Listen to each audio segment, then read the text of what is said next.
The Curse of Heaven's Chosen. The National Fate Strange Tales, 9th selection, starting. A cold, emotionless mechanical voice. It was like the final judgment of God. It echoed simultaneously in the minds of the 7 billion people worldwide. At the same moment. Whether on the giant screen of Times Square in New York, or on the old 14-inch television in a rural cottage in Dragon Country. All images were forcibly switched to the same live broadcast room. The crimson countdown ruthlessly ticked in the center of the screen. 10 o'clock. 9:59. A deathly silence hung over the hearts of the 1.3 billion people in Dragon Country. On the internet, in reality, even the once noisiest corners were now deathly quiet. People clenched their fists, held their breath, staring at the screen with pale faces, their eyes filled with bloodshot veins in prayer. 3 years ago, the bazaar arrived. This game, named National Fate Strange Tales, became the sword of Damocles hanging over all of humanity. Each country randomly selected a Heaven's Chosen. They entered dungeons filled with traps and terrifying monsters, live-streamed to the entire world. Success would bring prosperity to the nation, and good fortune would descend. Failure would bring destruction to the country and the fall of families, with calamities everywhere. In the 3 years since, Dragon Country had already suffered 8 painful failures. The first Heaven's Chosen, the King of Soldiers. In the dungeon insane asylum, he was tricked by the rules and dismembered himself with a scalpel. The next day, all mental illness patients in Dragon Country had their conditions tripled. The third Heaven's Chosen, the martial arts grandmaster. He tried to use his internal energy to fight the strange, but was ground into meat paste in the dungeon blood and flesh mill. That month, Dragon Country suffered a once-in-a-century massive flood. Half of the grain-producing areas were submerged. The eighth Heaven's Chosen, the fighting champion. He was worked to death in the endless staircase. The major mineral resources in Dragon Country evaporated by 30%. One failure after another had led to a continued decline in the nation's fate. Resources were exhausted, natural disasters were frequent, and international status plummeted. The mighty dragon that once stood proudly in the east had now become a broken shell of itself, its scales shattered and bones frail. Please. God, bless us, Dragon Country. Choose a smart person. You have to choose a smart person. Muscles are useless. No matter who is chosen, please, they must survive. Countless people joined their hands together, making the most humble of prayers toward the shrinking number on the screen. Meanwhile, on the other side of the ocean, in the Western Alliance led by the Lighthouse Nation, there was a scene of gloating celebration. Oh, look! The dragon people are praying to their gods again. I wonder who they'll pick this time. A yoga master? Or maybe a fortune teller? This is getting more interesting. The chief analyst of the Lighthouse Nation's Strange Tales Strategy Bureau. A blond man named Smith spoke confidently to the camera. The failure of Dragon Country is inevitable. They never understand that in the face of the strange, only absolute power and the most advanced technology can bring a glimmer of hope. And we, the Lighthouse Nation, have Thor, a super soldier like no other. That's the difference. His words were filled with arrogance and disdain. Under the watch of billions of viewers worldwide, the countdown finally reached 0. Midnight. Selection begins. Randomly selecting Dragon Country's Heaven's Chosen.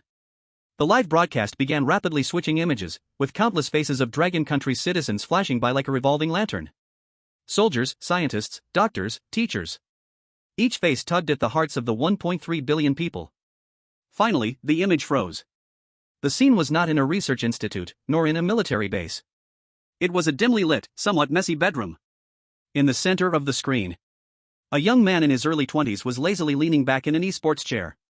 He wore an old, faded t-shirt, and his hair was a little messy. His focused gaze was locked on the computer screen in front of him. His right hand moved quickly on the mouse. On his screen was a highly complex real-time strategy game. Countless interstellar warships are engaging in fierce battles. I told you, this version of the Zerg is a joke. How can it compete with my god race's golden fleet? The young man seemed completely unaware that he was already being live-streamed globally. He was still muttering complaints and casually yawning. His eyes revealed a mix of helplessness towards the game version and laziness. At this moment, the entire Dragon Nation fell silent. The faces of all the people watching the screen instantly froze with pleading expressions. Then, it turned to astonishment and eventually morphed into a sense of hopelessness as bleak as dead ash. No, it can't be. Gamer? The heavens are going to destroy our Dragon Nation. In just 3 seconds. The immense power of the internet exposed all the young man's information. Ye Xiu, 22 years old, former professional esports player, ID, God Ye. Famous for his extraordinary tactical designs and extreme exploitation of game bugs, known as the Tactical Master and Bug Hunter. A year ago, due to nerve damage in his right hand, he could no longer perform high-intensity operations and was forced to retire. He is now an unremarkable technical gaming streamer. Hand injury. Retirement. Streamer. Every word hit like a heavy hammer, smashing down on the already fragile nerves of the Dragon Nation's people. It's over. This time, it's truly over. They chose the most useless, disabled person. In the Dragon Nation's official livestream, the bullet comments were instantly drowned by despair and anger. What are we supposed to compete with the Thor of the Lighthouse Nation? With keyboards? I've accepted my fate, let's all just live out the rest of our days peacefully. Ha, a person doomed by the heavens, this is the one chosen to bring us destruction. Meanwhile, in the Western media livestream, deafening laughter erupted. Oh my god. A player with a hand injury? Is Dragon Nation staging some sort of performance art? Smith laughed so hard that tears almost came out, dramatically spreading his hands.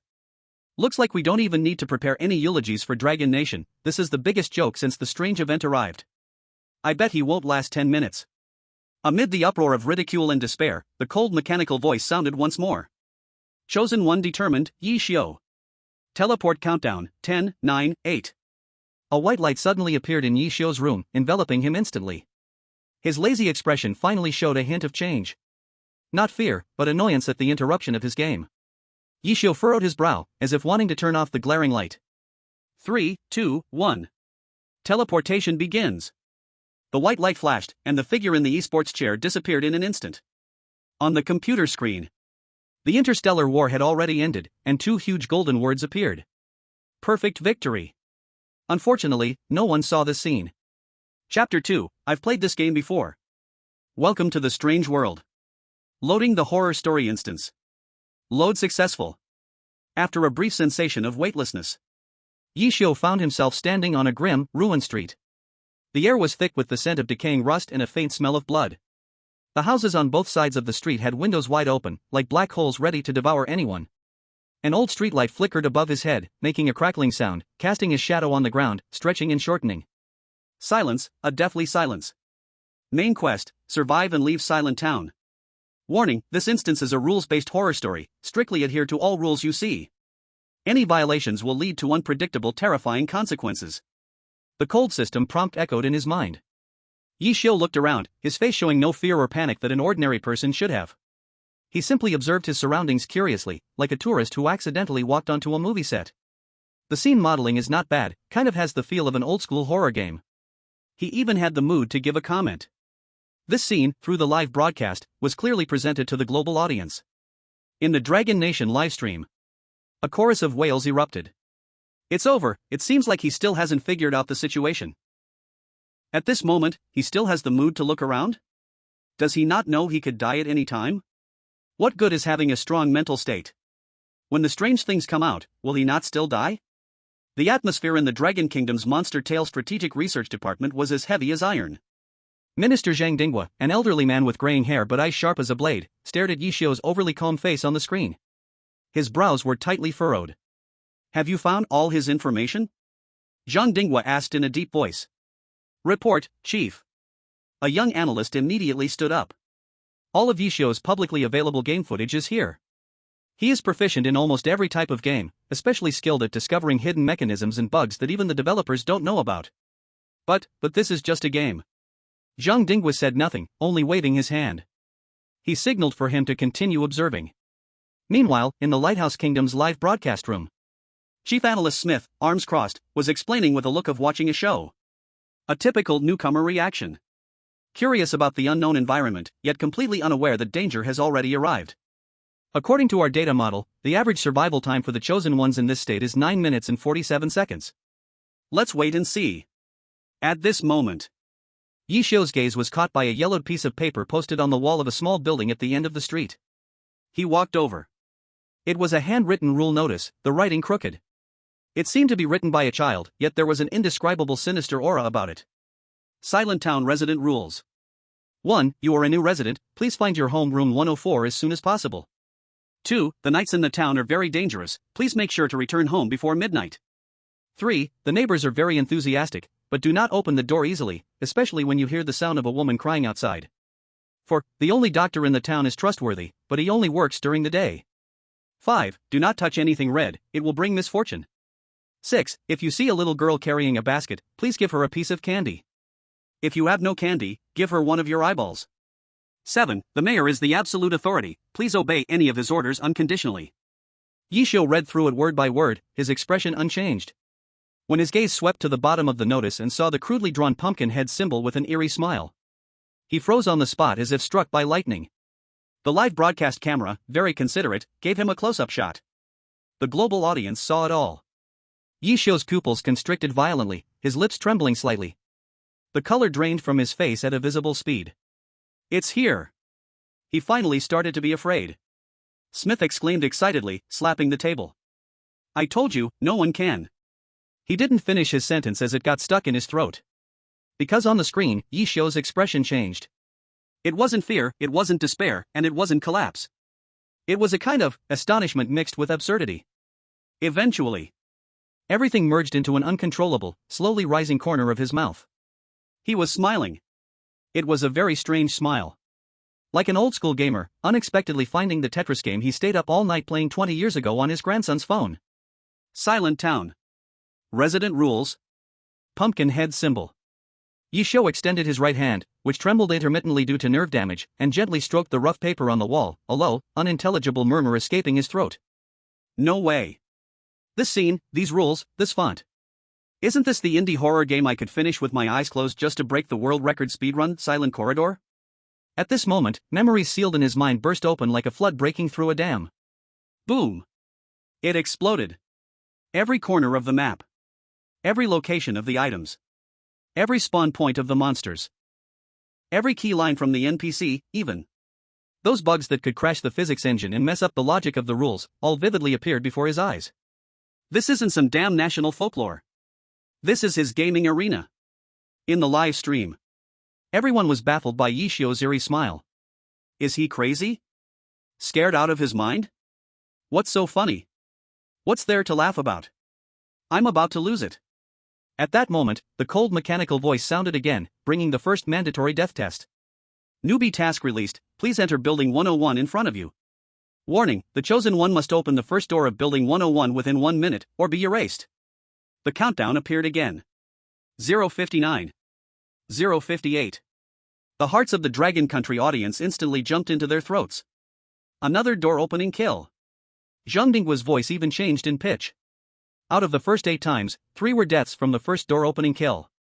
Something's definitely behind the door. According to the data from the Asylum instance, the monster behind the door reacts in 0.1 seconds, humans can't dodge it at all. The analyst's voice had a crying tone. Audiences from around the world held their breath. The Thor from Lighthouse Country faced a similar door-opening kill, relying on an inhuman reaction speed and a special alloy shield to survive. What could this clumsy game streamer use to resist? His face? However, Ye Xiu's next move left everyone's brains crashing. He didn't even glance at the death door. Instead, he turned around and walked to a dusty wall nearby. On the wall hung a faded decoration painting, depicting a field of withered sunflowers. In the midst of everyone's confusion of what is he doing, Ye Xiu reached out his finger and, in the order of top left, bottom right, top left, he tapped the 4 inconspicuous corners of the frame, slowly and calmly. This was an Easter egg in the game's Silent Corridor that 99% of players wouldn't notice, set by the developers to commemorate his late dog. The correct tapping sequence was his dog's birthday. What's he doing? Tapping on a shabby painting? Smith said with a face full of disdain. But the next second, the disdain on his face froze. There was a soft click sound. The solid wall actually split in the middle. It silently slid open to reveal a hidden door barely wide enough for one person to pass through. Behind the hidden door was a clean, upward spiral staircase, bypassing the hellish first-floor door. The global live stream room, after 3 seconds of dead silence, was instantly flooded with a tsunami of bullet comments. What the hell? What's going on? How did he know there was a secret door there? Report. Dragon Country is cheating. He's using a map hack. Wait, look at his expression. He seems like he knew this would happen? In the face of billions of shocked, confused, and incredulous eyes, Ye Xiu calmly walked into the secret door. At the last moment, just before the secret door closed, he turned around, glancing at the still tightly closed 101 door, as if a terrifying beast was lurking behind it. A faint curve appeared at the corner of his mouth. He looked at the live camera in the air and, with a tone as if chatting with a friend, quietly said, "For a newbie, the shrieker behind the door is pretty tough. By the way, it's afraid of light, but even more afraid of a specific sound frequency." After the words fell, the hidden door completely closed. The whole world, dead silent. Chapter 3, Just a Newbie Tutorial. Dead silence. An absolute 10 seconds of silence. Whether it was the Dragon Country official live stream room or the Lighthouse Country strategy analysis room, at this moment, you could hear a pin drop. Everyone stood frozen as if under a freezing spell. They stared blankly at the hidden door that had already closed, and only one thought was running through their minds. What did he just say? Not only did he know there was a monster behind the door, but he also knew the monster's name was Shrieker? Even knows the monster's weakness? Impossible. This is absolutely impossible. The chief analyst of the Lighthouse Nation, Smith, suddenly stood up from his chair, his face turning red. He pointed at the screen and shouted wildly, "This is classified as A-level information. Only those who have experienced the relevant scenario and survived could possibly know this. How could he, a newbie, a gamer who has entered the horror space for the first time, know about this?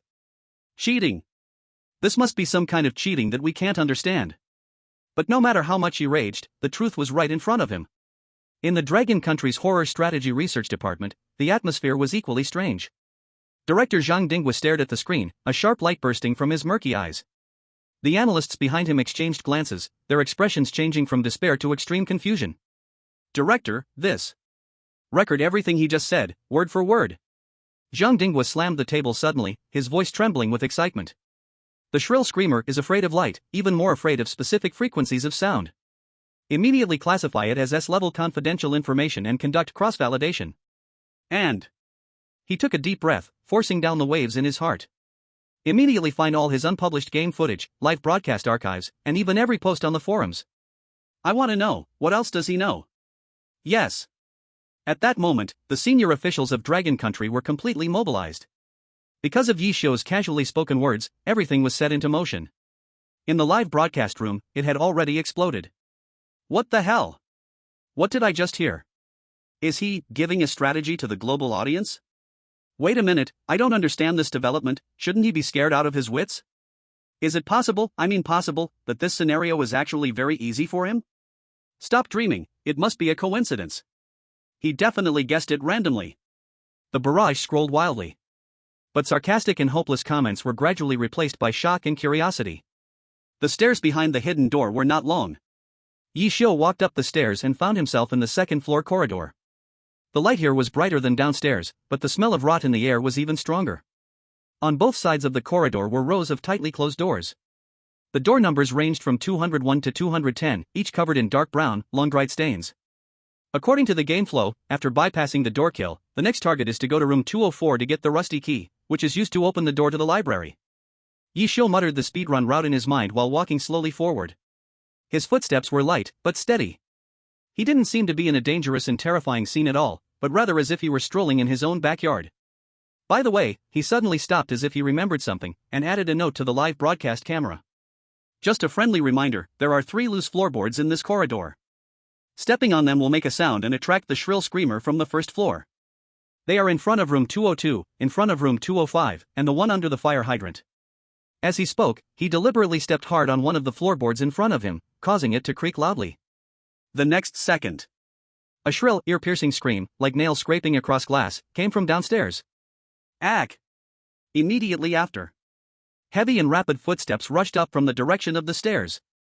What the hell is he doing? He's crazy. He deliberately attracted the monster up here. The Dragon Country viewers, who had just relaxed half of their tension, instantly had their hearts in their throats again. However, Ye Xiu's face still showed no emotion. He simply tilted his ear to listen, then turned and casually walked into a nearby unlocked utility room, gently closing the door. Almost the moment he hid himself, a pale, twisted humanoid monster with its limbs contorted and its mouth split to the ears, charged up to the second floor in a reverse joint posture. It is the Shrieker. Its crimson eyes wildly scanned the hallway, a hiss threat emerging from its throat, searching for the source of the sound. The live stream camera gave this monster a close-up, its terrifying appearance causing countless viewers to scream in fear. This is the horrifying being that once killed 2 chosen ones in an instant. The Shrieker wandered around the hallway, but couldn't find the target, seemingly a bit irritated. It walked up to the floorboard that Ye Xiu had just stepped on, lowered its head, and sniffed with its nose. Hidden behind the crack of a storage room door, Ye Xiu calmly observed everything through the narrow view. His mind, at this moment, was like the highest precision computer. Target, Shrieker. Behavior analysis, prioritizes sound to seek enemies. After failure, returns to the starting position. Attack mode is a straight-line charge and bite, with a 0.1 second wind-up, and cannot be blocked. Known weaknesses: strong light causes 3 seconds of stiffening, certain frequencies of sound, around 15,000 Hz, cause continuous stiffness and minor damage. This information wasn't given by the system. It was experience Ye Xiu had summarized after hundreds of hours of play, dying countless times in his quest to speedrun. To produce a 15,000 Hz sound, I need a high-speed impact of glass products. Ye Xiu quickly scanned the storage room. Soon, he spotted several empty beer bottles turned upside down in the corner. A faint smile appeared at the corner of his mouth. Got it. He picked up 2 beer bottles gently and weighed them in his hands. Then, he made a move that left everyone puzzled. He actually pushed the door open and walked out of the storage room. Is he trying to kill himself? Smith's eyes widened, hardly believing his own judgment. The Shrieker instantly spotted him, letting out a deafening roar. Its limbs surged with power, like a pale cannonball, charging straight at Ye Xiu. It's over. That was the only thought in the minds of all the viewers. Facing the certain death blow, Ye Xiu didn't dodge or avoid. At the moment when the Shrieker was about to pounce on him, Ye Xiu threw the 2 beer bottles at a sharp angle. He hurled them violently towards the wall on the other side of the hallway. Bang! The 2 glass bottles collided midair, shattering, producing a high-pitched noise far sharper and more ear-piercing than the monster's roar.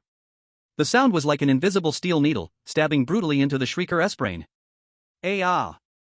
The Shrieker, charging forward, let out an unbearably tragic scream.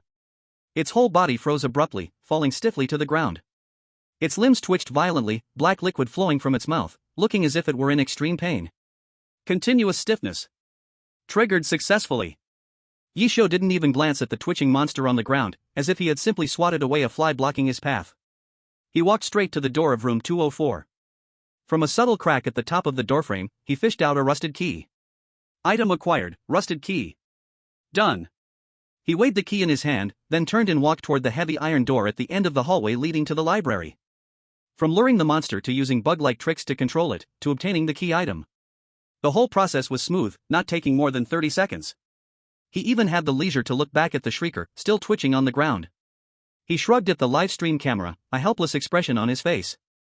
I told you, it's just a beginner tutorial. With those words, he used the key to unlock the library's large door and walked inside. Leaving behind the monster, which was gradually ceasing to twitch, and the global livestream. Billions of faces, staring blankly, as if they had seen a ghost. Chapter 4, he calls this a strategy? Dragon Country Horror Strategy Research Department. Silence. All the analysts were like ducks strangled by their necks. Mouth open, but no sound came out. On the giant screen in front of them, data flowed like a waterfall. Shrieker. Weakness. Specific sound frequencies. A young analyst's fingers trembled on the keyboard, almost unable to type a complete sentence. Director, this. Is this real? Everyone's gaze converged on the elderly man with graying hair. Zhang Dinghua did not answer. He simply stared intensely at the figure already entering the library on the screen. His eyes were reddening. For 3 years, the Dragon Kingdom had sacrificed the lives of 8 chosen ones. With blood and tears, they obtained incomplete intelligence. They didn't even know what the monster that killed at the door was called.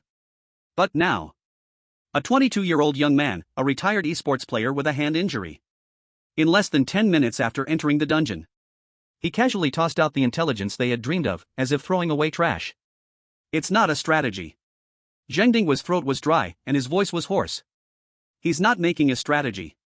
He raised his head and looked around at his shocked subordinates. He's giving the future chosen ones a path to survival. He took this world-changing S-level intelligence and turned it into a beginner's tutorial. This sentence was like a heavy hammer, smashing into everyone's heart. At the same time, in the Lighthouse Nation's live broadcast room, Chief Analyst Smith's face was ashen. He had just been mocking Ye Xiu for intentionally attracting monsters as suicidal behavior. But the next second, his face was slapped into a swollen mess. Coincidence. This must be a coincidence. Smith slammed the table, forcing himself to explain. He must have accidentally discovered the monster's weakness. As for the secret door, that was just dumb luck. That's right. The real test is only just beginning. The core of the rules-type monster stories is solving puzzles. This requires profound knowledge and rigorous logic. What does a gaming nerd know? The experts around him also nodded in agreement. Watch, he'll be stuck in the library until he dies. I bet he can't even solve the first puzzle. Inside the library, a musty smell mixed with a faint mildew odor rushed at them. It was much more spacious here than the corridor outside. Rows of towering bookshelves stood like silent giants, stretching to the end of the line of sight. A giant crystal chandelier hung from the dome, but it was not lit. The only light source came from a round-colored glass window in the center of the dome, with a strange star chart painted on it. Moonlight filtered through the glass, casting a mottled light and shadow on the floor in the center of the library. Within the light and shadow was a circular area composed of 12 stone slabs. Each slab was engraved with a different ancient symbol, seemingly representing the 12 signs of the zodiac. In the center of the circular area was an empty stone pedestal. Side quest: The Guidance of the Stars. Please step on the stone slabs in the correct order based on the star chart to summon the moonstone. Warning: every wrong attempt will awaken a librarian. The system prompt sounded at the perfect moment. The global audience's attention was immediately drawn to the complex star chart and the 12 mysterious stone slabs. Here it comes. The puzzle-solving phase. This star chart seems to be from ancient Babylon. Oh my god, how can this even be solved? I checked, these symbols are a variant of Sumerian cuneiform. It's over, this is beyond modern knowledge. In the Dragon Kingdom's live broadcast room, the slight hope that had just sparked was instantly doused with cold water. Inside the Strategic Monster Research Department, a few astronomers and ancient linguists who had been urgently summoned were madly calculating the patterns on the screen, sweat covering their foreheads. No. We're missing key parameters. This is a deadlock. Unless we can find another reference. Everyone's heart sank. At this moment, the chosen one of the Lighthouse Nation, Thor, encountered a similar puzzle. His dungeon was an ancient Egyptian tomb. Facing a wall carved with sacred scarab reliefs, the muscle-bound man's choice was simple and direct. Rules? A puzzle? Thor sneered, raising his specially made alloy warhammer, which was thicker than a regular man's thigh. In the face of absolute power, everything is a paper tiger. Boom! A deafening crash. Stone debris flew everywhere. The wall was smashed open with a huge hole by his brute strength. In the Lighthouse Nation's livestream, cheers erupted like a tidal wave. Thor is awesome. This is a real powerhouse. Haha, that sickly Dragon Kingdom guy is still staring at the stars, while our Thor has already smashed through the dungeon. Smith straightened his tie smugly and smiled at the camera. Did you see that? This is the way of our Lighthouse Nation. Simple, efficient. While the Dragon Kingdom people are still struggling with puzzles, we've already taken the reward. However, his smile lasted less than 3 seconds. Inside the tomb, an alarm blared. Behind the wall that Thor had smashed open, there was no treasure. But a group of mummies, wrapped in bandages, had been awakened. There were so many of them, it was like a flood. Warning: the chosen one Thor has violated the rules by using brute force, triggering the punishment mechanism, and the Pharaoh's curse has been activated. For the first time, Thor's face changed. Meanwhile, in the library of Silent Town, Ye Xiu hadn't even glanced at the stone slab puzzle on the ground from start to finish. He simply looked up and confirmed the location of the star map glass window. Then, under the confused gazes of audiences worldwide, he turned around and walked straight to a nondescript corner in the deepest part of the library. The children's book area. What is he doing? The puzzle area is in the middle. Why is he going to the children's book section? Is he trying to find the answer to the ancient Babylonian star map and bedtime stories for babies? Crazy, this guy has completely lost it.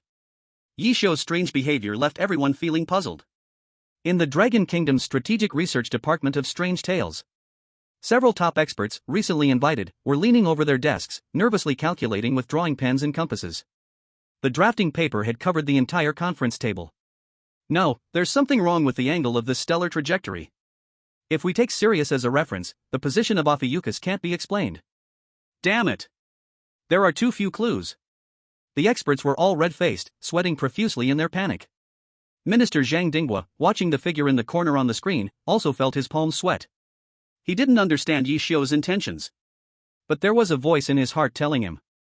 Trust him. Just like trusting that he knew the weakness of the Shrieker, trust him. In the Lighthouse Nation's livestream, Smith was already laughing so hard he was almost on the floor. Oh, look at our poor Dragon Kingdom chosen one, he gave up. He knows his weak brain can't solve this puzzle, so he chose to go to the children's section and relive his sad childhood. This is a historic moment. We are witnessing the intellectual low point of the Dragon Kingdom people. On the live stream screen, Ye Xiu stopped in front of a small bookshelf covered in dust in the corner. The books on this shelf had a very childish style. Good night, Little Bear, The Rabbit's Carrot, The Frog Prince in the Pond.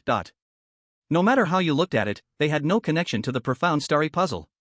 Ye Xiu stretched out his finger and slowly pulled out 3 books from the shelf.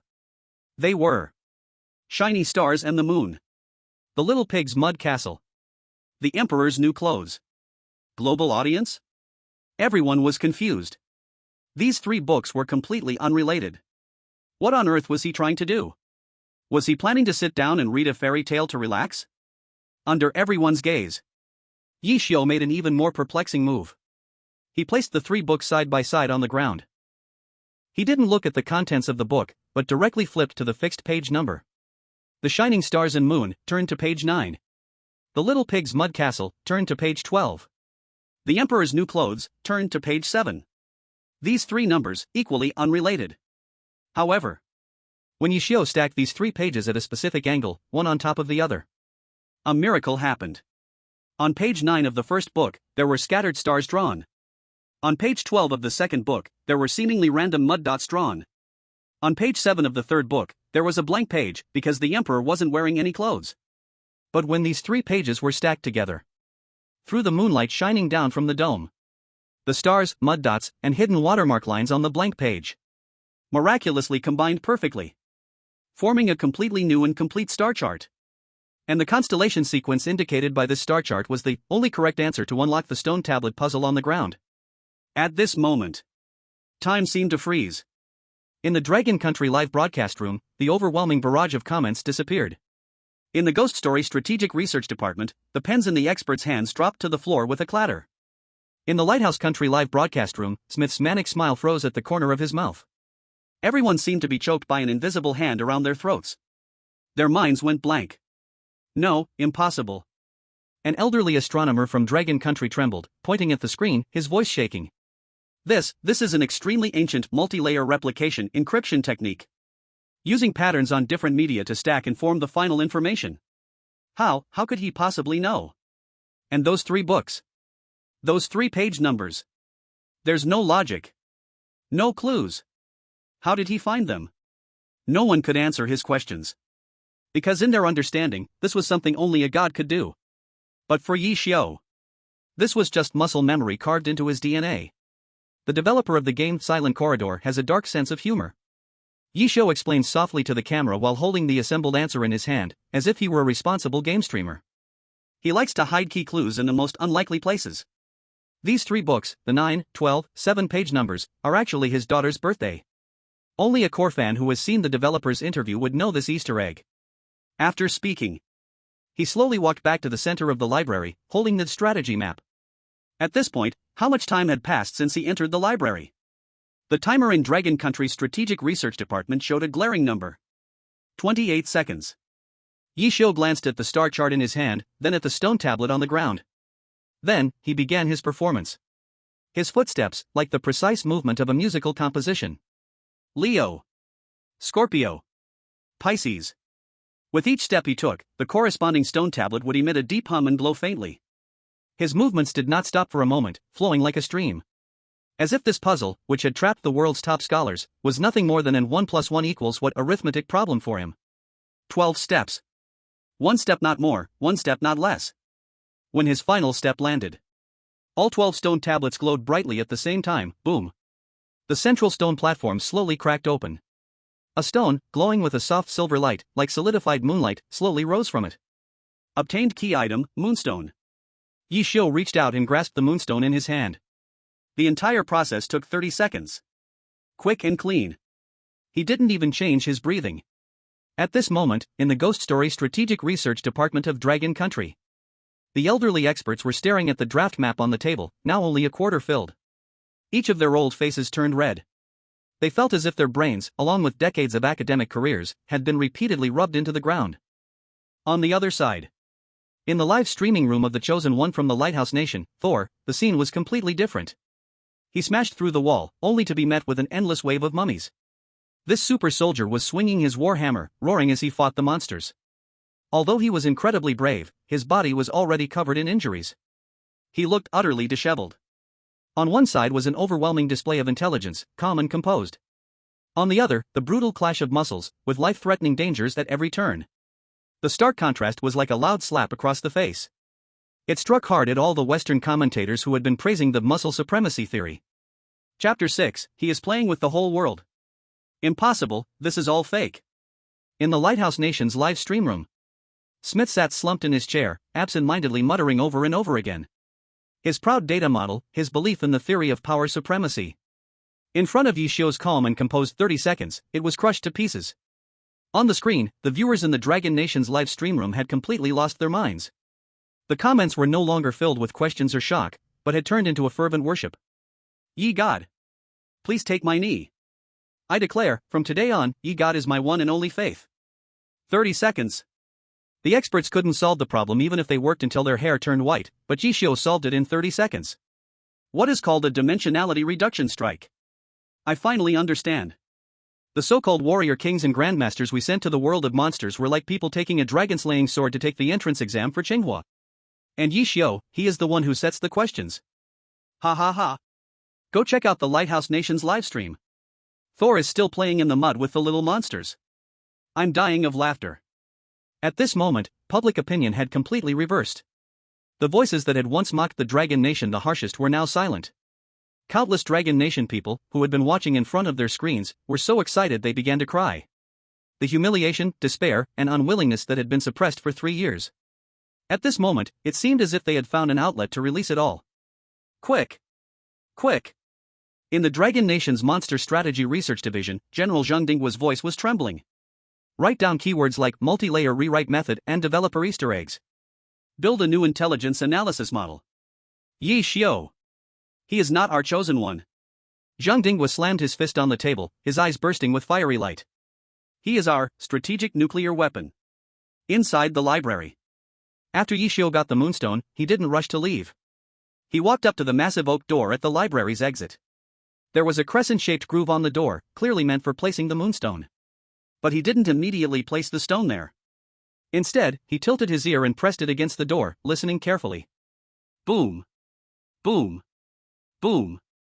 A heavy, rhythmic sound, like the heartbeat of a giant, was coming closer from outside the door. It's here. Ye Xiu softly said. His expression rarely showed a hint of seriousness. Friendly reminder. He turned to the live stream camera and raised a finger. The most troublesome thing in this dungeon is about to appear. Codename, Butcher. Setting, invincible, unbeatable, unstoppable. If you're touched by him, you die. The only countermeasure is to run. As soon as he finished speaking. Boom! The thick oak door was violently slammed open from the outside with irresistible force. A terrifying figure, over 3 meters tall and as massive as a small mountain, appeared at the door. It was wearing a blood-soaked butcher's apron, and its face was covered by a mask made of human skin. In its hand, it dragged a giant bone-cutting knife, wider than the door. The blade scraped along the ground, sparking and making ear-piercing noise. It had no eyes, but everyone who was stared at by it could feel a soul-chilling tremor. Mid-level boss, Butcher, has appeared. Task update, under the pursuit of the Butcher, find the final exit to leave Silent Town. At this moment, all live streaming rooms around the world fell into a deathly silence. The viewers even forgot to breathe. The oppressive feeling hit them like a tidal wave. Stronger than the screamer by not just 100 times, but more than that. My God. Smith's voice was trembling. This is an unresistible level horror. Our Thor once met a similar thing in another instance, and could only choose to run away. Run. Run now. Don't just stand there. If it catches up, you're dead for sure. The hearts of the Dragon Nation's audience were once again pulled up into their throats. The chosen ones before had met such unbeatable hunters too. Their ending, without exception, was being caught amid screams of terror, then torn into pieces. In the live broadcast screen, several chosen ones from other countries had also triggered the Butcher's chase almost at the same time. The ghost samurai from Sakura Nation, a sword master, chose to run away at once, his figure fast as a phantom. The Taekwondo champion from Great Cold Nether Nation was so scared he rolled on the ground, crawling and tumbling away. Everyone's reaction had only one word: run. However, Ye Xiu once again made a choice that no one in the world could understand. He not only didn't run. Instead, he waved slowly toward that demon-like Butcher. There was even a trace of a mocking smile on his face. "Hey, big guy. Come chase me." After saying that, he turned and ran toward the second floor of the library. His speed wasn't fast, even a bit slow. As if he was purposely waiting for the butcher to catch up. Madman. He's a complete madman. Smith held his head and let out a cry of despair. He felt that his worldview was being trampled and crushed again and again by this man from the Dragon Nation. The butcher seemed enraged by Ye Xiu's provocation. It let out a dull roar, dragged its giant blade, and stepped heavily toward Ye Xiu. Every step it took made the whole library tremble. A game of cat and mouse began. But strangely, Ye Xiu could always, at the last possible second, use bookshelves and tables as obstacles to widen the distance from the butcher. His movements were filled with a strange rhythm. Every turn, every roll, looked like it had been calculated hundreds and thousands of times. Not one move more, not one move less. What is he doing? He's toying with the butcher. No, he's toying with all of us. Zhang Dinghua understood it. Ye Xiu wasn't running away. He was luring the monster. He had a clear goal. Analyze his movement route immediately. Zhang Dinghua roared. On the screen, Ye Xiu's figure had already rushed to the second floor. He didn't stop at all, running straight toward the end of the corridor. There was an abandoned bathroom hanging with a under maintenance sign. A bathroom? Everyone froze. That was a dead end. He was pushing himself into a corner. Ha ha ha. Stupid Dragon Nation man. He's doomed. Smith seemed to see hope and jumped excitedly again. He thought he was smart, but he killed himself. In that dead end, he will have nowhere to run. In the live broadcast, Ye Xiu kicked the bathroom door open and slipped inside. Right after that, the giant figure of the butcher followed in pursuit. It blocked the narrow bathroom doorway, its massive body nearly filling the whole frame. It was over. That was the thought in everyone's mind. However, the next second, a scene that made the eyes of 70 billion people around the world fall out appeared. The bathroom doorway was narrow. The butcher's body was too huge. To squeeze in, it had to pull back its shoulders a bit. And Ye Xiu was standing right behind the door. He didn't hide deeper inside, but stood close against the doorframe. That position was extremely dangerous. As long as the butcher's bone-cutting blade swung a little, he would be split in half. What is he waiting for? Zhang Dinghua's breath stopped. He couldn't understand, completely couldn't. This was beyond human tactics. On the screen, the butcher started to exert strength, its huge body squeezing fiercely into the doorway. Now. It's now. Ye Xiu's gaze suddenly became sharp. In the 0.1 seconds before the butcher's shoulder was about to squeeze into the doorframe, he also took a small step forward, toward the doorframe. A move that seemed like certain death. He and the butcher's body model squeezed into the same narrow space at the exact same moment. Then, an eerie thing happened. The butcher's forward momentum came to an abrupt halt. Its huge body was like it had been pressed with the pause button. It was stuck tight in the doorframe. Half of it was outside the door, half inside. It couldn't move. It let out an angry roar from its throat, wildly swinging the bone-cutting knife in its hand. But due to a model collision issue, its arm got stuck, limiting its attack range to a very small area in front of it. It couldn't even reach Ye Xiu, who had already sidestepped and stood beside it. Physical Engine Bug. A young analyst from the Dragon Country Strategic Research Department, also an experienced gamer, stammered out a few words while watching this absurd scene. This is the most classic positioning bug in the game. Using the collision detection flaws between character models and scene models to confuse the enemy's AI. But, how is this possible? The world of Monster Talk, isn't it a real world? How could it have a game bug? This question, no one could answer. But the truth was right in front of them. The invincible boss, the butcher, who made Global Chosen One shudder with fear. At this moment, was like a fat pig stuck in a fence. Apart from impotent rage, it could do nothing. And the cause of all this, Ye Xiu. It seemed like he had done something trivial. He dusted off the non-existent dust on his hands. Then, in front of the 70 billion viewers worldwide. In front of the butcher who was still roaring madly. He leisurely gave a V-sign to the camera. Snap. This moment was forever frozen. The bullet screen in the Dragon Country livestream, after a brief moment of silence, erupted like a volcanic explosion. Holy shit. What the hell did I just see? He got the invincible boss stuck? Is this reasonable? Is this even reasonable? Report. I officially report Dragon Country for cheating. IP, Lighthouse Country. Stop yelling, you don't understand what tech is. This is game understanding. Ye God, forever a god. I declare, from today on, my doorframe will be called Ye God Doorframe. It can get any monster stuck. Mom asks me why I'm watching the live stream on my knees. Meanwhile, in the Lighthouse Country livestream, Chief Analyst Smith stared blankly at the screen. He opened his mouth as if to say something. But with a poof, he spat out a mouthful of old blood. Impossible, my data, my model. His vision blurred, and he fell backward, stiff as a board. The live stream room was immediately thrown into chaos. Dragon Country. The highest command center. Zhang Dinghua took a deep breath, then slowly exhaled. He felt his heart was about to jump out of his chest. He suddenly turned around and gave an unprecedented order to the secretary behind him. Immediately. Now. Take all of Ye Xiu's game recordings, match videos, and live stream replays, and classify them as the highest level of top secret S-level materials. Establish the Zero Project team, and I will personally be the leader. I want you to analyze every game he has played, every detail, every move. The future of Dragon Country might lie within these games. In the instance, Ye Xiu had no idea the kind of uproar he had caused. He ignored the butcher's futile roars behind him and began leisurely scavenging the abandoned bathroom.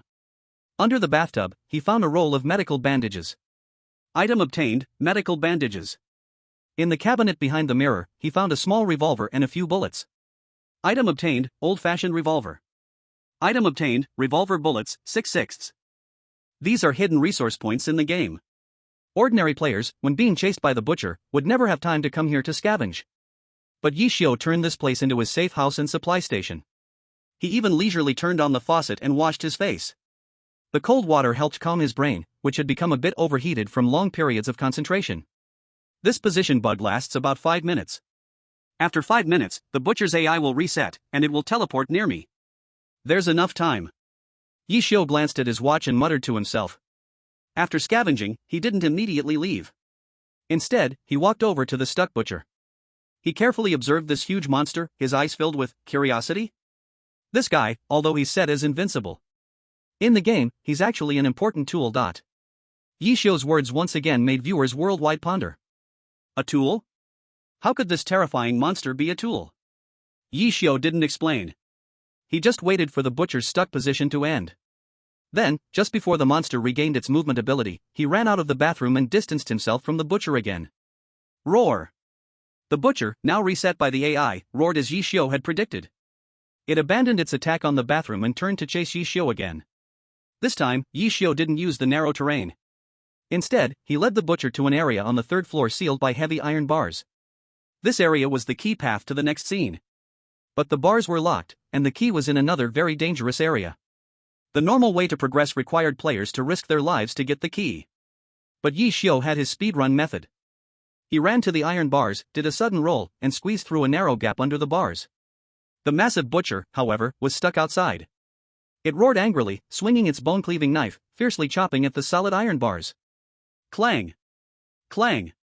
Clang! Sparks flew. Under the terrifying strength of the butcher, the iron bars, as thick as arms, were cut apart like noodles. Soon, a hole big enough for it to pass through appeared in the bars. Ye Xiu stood not far away, nodding in satisfaction. See, I told you. He spread his hands to the camera. This is the proper way to unlock. While others are being chased by the boss, Ye God is walking the boss and unlocking. You call this a boss? This is just a hard-working tool. I'm crying, the butcher did its best, this chosen one is just too hard to manage. The barrage in the livestream chat had completely turned into a sea of joy. For the first time, people realized. It turns out, horror games could be played like this too. Chapter 7, What's a Crisis for Others is My Backyard. It's gone mad. The whole world is going mad. In the medical room of the Lighthouse Nation's Strategic Bureau of Ghost Stories, Smith, who had just been resuscitated, stared at the screen showing Ye Xiu using the butcher as a locksmith. His eyes were blank, murmuring to himself.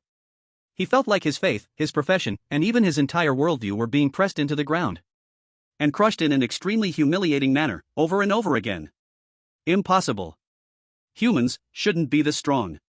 The medical staff around him exchanged glances, seeing sympathy in each other's eyes. This poor chief analyst seemed to have been so mentally stimulated that he had lost his mind. Meanwhile, on the other side, the chosen one of Sakura Country, Ghost Samurai, was trembling in a ventilation duct.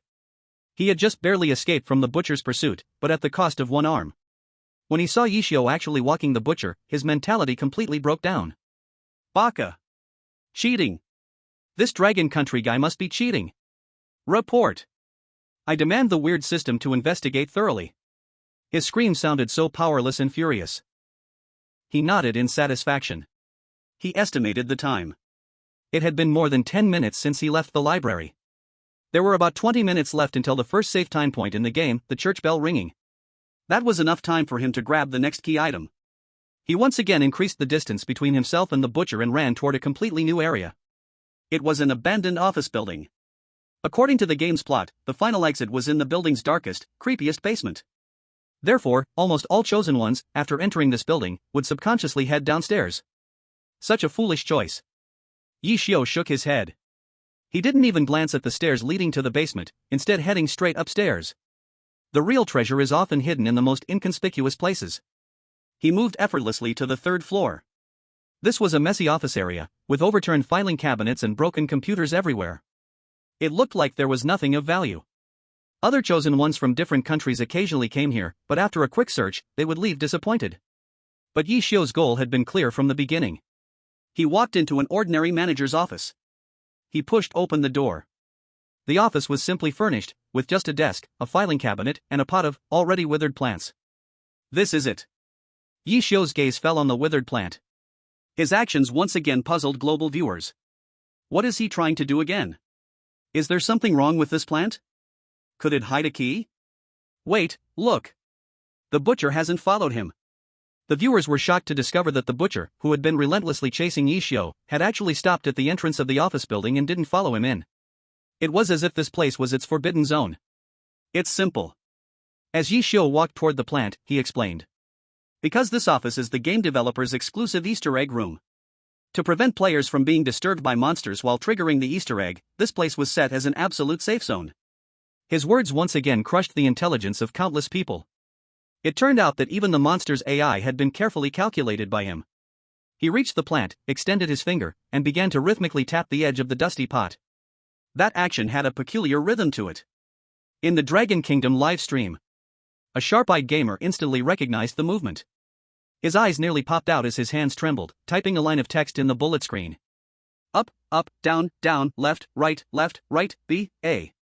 Is this the legendary Konami code? This bullet screen instantly exploded the entire live stream room. Holy crap! The Konami code? The one that gives you 30 lives in Contra? No way, can this be used in the ghost story world? Ye Xiu is amazing. How many of these tricks does he know that we don't? In the countless passionate gazes of gamers, Ye Xiu precisely completed the final command. Click. A soft sound. The floor beneath the plant slowly cracked open. A secret compartment rose from below. Inside the compartment lay two items. An ancient, golden-looking pocket watch. And a small note with writing on it. Hidden Easter egg found, a tribute from the developer. You have obtained an SSS-level hidden item, Speedrunner's pocket watch. You have obtained special information, developer's log, torn page, but... When the system prompt echoed in Ye Xiu's mind, the world fell silent once again. SSS level. This was the first time an SSS level item had appeared since National Horror Story started. Before, the Thunder God from Lighthouse Country fought hard and completed an A-level hidden mission, earning an S-level item, the Thunder God's Hammer replica, which had already been hyped as a divine weapon. And now, Ye Xiu had obtained an SSS level item. What did he do? He simply walked into an office and struck an ancient game manual in front of a potted plant. Where the hell can I reason about this? Impossible. I don't believe it, this must be an illusion. Smith let out a heart-wrenching roar in the medical room, struggling to get up but was firmly held down by several doctors. Sedative. Quickly give him a sedative. In the Dragon Kingdom's Strange Tales Strategic Research Department, Zhang Dinghua and all the analysts stood up. They were not shocked, but solemn. Everyone saluted the young figure on the screen with a formal military gesture. No words were needed. They knew that the fate of the Dragon Kingdom had completely changed from this moment on. Ye Xiu picked up the golden pocket watch. The watch felt cold and heavy, with a pattern of a running hourglass engraved on the cover. Speedrunner's pocket watch. Level, SSS. Type, special equipment. Effect, absolute focus. When you hold this pocket watch, your thinking speed will increase by 300%, and your dynamic vision will reach its limit. Active skill, time rewind. Once per day, you can rewind time back 3 seconds.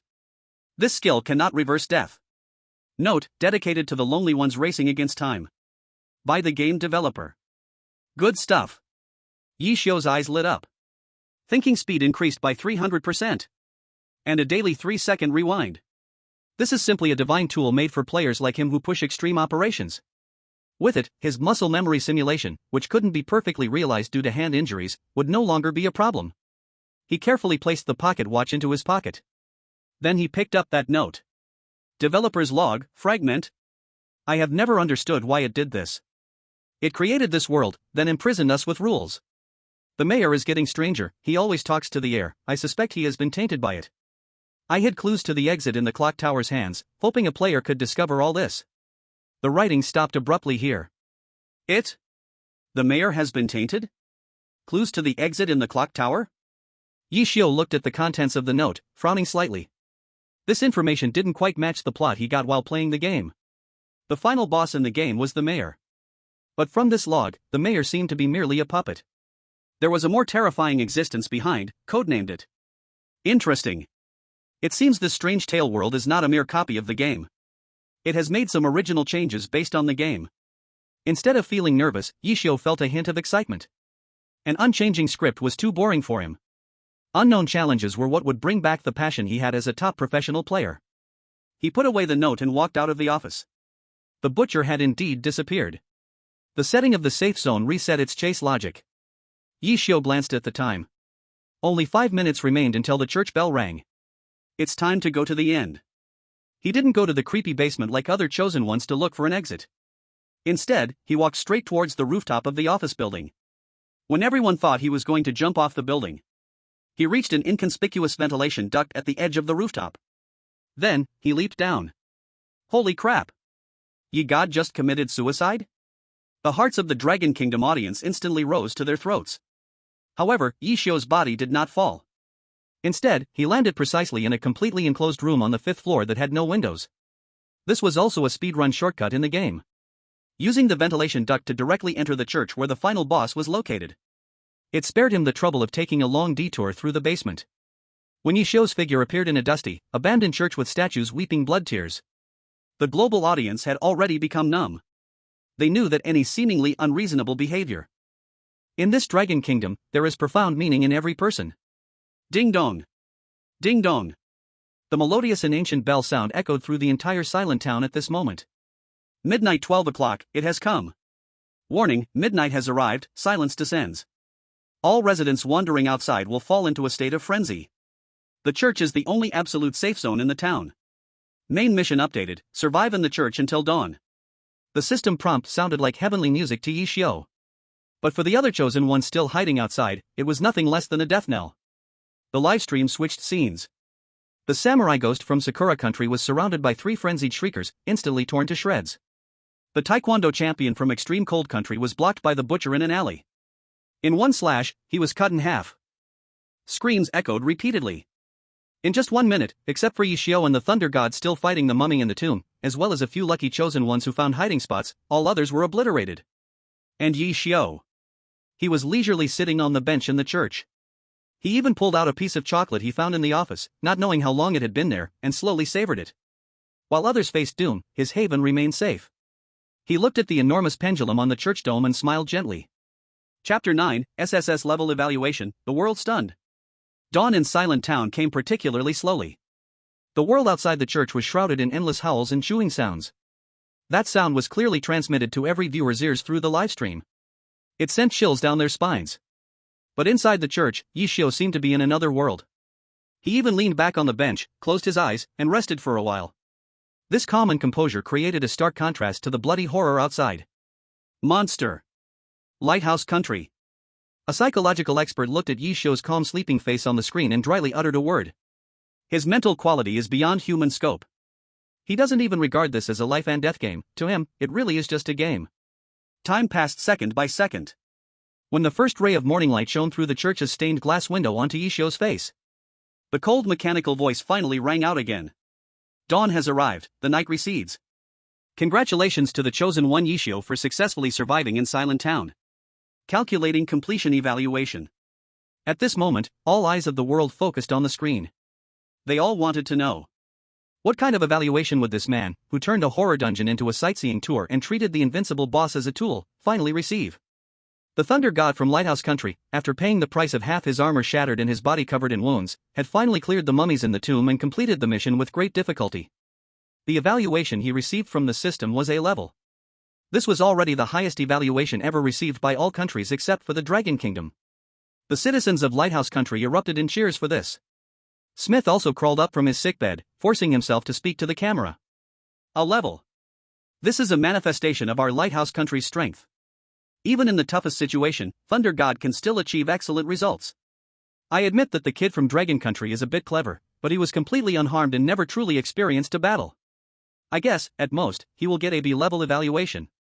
His words received support from many Western countries. In their view, combat and bloodshed are the true proof of strength. Ye Xiu's clever behavior was beneath contempt. However, the next second, the evaluation given by the system silenced the entire world. Calculation complete. Chosen 1, Ye Xiu. Mission completion rate, 100%. Puzzle completion rate, 100%. Hidden element exploration rate, 100%, discovered developer Easter egg, massive score bonus. Completion time, far below average, triggered speedrun reward. A series of golden large characters floated in the center of the screen. The three dazzling S seemed like three suns, burning everyone's eyes. SSS. Unprecedented. The live streaming room was frozen in silence. The barrage of comments disappeared. The whole world seemed to have been pressed mute. Everyone opened their mouths wide, staring blankly at those three letters. The brain completely crashed. SSS. Smith's lips trembled, his face drained of color. His proud A-level rating, before these three S's, was like a joke. A huge joke. No, it's impossible, the system must be wrong, it has to be wrong. He couldn't accept this fact, his mind completely collapsed, starting to babble incoherently.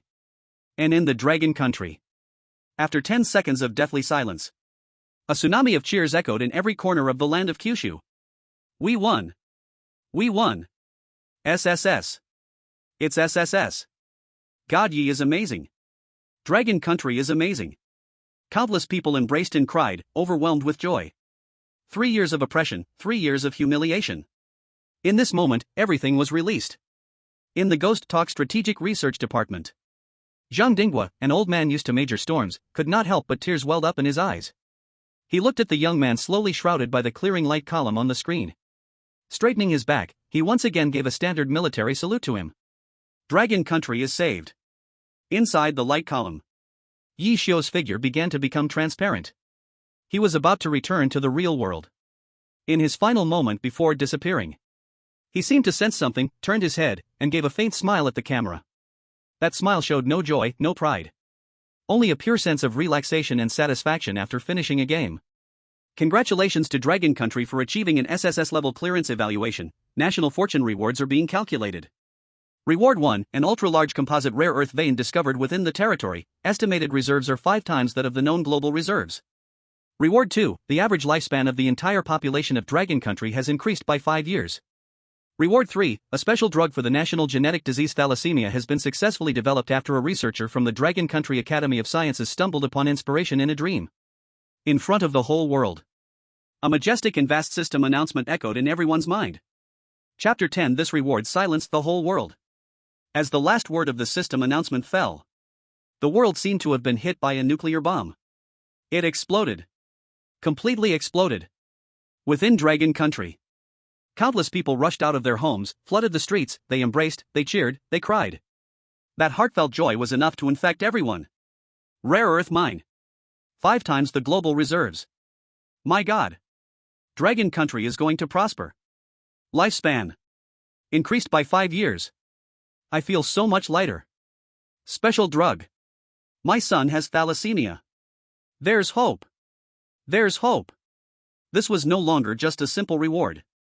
This was a divine blessing. This was a reversal of fate. The once resource-depleted, disaster-stricken, and mocked-sick dragon by the international community, in this moment, seemed to be injected with a strong dose of heart medicine. With scales and claws reborn, the dragon roared to the heavens. Immediately lock down the relevant areas. Highest military alert. Organize all relevant personnel from the Academy of Sciences to immediately verify and reproduce the special drug. Calm the public's emotions. Prepare for public opinion guidance. The high-level officials of Dragon Country, after a brief moment of joy, quickly operated at maximum efficiency. They knew this was just the beginning. A beginning for Dragon Country to re-stand tall at the top of the world. In sharp contrast to this was the Western Alliance led by Lighthouse Country. An eerie silence. All politicians, tycoons, and generals stared blankly at the announcement of rewards, as if they had lost their last hope. 5 times the reserves of the rare earth mine, it's over. The voice of an economist trembled. This means the future lifeblood of all high-tech industries globally will be tightly gripped in the hands of the Dragon Kingdom. Ships, aerospace, military industry, everything. 5 more years of life, this is terrifying. A sociologist's face turned pale. This means their population dividend will be extended, social contradictions will ease, and national strength will surge in a way we can't comprehend. The most frightening thing is that miracle drug. A general's eyes brimmed with fear. Developed out of thin air? This shows that the weird power can already interfere with our technological tree. If it can give the Dragon Kingdom a miracle drug, it can also give them. He did not dare to continue. Everyone understood what he meant. Controlled nuclear fusion? Curvature engine? As long as the Dragon Kingdom can continuously attain high ratings, nothing is impossible.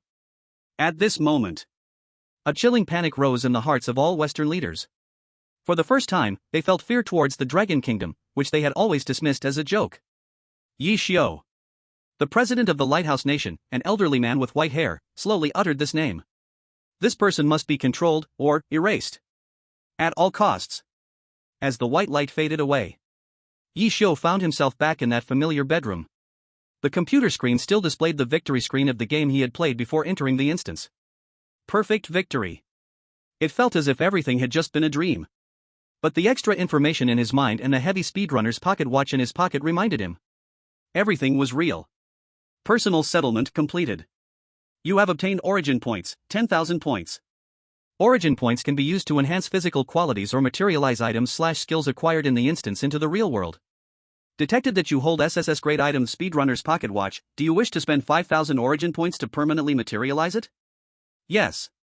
Ye Xiu did not hesitate. For this magical item, even 10,000 points would be worth it.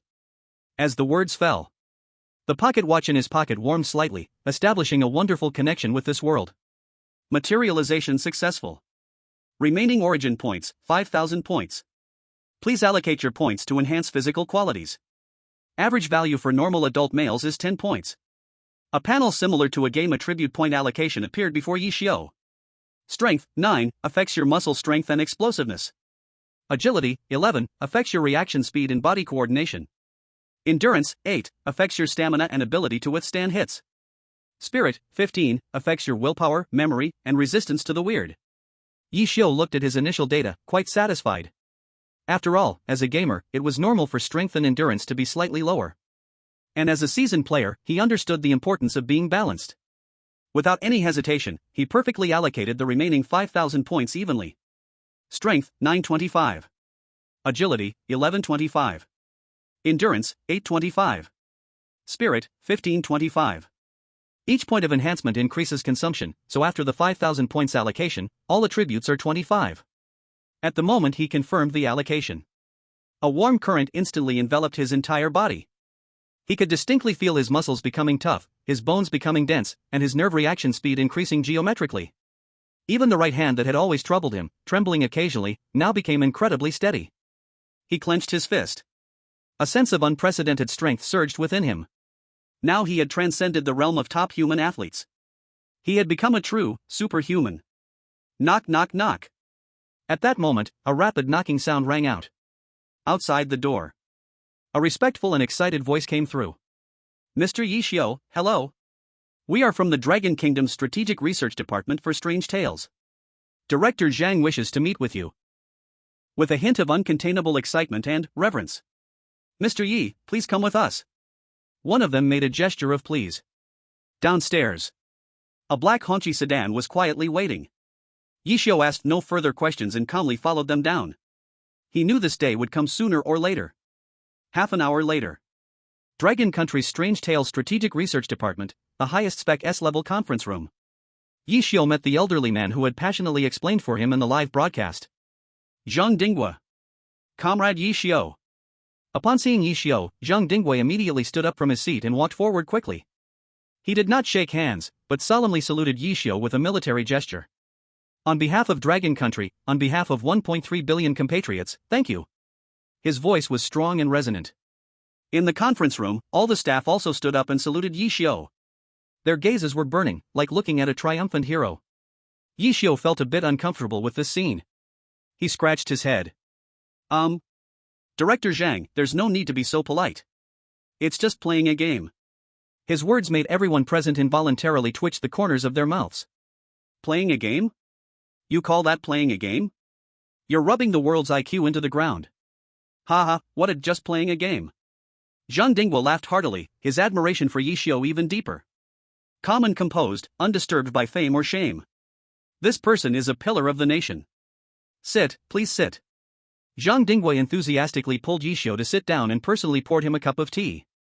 Comrade Ye Xiu, we invited you today for 2 reasons. First, to express our gratitude. Second, to invite you to become our chief strategic advisor for the Strange Tales Strategic Research Department. Any of your requests, the country will satisfy. The highest level of treatment, the highest level of authority. Zhang Dinggui laid out a condition that no one could refuse. However, Ye Xiu shook his head.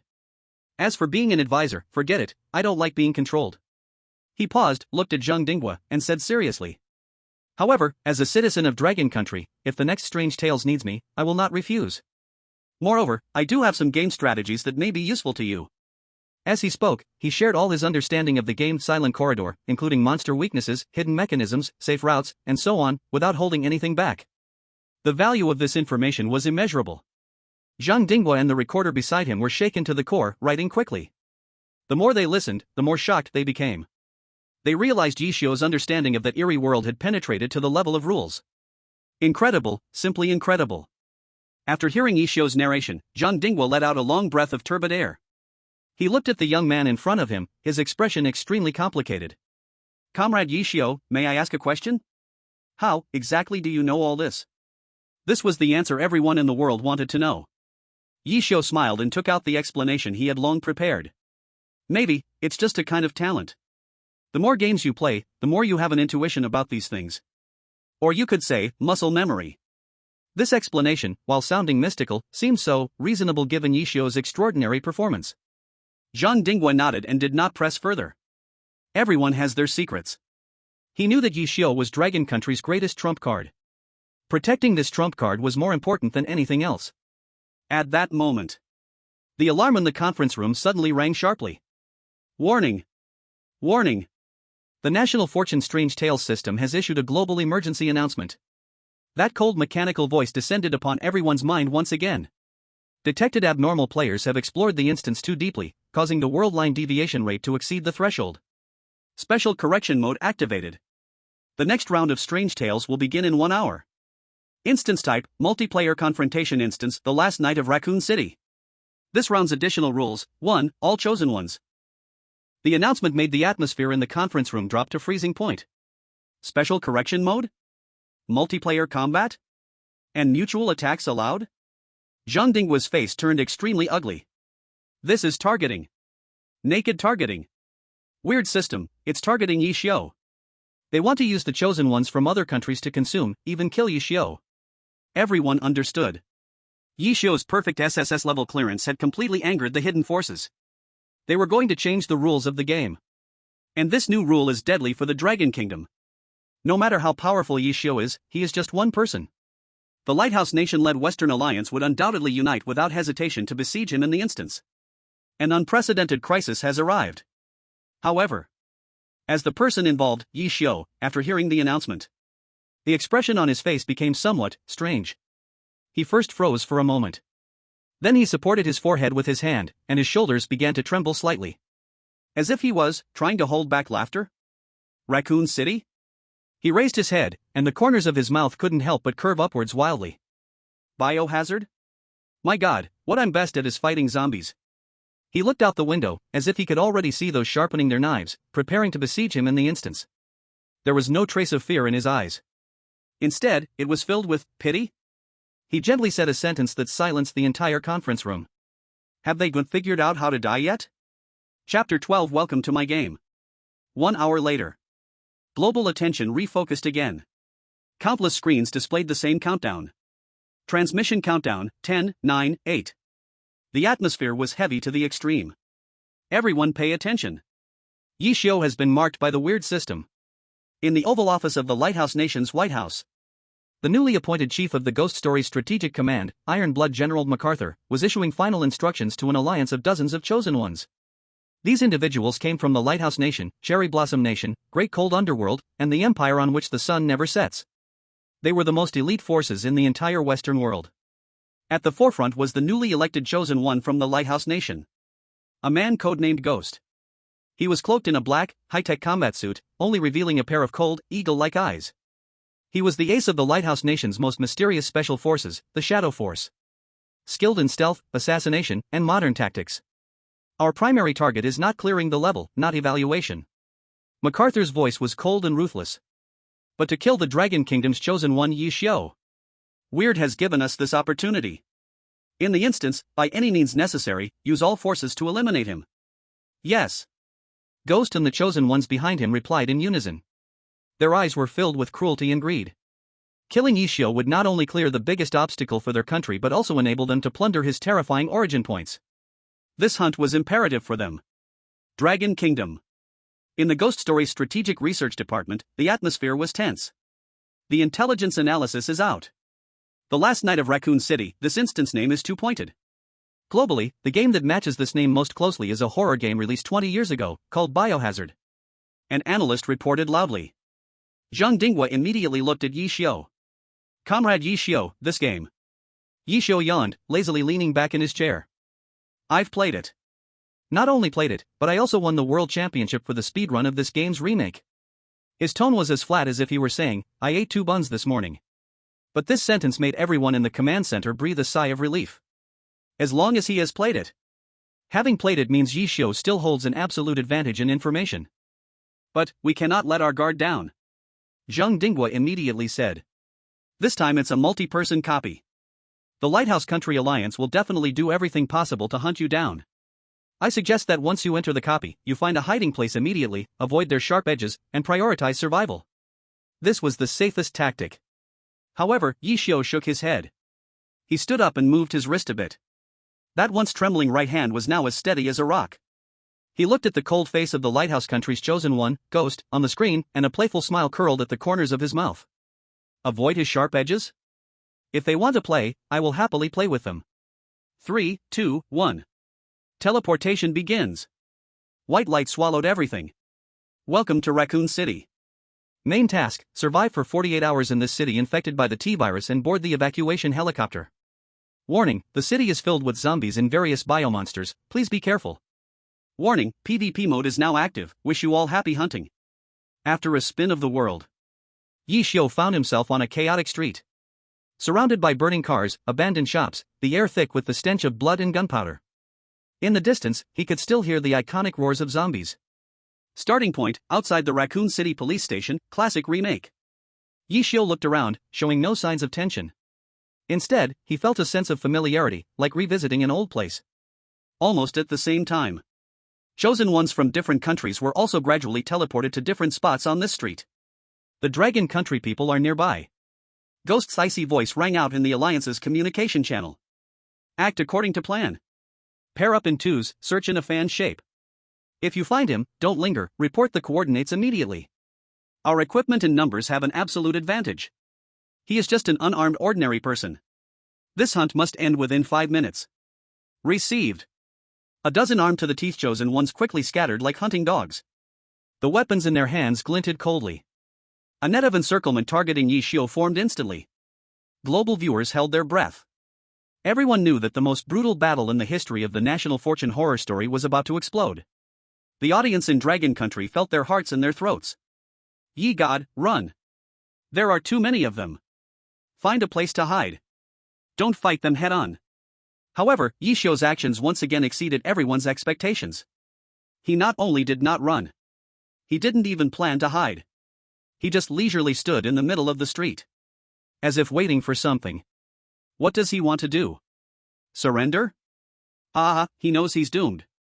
In the Western live broadcast room, a chorus of gloating laughter erupted. At that moment, Ye Xiu moved. He did not walk towards any building that looked like a hiding place. Instead, he walked straight to a corner where an unremarkable dessert shop was located. The shop's pink sign hung above, adorned with a cute strawberry cake. In this apocalyptic city, it looked out of place. Dessert shop? Ghost saw Ye Xiu's movements through the scope, frowning tightly. What is he doing there? Is there a survivor inside? Forget it. Surround him. Don't let him escape.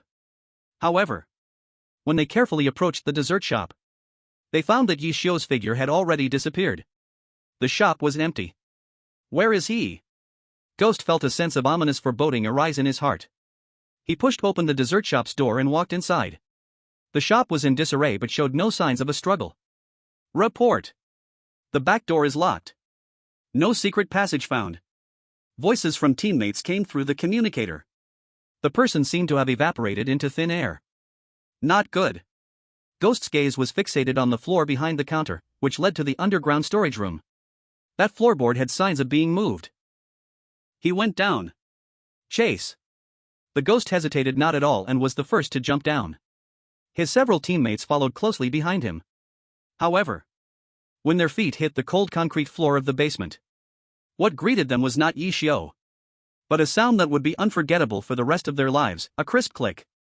The lights in the basement suddenly turned on. They could see the surroundings clearly. This was a small storage room. The walls were covered with various gas canisters, and under their feet was a complex series of traps made up of infrared beams and tripwires. Their earlier intrusion had already triggered the fuse. Trap! Get back! The ghost's pupils shrank to pinpoints, and he let out a terrified roar. But it was already too late. The entrance to the basement had been blocked by a huge shelf without them knowing. And at the other end of the room, Ye Xiu's figure slowly walked out from behind a stack of flour bags. He held neither a gun nor a knife. Only a lighter he had just found under the bar. He pressed the lighter. Pop! A small flame danced before him. He looked at the terrified hunters, his face breaking into a brilliant smile. That smile was like the whisper of a demon. Welcome to my game. Boom! The intense explosion consumed everything. Chapter 13, Explosion is an Art. Boom! The deafening roar seemed to tear apart the night sky of Raccoon City. The pastry shop turned into a fireball in an instant. The terrifying shockwave spread out in a circular pattern, shattering the glass on both sides of the street. Flames engulfed debris and wreckage, soaring into the sky, forming a small mushroom cloud. The global live broadcast shook violently at that moment, and the signal even interrupted for a fraction of a second. When the picture resumed, everyone saw a hellish scene. The pastry shop had vanished from the spot, leaving only a charred giant pit. Around the pit lay several incomplete bodies, charred to ashes. Their futuristic combat suits had melted into their flesh and blood. Silence. A global silence. Countless viewers gaped, their eyes nearly popping out of their sockets. What just happened? 1 second, there was an elite hunting squad made up of dozens of chosen ones, aggressively surrounding an unarmed game streamer. The next second, the hunters turned into ashes? No. No. In the Lighthouse country, in the command room of the White House, the iron-blooded General MacArthur suddenly stood up from his seat, his eyes red, staring hard at the screen. On the screen, the life signals representing the chosen ones of the Lighthouse Country Alliance went out instantly for 5 of them. 2 of them were Ghost's lieutenants. Ghost! Report the situation. Ghost! MacArthur roared into the communicator. Cough, cough, cough. A series of violent coughing sounds came from the communicator, mixed with static noise. A few seconds later, Ghost's hoarse voice finally came through. I am still alive. The live broadcast camera switched to the Ghost's main perspective. He looked disheveled. His high-tech combat suit was severely damaged, and the visor of his helmet was cracked. At the moment of the explosion, he activated the emergency energy shield of the combat suit with his superhuman reflexes and threw himself behind a concrete pillar, barely escaping with his life. But his several teammates were not so lucky. He raised his head and looked at the still-burning giant pit, his eyes showing an emotion beyond fear for the first time. That was an incomprehensible bewilderment. Trap! Ghost's voice trembled. The entire basement of the pastry shop is a giant chain explosion trap, gas canisters, tripwires, infrared sensors. When did he set this up? It was only 30 seconds from when he entered the pastry shop to when we went in. 30 seconds, to set up a trap capable of wiping us out? This question, no one can answer. MacArthur's face had turned extremely grim. Hunting? Is this damn thing called hunting? This is delivering oneself to be slaughtered. And at this moment, in the Dragon Kingdom's live broadcast room, after a brief moment of shock, it erupted completely. Damn. 5 kills right at the start? I'm freaking stunned. What happened to the hunting of Lord Ye? How did it turn into a one-sided slaughter by him? A deadly trap laid in 30 seconds. Is this the value of a tactical master? So terrifying. I declare, Ye Xiu is not called the BUG hunter, he himself is a BUG. In the Strategic Research Department of Dragon Kingdom's Strange Tales. Director Zhinding was tightly clenched fists slowly relaxed, his palms were full of sweat. He looked at the instigator on the screen, his expression filled with a mix of laughter and tears. This damn kid. I told him to avoid the spotlight, and he directly blew it to pieces. The analysts behind him looked at Ye Xiu with eyes that were no different from those they would use to observe a deity. In the center of the explosion, the smoke gradually dispersed. A figure walked out leisurely from a small alley across from the dessert shop. It was Ye Xiu. He was spotless, not even his hairstyle was disheveled. Before entering the dessert shop, he had already confirmed that a large number of flammable gas canisters were stored in the basement of the shop. This was a hidden environmental kill mechanism in the game. His so-called setting traps was actually just turning on all the gas canister valves after entering, then using a small candle to set a simple delay fuse. Then, he climbed out quietly from the dessert shop's kitchen ventilation, circling to the alley across. The whole process was smooth as flowing water. He merely utilized the most basic game knowledge and the information gap with his opponent. Thus, he directed this splendid opening strike. Ye Xiu walked to the edge of the giant pit and glanced at the charred corpses, shaking his head gently. He squatted down, picked up a tactical dagger shimmering with a ghostly blue light from a relatively intact corpse, along with several magazines. Acquired item, high-frequency tactical dagger, sea level. Acquired item, 9mm pistol magazine, 15/15, x3. If the gear is too poor, don't learn from others to hunt. He stood up, weighing the dagger in his hand, facing the camera in the air, as if he was giving a lesson to those remaining chosen ones. What is the most important thing when playing a game? It's the development at the start. You haven't even left the novice village, and you're already thinking about fighting bosses beyond your level? His gaze pierced through the smoke, as if he could see the ghost in the distance filled with horror. He grinned, exposing a mouthful of white teeth. Don't rush. The game has just begun. After saying that, he turned and walked toward the other end of the street. There was a gun shop with a sign reading Kendo Gun Shop. Chapter 14, Your equipment is now mine. Ye Xiu's words were transmitted clearly to everyone's ears through the live broadcast. That tone didn't sound like life and death combat. It was more like an experienced old player scolding a group of beginners who couldn't even understand the tutorial. Extremely insulting. Bastard.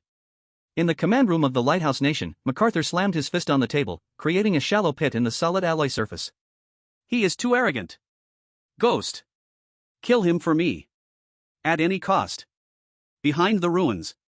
Ghost stared fiercely at Ye Xiu's departing figure, his teeth grinding audibly. The few remaining chosen ones around him were also filled with humiliation and anger in their eyes. They were the top soldiers of their respective countries, how had they ever endured such humiliation? Captain, should we chase him? A chosen one from the Empire of the Setting Sun asked quietly. No. Ghost took a deep breath, forcing himself to calm down. The earlier explosion had completely awakened him. The Dragon Kingdom person in front of him could not be judged with common sense. He was not a warrior, nor a spy. He was a monster. A monster that treated the entire world as a chessboard. Using conventional tactics against him. There is only one way to die. He went to the gun store. The voice of Ghost became cold and hoarse. According to normal thinking, he is looking for weapons. But this person never plays by the rules. Everyone, retreat. Back to the Raccoon City Police Department, RPD. The terrain there is complex, easy to defend and hard to attack, it's our only chance. Ghost made the most rational judgment. He gave up the active pursuit and switched to strategic defense. He wanted to use the building structure of the police department to rearrange the defense and wait for the opportunity. Want to run? Ye Xiu paused, glanced back at the direction where Ghost and the others retreated. A mockery curled at the corner of his mouth. Too late. He no longer hesitated, kicked open the already broken glass door of the gun store, and walked in. The gun store was in a mess. The guns on the shelves had long been looted. On the ground, only scattered shell casings and empty ammo boxes remained. Just as in the game. Ye Xiu was not surprised by this. He didn't even look at the empty shelves and walked straight to the back of the gun store's counter. He knocked on the wall behind the counter, producing a dull thud sound. Then, he pressed hard on an inconspicuous scratch on the wall. Creak! A series of grating sounds that made one's teeth ache rang out. The wall slowly slid to one side, revealing a secret staircase leading underground. This scene once again left the global audience stunned. Another hidden door? I'm dead, really dead. Does this man carry building blueprints with him? The people from the lighthouse country are still looking for ammo in the police station, while Ye Xiu has already begun exploring the hidden map. Is this the difference? A despairing difference. Ye Xiu walked down the stairs. Below was a small basement. Just like in the game, this was the gun store owner's private weapon modification workshop. On a huge workbench, various professional tools and parts were spread out. On the walls, a few pieces of the owner's hidden hard goods hung. A Remington M870 shotgun. A Colt Python revolver. And a half-finished large-caliber Magnum. Weapon acquired, Remington M870, C-grade. Weapon acquired, Colt Python, C-grade. Item acquired, weapon modification bench, usable. Item acquired, advanced weapon parts X3. Looking at the dazzling starter pack in front of him, Ye Xiu nodded in satisfaction. This is what development looks like. He held the Remington M870 in his hand, feeling its cold and heavy touch. Then, he walked to the weapon modification bench. The next scene left everyone in a daze. Ye Xiu's fingers danced as if playing a magnificent melody. He skillfully combined the various parts he had just scavenged with the materials available on the workbench. Disassemble, polish, assemble. His movements were so fast they dazzled the eyes. It felt like he was not doing this for the first time, but had repeated it 1,000 times. 15 minutes. Just 15 minutes. A brand new, sinister-looking monster was born in his hands. It was a magically modified Remington shotgun. The barrel was shortened for close combat. The stock was replaced with a folding tactical stock. A front grip and tactical flashlight were added to the bottom of the gun body. Most exaggeratedly, he forcibly added a red dot sight on top of the barrel with parts. Weapon modification successful. Name, Cleaner, Custom. Type, Shotgun. Level, B. Attributes, damage plus 30%, effective range minus 20%, stability plus 40%, comes with tactical lighting. Remarks, a close-quarters killer that defies reason. Ye Xiu raised the cleaner, aiming through the red dot sight at a dummy in the corner of the basement used for target practice. Bang! A deep thud echoed. The massive recoil made his shoulders sink slightly. And the dummy in the distance had its entire upper body blown to smithereens. Not bad. Ye Xiu blew away the smoke from the gun's muzzle. Now, it's time to collect some interest. He tucked the gun behind his back and strapped the Colt Python to his waist. Then, he slowly walked up the stairs. At this moment, Ghost and the others had successfully retreated to the Raccoon City police station. They were relying on the cover in the lobby, struggling to fend off the zombies pouring in from all directions. Bullets. I don't have many bullets left. There are too many of these monsters. We can't kill them all. Damn Dragon Kingdom people. He's definitely hiding in some corner, laughing at us. The Alliance's communication channel was in chaos. Ghost used a small knife to painfully stab into a zombie's eye socket, his face splattered with black blood. His eyes were dark and terrifying. He knew he had fallen into a passive situation. If they didn't find supplies before they ran out of ammunition, they would all be overwhelmed by the endless tide of corpses. Just then, the huge double doors of the police station were kicked open from the outside with a loud bang. A figure appeared in the doorway, silhouetted against the light. In his hand, he held an exaggerated shotgun. The gun's muzzle was still emitting a faint wisp of smoke. It was Ye Xiu. He looked at the chosen ones in the lobby, who were in a terrible state due to the zombies. A friendly smile appeared on his face. Gentlemen, do you need help? Chapter 15, The Whole World Loses at the Starting Line. Ye Xiu's voice was not loud, but it felt like a heavy hammer, crashing down on Ghost and the others' hearts. They turned around suddenly and saw that figure like a demon god. And the modified shotgun in his hand, emanating the aura of death. It's him. Why is he here? The surviving chosen one's eyes were instantly filled with fear. They would rather face the endless zombies than this man. Fire. Kill him. Ghost reacted the fastest, immediately raising his assault rifle and madly spraying bullets at Ye Xiu.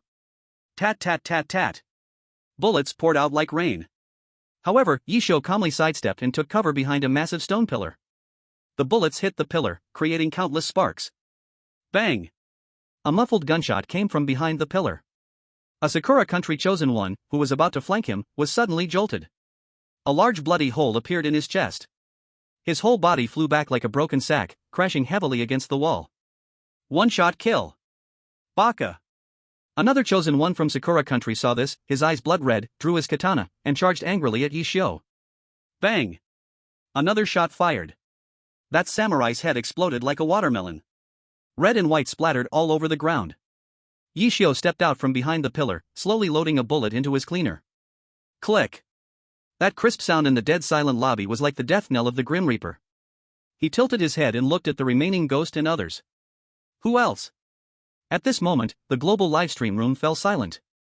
Everyone was shocked by Ye Xiu's simple, brutal, yet incredibly domineering method of killing. This was not a battle. This was clearly a crushing defeat. It was slaughter. In the Dragon Kingdom livestream room. Wow! So cool. This is what a gunfight looks like. One shot, one kill. Ye God, the shotgun has way too much power, right? What does it mean to level up? Tactical retreat, Ye got armed to the teeth in 15 minutes, while the Lighthouse country folks are still scraping with knives. Starting line? No way. Ye God was born at the finish line. In the Lighthouse country command room. MacArthur's face turned ashen. He watched as Ye Xiu, like a war god, strolled casually, reaping the lives of his country's chosen ones. He knew this so-called hunt had completely become a joke. A joke that showcased the strength of the Dragon Kingdom's chosen ones at the cost of their allies' lives. Retreat. Ghost. I command you to retreat immediately. MacArthur finally issued this humiliating order. The police station's hall. Ghost looked at the fact that it was now only himself and two other teammates. A deep sense of helplessness surged in his heart. The gap in equipment was just too great. So big that no tactics or skills could make up for it. Go! He immediately made a decision and threw a smoke grenade towards the corridor on the west side of the hall. As the smoke filled the area, he hurriedly fled with his last two teammates. Ye Xiu did not pursue. He simply watched them disappear at the end of the corridor with a leisurely expression. Then, he began to leisurely clean up the battlefield. Tisk, poor bastards. He kicked the corpse of the cherry blossom country warrior that had been headshot, finding only a mediocre quality samurai sword. Obtained weapon, mass-produced samurai sword, D grade. He casually tossed the sword aside and walked towards another corpse. This scene made countless spectators' expressions turn strange. Ye God, is he looting? And he looks so disgusted? This one is pretty good. Ye Xiu found a tactical medical kit and a uniquely shaped grappling hook launcher from the corpse of a chosen one from the empire on which the sun never sets. Obtained items, military medical kit, C grade, can recover moderate injuries. Obtained items, grappling hook launcher, C grade, can be used for fast movement. After collecting the loot, Ye Xiu's gaze turned to the giant goddess statue in the center of the police station hall. In the game, an important puzzle was hidden here. Solving the puzzle would open a secret passage to the underground facility. But Ye Xiu clearly did not plan to solve the puzzle step by step. Because he knew a faster shortcut. He circled to the back of the statue and looked up at the circular corridor on the second floor. Then, he raised the grappling hook launcher in his hand and aimed at the railing on the second floor. Whoosh! The grappling hook accurately caught the railing. Ye Xiu pressed the switch, and his whole body was pulled up with a great force, landing steadily on the second floor. He directly skipped the entire first-floor exploration and puzzle-solving phase. It's about time. Ye Xiu glanced at his watch. Time to meet an old friend. The old friend he mentioned made all the spectators feel puzzled. At this moment. Boom! Boom! Boom! A heavy thudding sound echoed from some direction in the police station. The sound was like a prehistoric giant beast awakening. Then. Bang! A huge sound. A wall at the end of the west corridor was violently smashed open. A terrifying giant over 3 meters tall, wearing a black trench coat and a top hat, stepped out from the hole. It had no facial features, just a blank face. Its whole body exuded an oppressive feeling that was suffocating. Warning! Boss Tyrant, T00 type, has appeared. Seeing this figure, players around the world who have played Resident Evil let out terrified screams. It's the Tyrant. It's the man who haunted our childhood shadows. It's over. This thing is invincible in the game too. We can only run. In the command room of the Lighthouse country, MacArthur saw the Tyrant appear, and his eyes suddenly sparkled with hope. Heaven helps me. He slammed the table hard. Ghost. Draw the tyrant towards Ye Xiu. Let him be torn to pieces by the tyrant. This was the only chance he could think of to turn the tide. Chapter 16, he treats zombies as resources to farm. In the police station, the atmosphere instantly froze. The appearance of the tyrant brought immense psychological pressure to everyone. That tangible sense of oppression even made viewers around the world feel a palpitation. Run, ye god. This thing can't be killed. Don't confront it head-on. The hearts of the Dragon Country audience rose to their throats once again. They feared that Ye Xiu would stubbornly face off against this giant creature. In the west corridor, the three ghosts who had just escaped were about to run into the tyrant that burst through the wall. F***CK.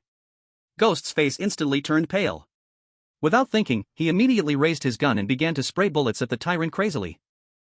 Bang bang bang bang. The bullets hit the tyrant's special trench coat, but they all bounced off, leaving not even a trace. Roar. The tyrant seemed enraged. It took heavy steps, extending its fan-like large hand toward Ghost. Run. Ghost let out a bizarre cry and turned to flee. His two teammates reacted a moment too late. One of them was grabbed by the ankle by the tyrant, lifted up like a chicken. Then, under countless terrified gazes, the tyrant tore with all its might. Put. That chosen one was torn alive in half. Blood and entrails splattered across the entire hallway. The other teammate, scared out of his wits, crawled and rolled away to another direction. Very good. In the command room of the Lighthouse Nation, MacArthur watched this bloody scene with an excited smile on his face. Ghost. Follow my command. Lead it to the second floor. Lead it to Ye Xiu. Received. Ghost forcefully suppressed his fear and began to use his agile moves, playing a game of tag with the tyrant. He kept shooting, creating noise to draw the tyrant's attention. Then, step by step, he led this terrifying killing machine toward the library on the east side of the second floor. And at this moment, what was Ye Xiu doing? He didn't rush to the library. Instead, he was leisurely clearing the wandering zombies in the corridor on the second floor. Bang! A zombie's head was smashed to pieces. Bang! Another zombie had its legs broken, writhing painfully on the ground. His shooting was precise, each shot hitting the zombie's vital spots. He controlled his ammunition consumption to the lowest level. His actions made everyone feel confused again. What is Ye God doing? The tyrant is coming, and he is still in the mood to deal with these little monsters? Don't you realize? He isn't just randomly killing, it seems like he is farming points? Farming points? What does that mean? Look! That zombie with broken legs seems to have dropped something. The sharp-eyed audience noticed. The zombie that Ye Xiu had mutilated, after writhing for a while, finally died completely. Beside its corpse, a small ammunition box appeared out of thin air. Ye Xiu walked over and picked it up. Acquired, shotgun ammunition X4. This scene left everyone stunned. Is this the game's drop mechanism? An analyst from the Dragon Country Strategic Research Department exclaimed. In the Resident Evil game, killing enemies in specific ways, like breaking their limbs first, has a higher chance of dropping supplies. He actually replicated this mechanism. Zhang Dingwa watched Ye Xiu's surgical-like precision in farming monsters on the screen and didn't know what to say anymore. While others played survival horror. He was playing a farming game? Using terrifying zombies as moving resource packs to farm? What on earth is this person's mind made of? The supplies should be enough. Ye Xiu reloaded the newly acquired ammunition, nodding in satisfaction. Then, he glanced towards the corridor on the west side. That big guy should be coming up. He turned and walked toward the library on the east side. There, Ghost had successfully led the tyrant inside. The library was small with many bookshelves. Ghost darted between the bookshelves, continuously evading the tyrant. But he was nearing his limit. The tyrant's relentless pursuit put him under immense mental stress and wore him out physically. Ye Xiu! You coward! Come out if you dare! Ghost shouted as he ran, trying to lure Ye Xiu into the library. He wanted the tyrant to deal with him. However, Ye Xiu's figure did not appear at the doorway. Bang! A loud noise. The window on the second floor of the library was kicked in from the outside. Ye Xiu's figure, like a ghost, flipped in from the window and steadied himself on the second floor's corridor. He looked down at Ghost, who was being chased by the tyrant below, jumping up and down. A playful smile appeared on his face. Are you calling me? The ghost suddenly looked up and saw Ye Xiu. His eyes first filled with joy, then transformed into horror. Because he realized that Ye Xiu was standing at another exit of the library. and he himself was trapped in this small space, blocked by the tyrant. He had been used as bait. You. The ghost was about to say something. But the tyrant roared and swung a fist at him. Boom! The massive fist smashed the ghost and the bookshelf behind him into a pulp. In the Lighthouse Nation, the last hope.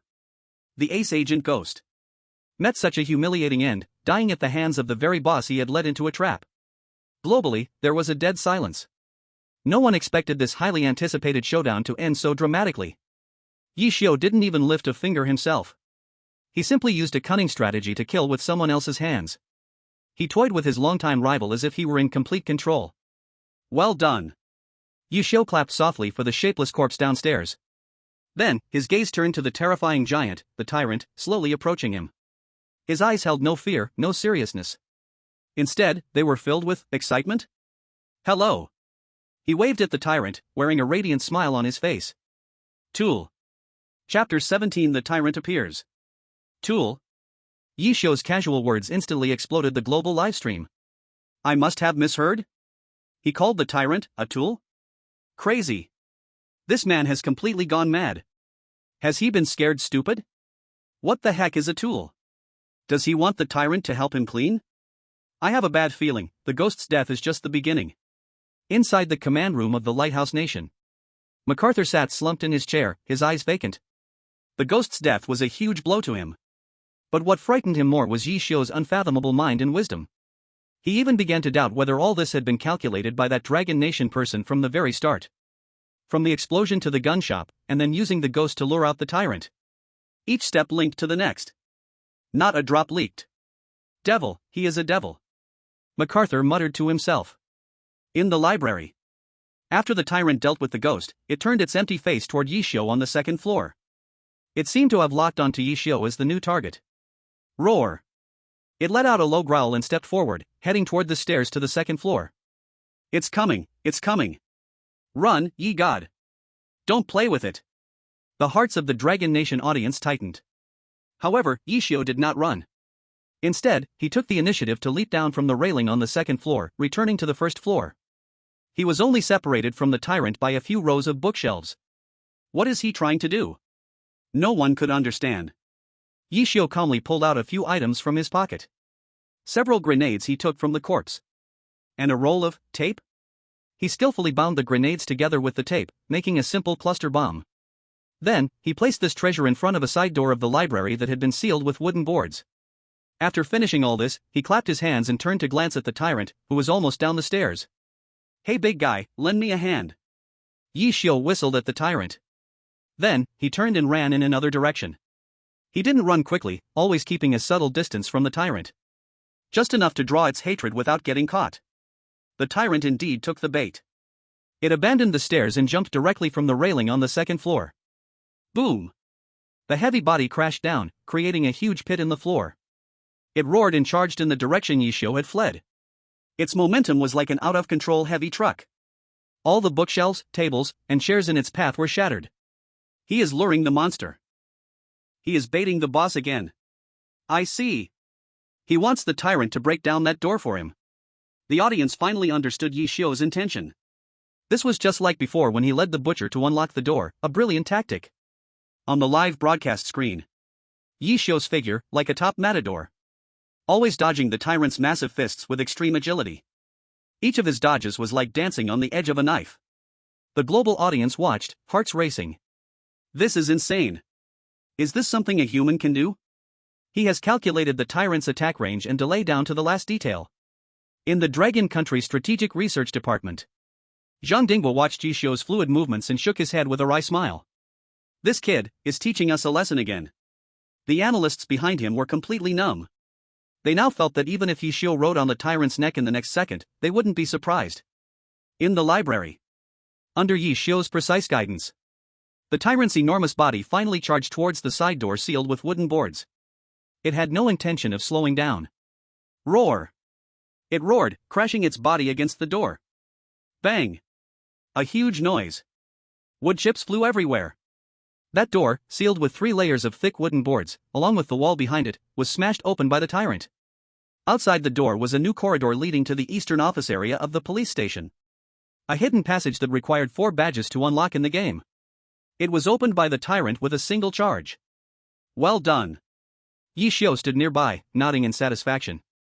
Then, he pressed a button on a simple remote control in his hand.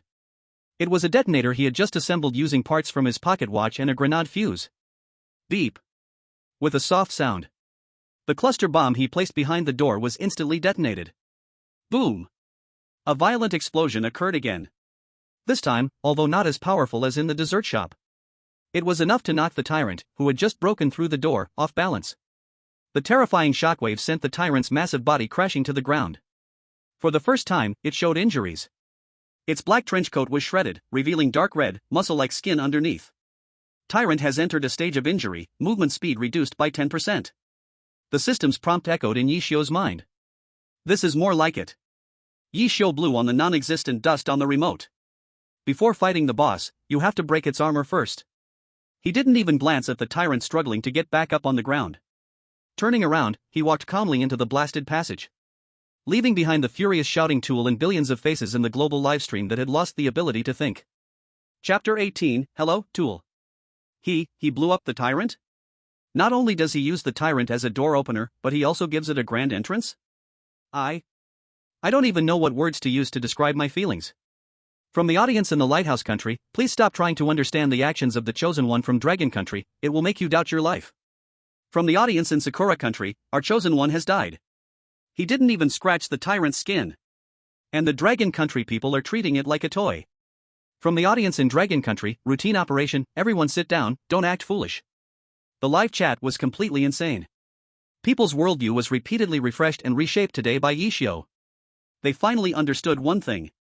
In the face of absolute game understanding, so-called terror and invincibility were just a joke.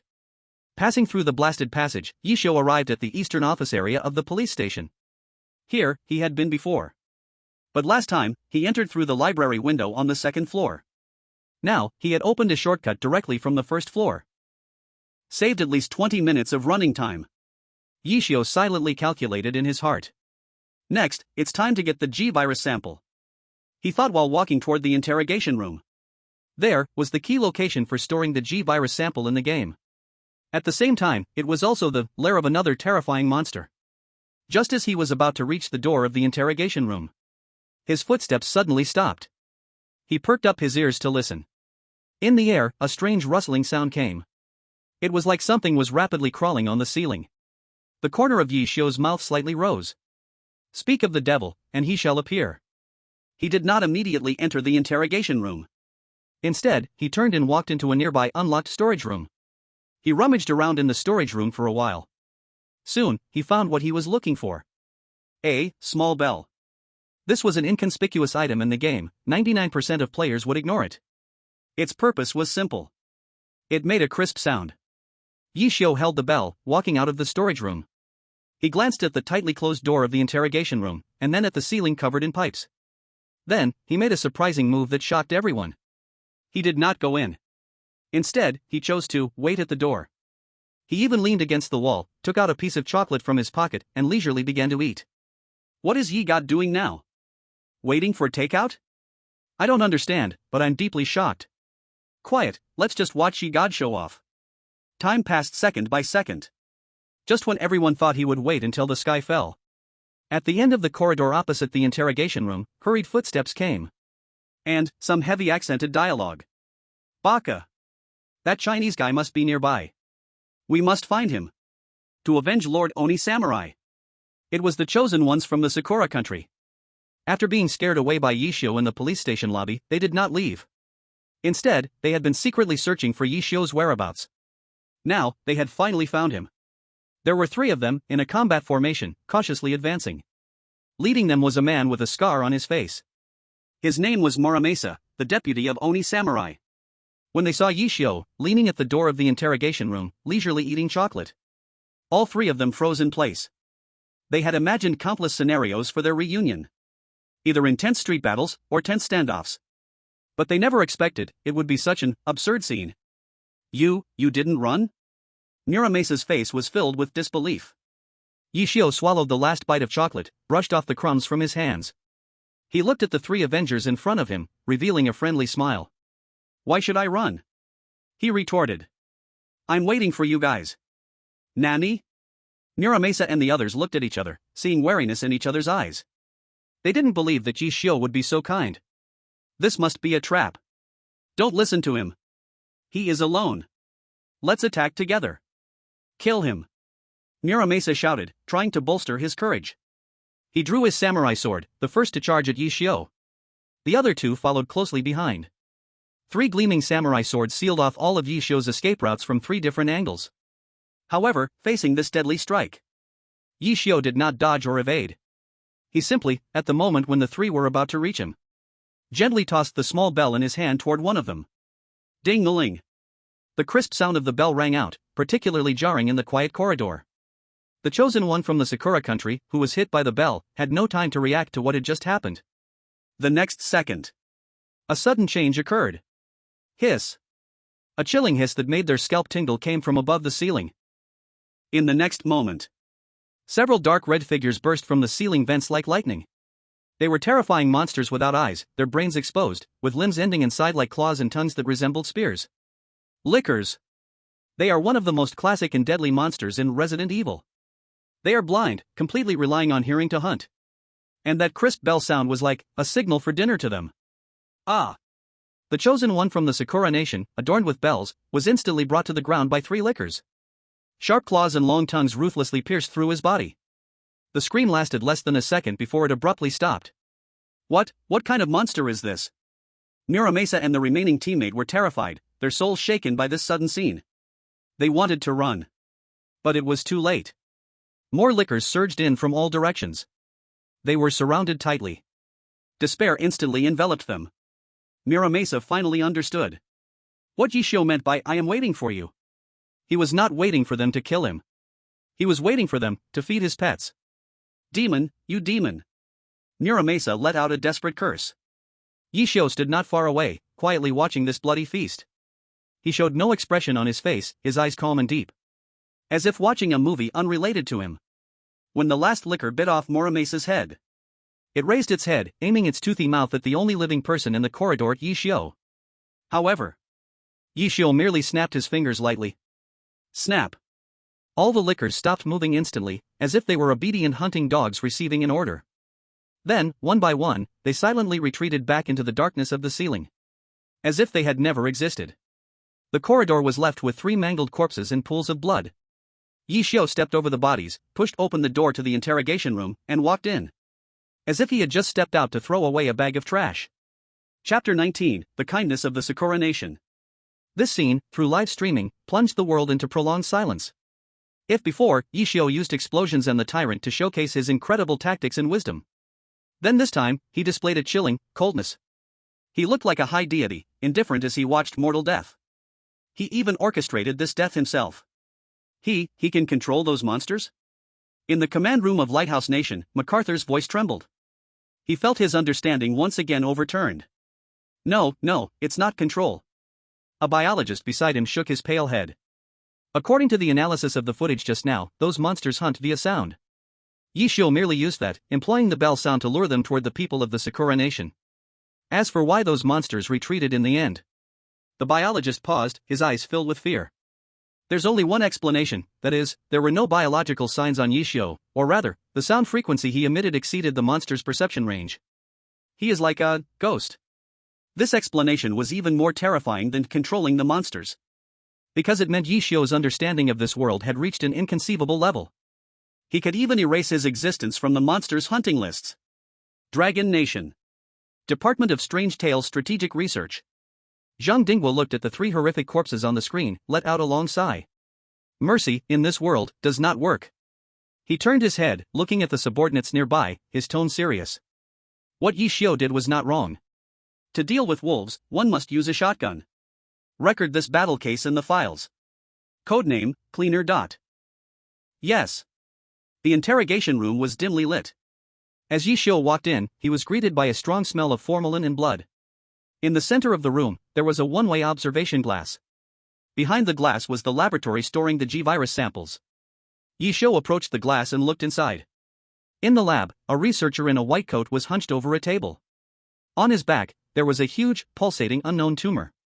Clearly, he had been infected by the virus. William Birkin. Ye Xiu softly uttered this name. He was the developer of the G virus and an important boss in the game.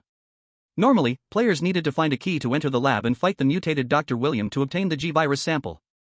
But Ye Xiu had a simpler method. He did not search for the key. Instead, he walked to a corner of the interrogation room. There was an inconspicuous fire hydrant. He opened the cabinet of the fire hydrant and took out a fire axe. Then, under the confused gazes of the global audience, he raised the fire axe and struck hard at the solid one-way glass. Bang! A loud noise. A crack appeared on the glass. Wow! Is Ye God going to break through forcefully again? He has learned badly. Learning from the thunder god of the lighthouse country. Don't talk trash ahead. Ye God is using tactical destruction. Thunder God is just reckless. Ye Xiu ignored the noise outside. He kept hacking at the glass with one blow after another. Soon, he smashed a big hole in the glass. Inside the lab, the hunched Dr. William was startled by the loud noise. He slowly lifted his head. Half of his face had completely mutated, turning into a huge monster with yellow eyeballs. Roar! He let out a roar that was not human and charged towards the glass opening. Here it comes! Here it comes! Time to fight the boss. The audience became excited. However, in the moment when Dr. William was about to break out, Ye Xiu suddenly took a step back and wedged the fire axe in the gap. The axe handle just stuck Dr. William's huge body, preventing him from fully coming out. This is blocking position. It's that damn blocking bug again. I'm crying. Dr. William's legendary name was single-handedly blocked by a fire axe. The live chat was instantly flooded with a sea of joy. Ye Xiu calmly pulled out the Colt Python revolver from his pocket. He aimed at the huge yellow eyeball of the trapped Dr. William. Bang! Bang! Bang! 3 gunshots rang out. Dr. William's eyeball was accurately shot and exploded. He let out a shrill scream, and his massive body convulsed and fell down. Killed Stage 1 boss, G Bio, William Birkin. Gained prime source points, 500 points. Ye Xiu blew the smoke from the gun barrel and pulled the fire axe out of the gap. Then, he calmly crawled through the hole he had smashed open and entered the lab. He walked to the workbench and opened a cryogenic safe. Inside lay a G-virus sample quietly nestled in a briefcase. Obtained key mission item, original G-virus sample. Done, time to wrap up. Ye Xiu picked up the briefcase and prepared to leave. At that moment, his gaze was drawn to a forgotten research log in the corner of the workbench. He picked it up and flipped through a few pages. The evolution of the T-virus has reached a bottleneck. It can only create mindless killing machines. But my G-virus is different. It can bring perfect evolution. Eternal life. This should be the power of God. The test subject showed a rejection reaction, but that's okay. I found the perfect host, my daughter, Sherry. She will become the Eve of the new humanity. Something is not right, it is watching me. That guy who calls himself Umbrella in the upper echelons, he is not human. He gave me some technology not of this world, he said. This is just a test. The content of the log abruptly stopped here. Ye Xiu's pupils suddenly shrank. It? Umbrella high level? Test? These keywords instantly reminded him of that developer log in the previous instance. 2 seemingly unrelated instances, yet the same mysterious puppet master appeared it. This is definitely not a coincidence. The truth of the National Luck horror story may be more complex than I imagined. Ye Xiu put away the log, his expression becoming more serious than ever. He felt that he was seemingly getting closer to the G-core secret of this world. Chapter 20: The Deadliest Trap. After acquiring the G-virus sample and key clues, Ye Xiu did not linger in the laboratory. He knew that Dr. William had not truly died. The power of the G-virus lies in its infinite regeneration and evolution capability. Soon, he would resurrect in an even stronger form. Ye Xiu carried the briefcase and returned the way he came. When he returned to the police station hall, he found that things had changed. The wandering zombies had vanished without a trace. Instead, a brand new and more terrifying monster appeared. Lickers. More than a dozen lickers were quietly clinging to the walls and ceiling of the hall. They looked like blood-red statues, completely still. But Ye Xiu knew that as soon as he made the slightest noise beyond their alert threshold, these statues would instantly turn into the deadliest killers. This is troublesome. Ye Xiu frowned. Although he knew how to avoid the lickers' detection, But sneaking through this minefield while carrying a heavy briefcase was not an easy task. Just as he was pondering a countermeasure, a voice suddenly came from the circular corridor on the second floor. Ye Xiu, do you need help? Ye Xiu looked up. He saw a young man in a white kimono, wearing a katana at his waist, standing by the second floor railing, smiling at him. He had a handsome face and an elegant demeanor. But deep in his eyes hid a touch of unnoticeable coldness. The chosen one of Sakura country, Oni Samurai. He was not dead. Not only wasn't he dead, but it seemed he was waiting here for Ye Xiu on purpose. Oni Samurai. How can he be here? Damn. Shouldn't this guy be chased by the tyrant? How did he end up in the police station?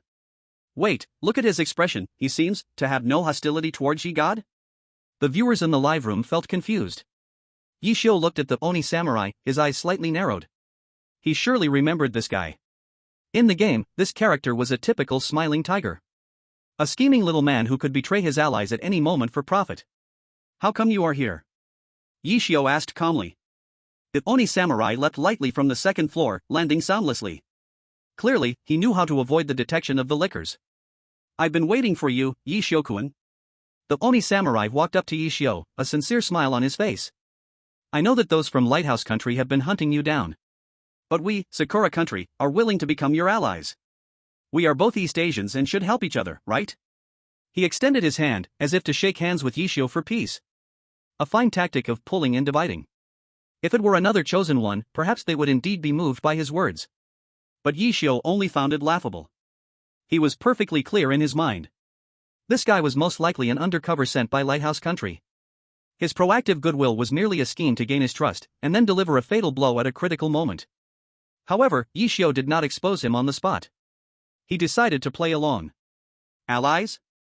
Ye Xiu feigned hesitation as he looked at him. That's right, allies. The Oni Samurai's smile grew wider. I know a place that hides the most powerful weapon in this instance, the Desert Eagle Magnum. As long as we get it, even a tyrant can be taken down with one shot. I am willing to share this secret with you. He threw out a bait that could make anyone's heart race. Ye Xiu looked into his sincere eyes and pondered for a moment. Then, he nodded. Okay, I'll go with you. Great. A glimmer of pride flashed in the ghost warrior's eyes, but it was quickly hidden away. Please follow me, he said and turned to lead the way. He led Ye Xiu through the hallway filled with lick eaters, towards the underground parking lot of the police station. Along the way, he acted very professionally, constantly reminding Ye Xiu to watch his steps and not make any noise. In that manner, he seemed like a very responsible ally. In the live streaming room. Why do I feel something is off? This ghost warrior is smiling too fake. Ye God won't really believe him, right? This is clearly a weasel wishing the chicken well. Oh no, Ye God is going to be tricked. The higher-ups of Long Nation, please warn him. In the Strategic Research Department of Long Nation. Zhang Dinggua's face also turned serious. Investigate. Immediately check all the information on this ghost warrior. This instance allows chosen ones to attack each other. He definitely means no good. However, no matter how anxious the outside world was. Inside the instance, Ye Xiu seemed to be genuinely deceived by the ghost warrior. He followed the ghost warrior all the way to the underground parking lot. Here, it was darker and more humid than the police station hall. The air was filled with a heavy smell of gasoline and rot. This is the place. The ghost warrior stopped at the entrance of a shooting range. That gun is in the locker inside, he said, pushing open the door to the shooting range. You go in first, Ye Xiu-kun, I'll keep watch for you. His smile appeared especially eerie under the dim light. This trap was set up in a clumsy way. Anyone with a little common sense could see the problem. However, Ye Xiu seemed completely unaware. He nodded and really walked into the dark shooting range alone. The ghost warrior watched Ye Xiu's back, and the smile on his lips finally stopped being hidden. It became ferocious and cruel. He slowly raised the walkie-talkie in his hand. The fish has taken the bait. Chapter 21. Listen, that is the sound of the footsteps of death. The moment Ye Xiu's foot completely stepped into the shooting range. Crash! The iron door of the shooting range was suddenly slammed shut and locked from the outside. Immediately after. Click! The lights in the shooting range suddenly turned bright. The dazzling light made Ye Xiu instinctively squint his eyes. When he opened his eyes again, he found himself surrounded by a huge circle. All around the shooting range, people were standing there, he didn't know when. The Lighthouse Nation, the empire on which the sun never sets, the great cold dark nation. The Western Union chosen ones he had previously scattered were all gathered here. Leading them was a burly man with a bald head, exuding an aura of violence. He was the second in command of the Lighthouse Nation, Iron Fist. A powerhouse known for his strength and fighting skills. Behind them, the Ghost Warrior stood there with arms crossed, filled with a cold smile, walking out from a secret door. Ye Xiu, you really made me wait a long time. He looked at Ye Xiu, who was encircled, his eyes filled with the mockery of a cat playing with a mouse. Did you really think I would be so kind to ally with you? How naive and ridiculous. Iron Fist also sneered, cracking his knuckles, making a click-click sound. Kid, your time of death has come. Today, here, is your burial ground. More than a dozen chosen ones slowly approached Ye Xiu. They all wore cruel smiles on their faces. In their eyes, Ye Xiu was already a fish in a barrel, unable to escape. This scene made all the global audience supporting Ye Xiu feel their hearts sink to the bottom. Oh no! It's a trap. A perfect trap aimed at Ye God. They all united. Even Ye Xiu is just one person. This Ghost Warrior is too sinister. I hate it so much. Dragon Kingdom Strategic Research Department. Zhang Dinghua slammed the table, his eyes red. Despicable. Shameless. All the staff around him clenched their fists, their faces filled with anger and worry. They all knew that Ye Xiu was really in a desperate situation this time. At the shooting range, facing the siege of more than a dozen strong enemies, Ye Xiu's face showed no signs of panic or fear. He didn't even frown. He quietly looked at the Ghost Warrior and asked a question that surprised everyone. Is this your entire plan? His tone was as calm as asking, did you eat today? That calmness made the Ghost Warrior feel a strange sense of unease. You still dare to be tough when facing death? The Ghost Warrior snorted coldly, trying to overwhelm Ye Xiu with his momentum. You have been surrounded by us. You have no chance at all. Is that so? Ye Xiu smiled. That smile was full of compassion. Have you ever thought about a question?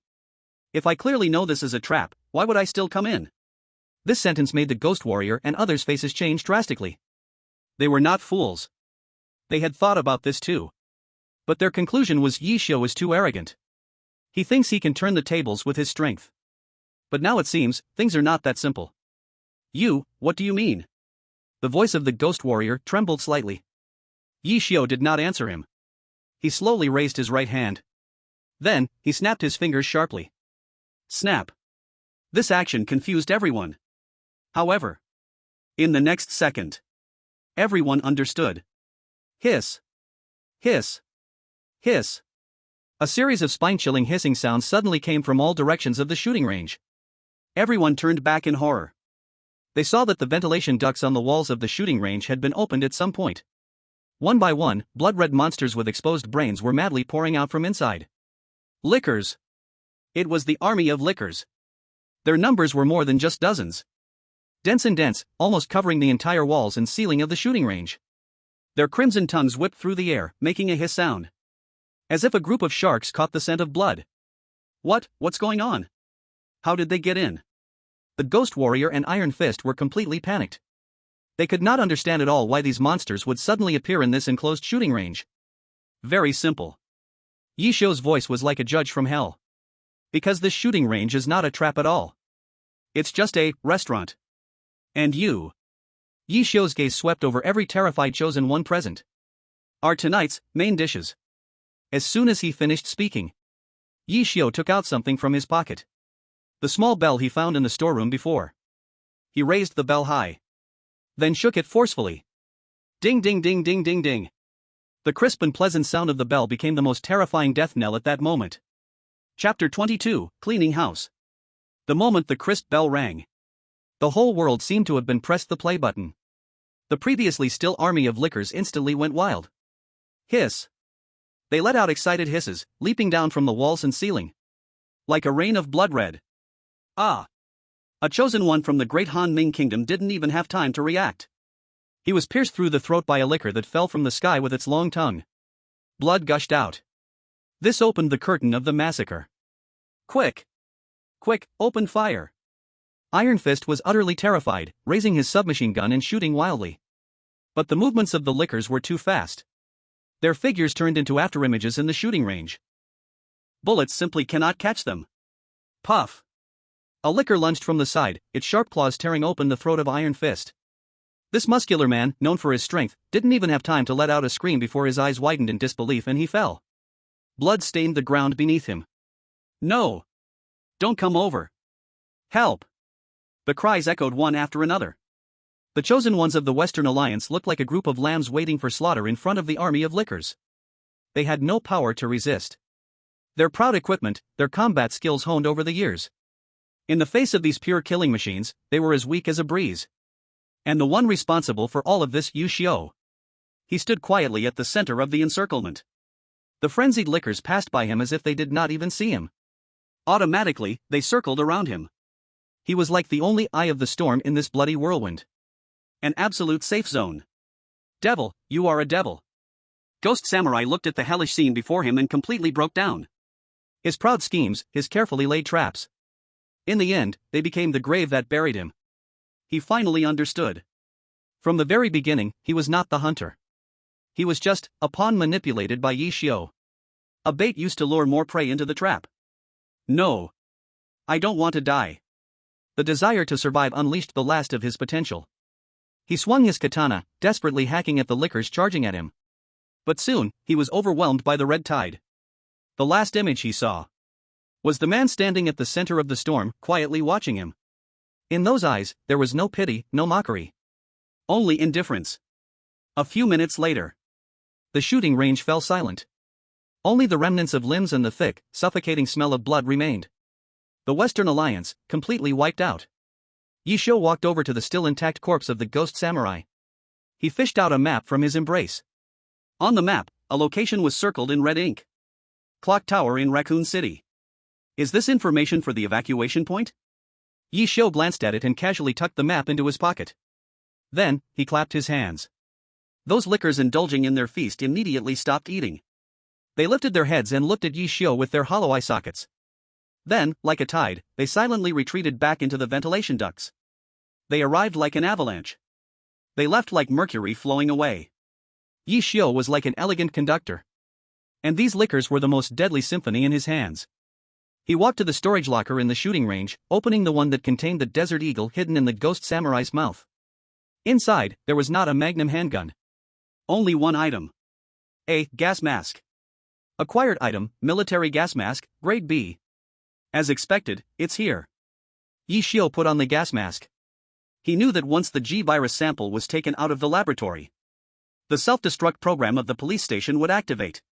At that time, the entire underground facility would be filled with deadly nerve gas. This gas mask was the true key to getting through. As for the so-called Desert Eagle, it was a lie fabricated by the ghost samurai from the very beginning. A clumsy lie to lure him in. Unfortunately, he chose the wrong target for the lure. It should end now. Ye Xiu adjusted the gas mask, carrying the briefcase containing the G-virus, and walked toward another exit of the shooting range. There, it led to the underground parking lot of the police station. It was also the necessary path to the final evacuation point. Chapter 23, Is this what you call a parking lot? The shooting range, the smell of blood thick enough to almost solidify. Ye Xiu, wearing the gas mask, had an expression beneath the mask that no one could see. He carried the briefcase containing the G-virus sample, walking toward another door deep in the shooting range. This door led to the underground parking lot. Buzz, buzz. The harsh alarm sounded, suddenly echoing throughout the entire police station's underground facility. The red alarm lights on the walls began to flash wildly, casting the entire space in a hellish glow. Warning, critical biological sample theft detected. Self-destruct program has been activated. This area will be completely purified in 30 minutes. All lifeforms remaining will be erased. The cold mechanical voice reverberated in the minds of all the surviving chosen ones. Here it comes. Ye Xiu was not surprised at all, his steps not even slowing for a moment. He pushed the door open, and a more damp, rotten smell immediately assaulted his senses. Underground parking lot. It was even darker here than above, with only a few emergency lights flickering, casting mottled shadows. Rows of police cars were tilted every which way, their bodies covered in claw marks and bullet holes. Ruhar. A few wandering zombie dogs smelled the scent of the living and howled as they pounced from the shadows. Their skin was rotting, revealing their pale white bones, but their speed was as fast as lightning. Ye Xiu didn't even raise his eyes. He merely sidestepped, avoiding the first zombie dog's pounce. At the same time, his left hand, holding the briefcase, swung upwards like a hammer, smashing it violently into the second zombie dog's jaw. Bang! The briefcase's sturdy alloy shell struck solidly against the zombie dog's lower jaw. The crisp sound of cracking bone rang out. The zombie dog let out a pitiful whine, its entire head twisting at an eerie angle before collapsing to the ground. Ye Xiu's movements did not pause for a second. He stepped forward with his right foot, his body turning smoothly to dodge the third zombie dog's bite. The scavenger shotgun in his hand was almost pressed against its forehead. Bang! The muffled gunshot echoed loudly in the enclosed parking lot. The zombie dog's head, along with the car window behind it, exploded. The entire process took less than 3 seconds. Fluid and graceful, full of violent beauty. Damn! That was so cool it gave me chills. That movement. That gunfighting skill. Ye God, you're not an esports player, you're a secret agent, right? Forget what the others are saying, all of us esports players do this, basic skills, no big deal. The Dragon Kingdom livestream chat was boiling with excitement. Meanwhile, in the Lighthouse Country command room, MacArthur watched the figure of Ye Xiu strolling casually across the screen, feeling a bone-chilling coldness. Their most elite ace, Ghost, their strongest warrior, Iron Fist. And the elites from over a dozen countries. In front of this man, they were like mere chickens and dogs, powerless to fight back. How strong is this Dragon Kingdom man, really?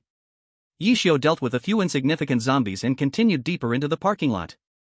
He knew the real trouble was still to come. Drip, drip. Water droplets fell from the ceiling's pipes, hitting the pooled water below with a crisp sound. The entire parking lot was eerily quiet. But Ye Xiu could feel that in the deepest darkness, something was watching him. He stopped and gently set the briefcase on the ground. Then, he pulled out the high-frequency tactical knife he had confiscated from Ghost's deputy's body. Whir!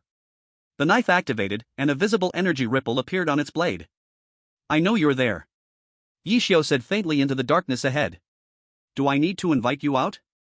There was no response from the darkness. Only the drip of water and increasingly heavy, breathing sounds. All right. Ye Xiu sighed, seeming a little helpless. Bang! He suddenly raised the scavenger and fired at the fuel tank of a police car in the darkness. Boom! The violent explosion instantly illuminated the entire parking lot. In the flames, a massive, disgusting figure emerged. It was William Birkin. At this moment, he had completely lost his human form. His body had undergone a second mutation, growing even larger and more bloated. His right arm had turned into a hideous tentacle covered in barbs and sharp claws. On his left shoulder, a new, even bigger yellow eyeballs. Biological phase 2. Roar! Dr. William, affected by the flames, let out a painful and angry roar. His huge single eye was locked onto Ye Xiu. Hatred seemed to burst forth from his eyeball. Now this makes sense. Ye Xiu looked at the complete monster in front of him, and a hint of interest appeared on his face.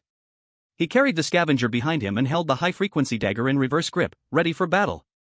Come on. Let me see how much this so-called perfect evolution weighs.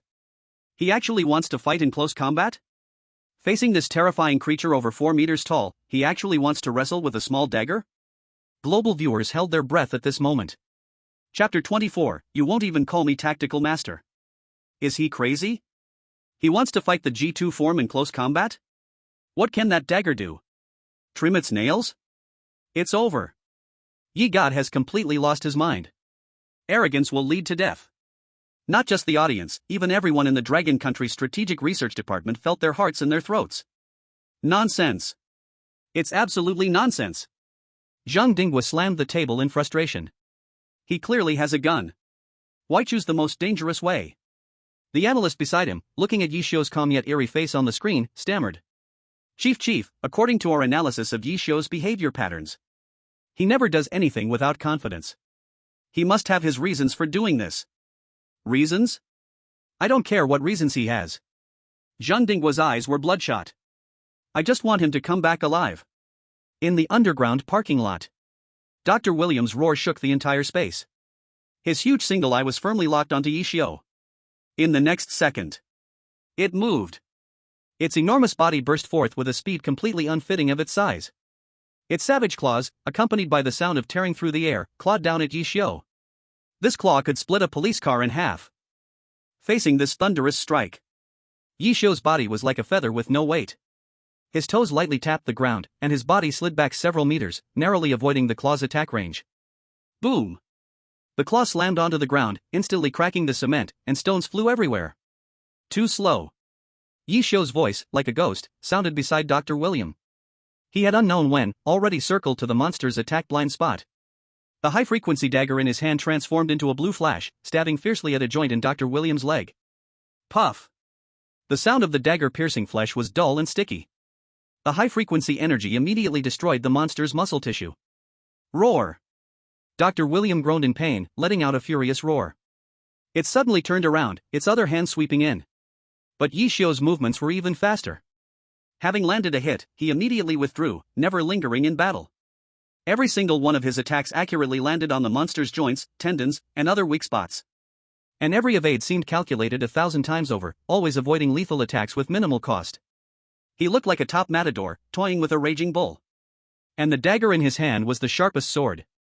Bit by bit, he drained his opponent's strength, destroying his opponent's will. This scene left all global viewers in shock and awe. What kind of movement is this? Frame-level dodging? Damn, he turned a horror game boss into an action game like Dark Souls? While others play for survival, Ye God plays for technique. I take back what I said earlier, Ye God is not losing his mind, he is enjoying the battle. In the command room of the Lighthouse Country, MacArthur watched the unequal dance on the screen, feeling dizzy. His pride, the martial arts champion Iron Fist. In front of Ye Xiu's incredible agility, it was like a clumsy child. Is this person really human? His officer beside him trembled with fear. Every attack and dodge he makes uses the attack buildup and stiffness of G2 form. He can even predict the boss's next move. This is no longer a battle, this is a lesson. A lesson on how to fight boss, taught live to the whole world by Ye Xiu. Roar! The repeatedly toyed with Dr. William completely lost it. It gave up all its clumsy attacks and opened its huge, bloody mouth. A stream of yellow-green, stinking acidic liquid shot out like a high-pressure water gun towards Ye Xiu. A large-scale AoE attack. This move cut off all of Ye Xiu's escape routes. It's over. Everyone's heart was in their throat. However, Ye Xiu's face showed no signs of panic. He seemed to have anticipated this move long ago. Just as the acidic liquid was about to hit him, he suddenly crouched down and darted under a police car. Sizzle. Acid sprayed onto the police car, making a piercing corrosive sound. The metal on the roof visibly melted, creating big holes. Yet, hiding under the car, Ye Xiu was unscathed. Is this all? Ye Xiu slid out from under the car, showing a hint of disappointment on his face. He glanced up at the parking garage ceiling, where complicated fire pipes were all over. A playful smile curled on his lips. The warm-up is over. He abruptly threw the high-frequency dagger in his hand towards a red valve on the ceiling. Whoosh! The dagger turned into a flash of light, accurately hitting the valve. Crack! The valve shattered. In the next second, all the fire sprinklers on the ceiling instantly activated. A large amount of firefighting foam rained down like a storm. The entire parking lot was instantly covered in white foam. This foam could not only extinguish fire but also conduct electricity. After doing all this, Ye Xiu calmly picked up a cable that had been broken by the G2 form, still connected to the police car battery. He looked at Dr. William, who was raging madly in the foam, obstructed by the vision. Then, he threw the cable into that white ocean. Sizzle. Brilliant electricity exploded instantly. The entire parking lot turned into a thunderpool. Sizzle, sizzle, sizzle. The terrifying current spread through the conductive firefighting foam, instantly filling the entire parking lot. In the air, there was a smell of burning protein. Roar AOO. Dr. William, in the center of the thunderpool, let out a heart-wrenching howl. Its massive body convulsed and twitched crazily under the impact of the strong current. Its proud regeneration ability became the biggest burden at this moment. Cells were just regenerated when they were instantly carbonized by the furious current. Its huge yellow eyeball burst in the electric light like a roasted bulb. Yellow-green juice splattered everywhere. This scene left global viewers in a state of shock. Water conducts electricity. What the hell, can it be played like this? The holy sword of physics. God Ye, forever a god. He's not playing a game, he's using all the rules of this world. So terrifying. How is this man's brain structured? Dragon Country Strategic Research Department. Zhang Dingguo looked at the flashing thunder pool on the screen and the monster struggling in pain within it, and let out a long breath. He leaned back in his chair, showing a helpless smile. I take back what I said earlier. This kid is not just fooling around. He is using his way to tell the whole world what true strategy means. The analysts behind him were completely at a loss for words. They could only frantically take notes in their notebooks. The chosen one Ye Xiu, using environmental interactions. Electric light, gradually calming down. The parking lot was a mess. Dr. William's massive body had turned into a charred, smoking wreck. It could no longer move. Kill Phase 2 Boss, G Creature, William Perkin. Earn source points, 2,000 points. Detected Smart Kill Achievement, Evaluation Upgraded, Extra Reward, Strange Fragment X1. Ye Xiu jumped down from the roof of an intact police car and brushed off the dust from his hands. He walked over to the scorched body and kicked it. I told you, the warm-up's over. His casually spoken words made the corners of countless viewers' mouths twitch wildly. You call that a warm-up? Your warm-up just burned the boss to a crisp. Ye Xiu ignored the uproar around him. He picked up his briefcase and dagger, and continued walking deeper into the parking lot. According to his memory of the game, the entrance to the final evacuation point sewer system was at the end of the parking lot. However, when he reached the end, he found there was no sewer entrance at all. Only a cold, hard wall. Ye Xiu's brow furrowed for the first time. The map has changed? He knocked on the wall, it was solid. Could it be that the special correction mode even changed the structure of the map? This discovery caused a hint of caution to rise in his heart. If even his most relied upon map memory was faulty, then the path ahead would no longer be so easy. Ha ha ha. He's lost. Great. This devil is finally going to face a setback. I told you, what use is a backboard? Real strength is still based on skill. Laughter and schadenfreude erupted in the Western world's live stream room. They finally saw this Dragon Kingdom person show a confused expression. This let out a huge release of the emotions they had been suppressing for so long. However, they celebrated too early. After a moment of thought, Ye Xiu didn't run around like a headless chicken. He walked over to a nondescript electrical box in the corner. He opened the box. Inside were dense wires and switches. He glanced at the circuit diagram on the electrical box. It was an extremely complex power distribution map of the entire police station's underground facilities. For an ordinary person, this would be as unreadable as a foreign language. But for Ye Xiu, this thing was equivalent to a real-time updated 3D minimap. I see. Ye Xiu looked at a certain area on the diagram with abnormal energy consumption and slightly smiled. Hiding the entrance behind the incinerator on the B2 floor, with an independent power supply system and optical camouflage. Interesting. He extended his finger and quickly operated the electrical box, like playing a piano. He cut off the power supply to several areas and short-circuited a few other lines. The entire process took less than 10 seconds. Done. He closed the electrical box. At that moment, the solid wall behind him suddenly emitted a buzzing sound. The surface of the wall began to warp like ripples in water. A few seconds later, that wall, like an illusion, slowly disappeared, revealing a dark passageway leading further inside. The optical camouflage had been forcibly deactivated in the simplest and most brutal way.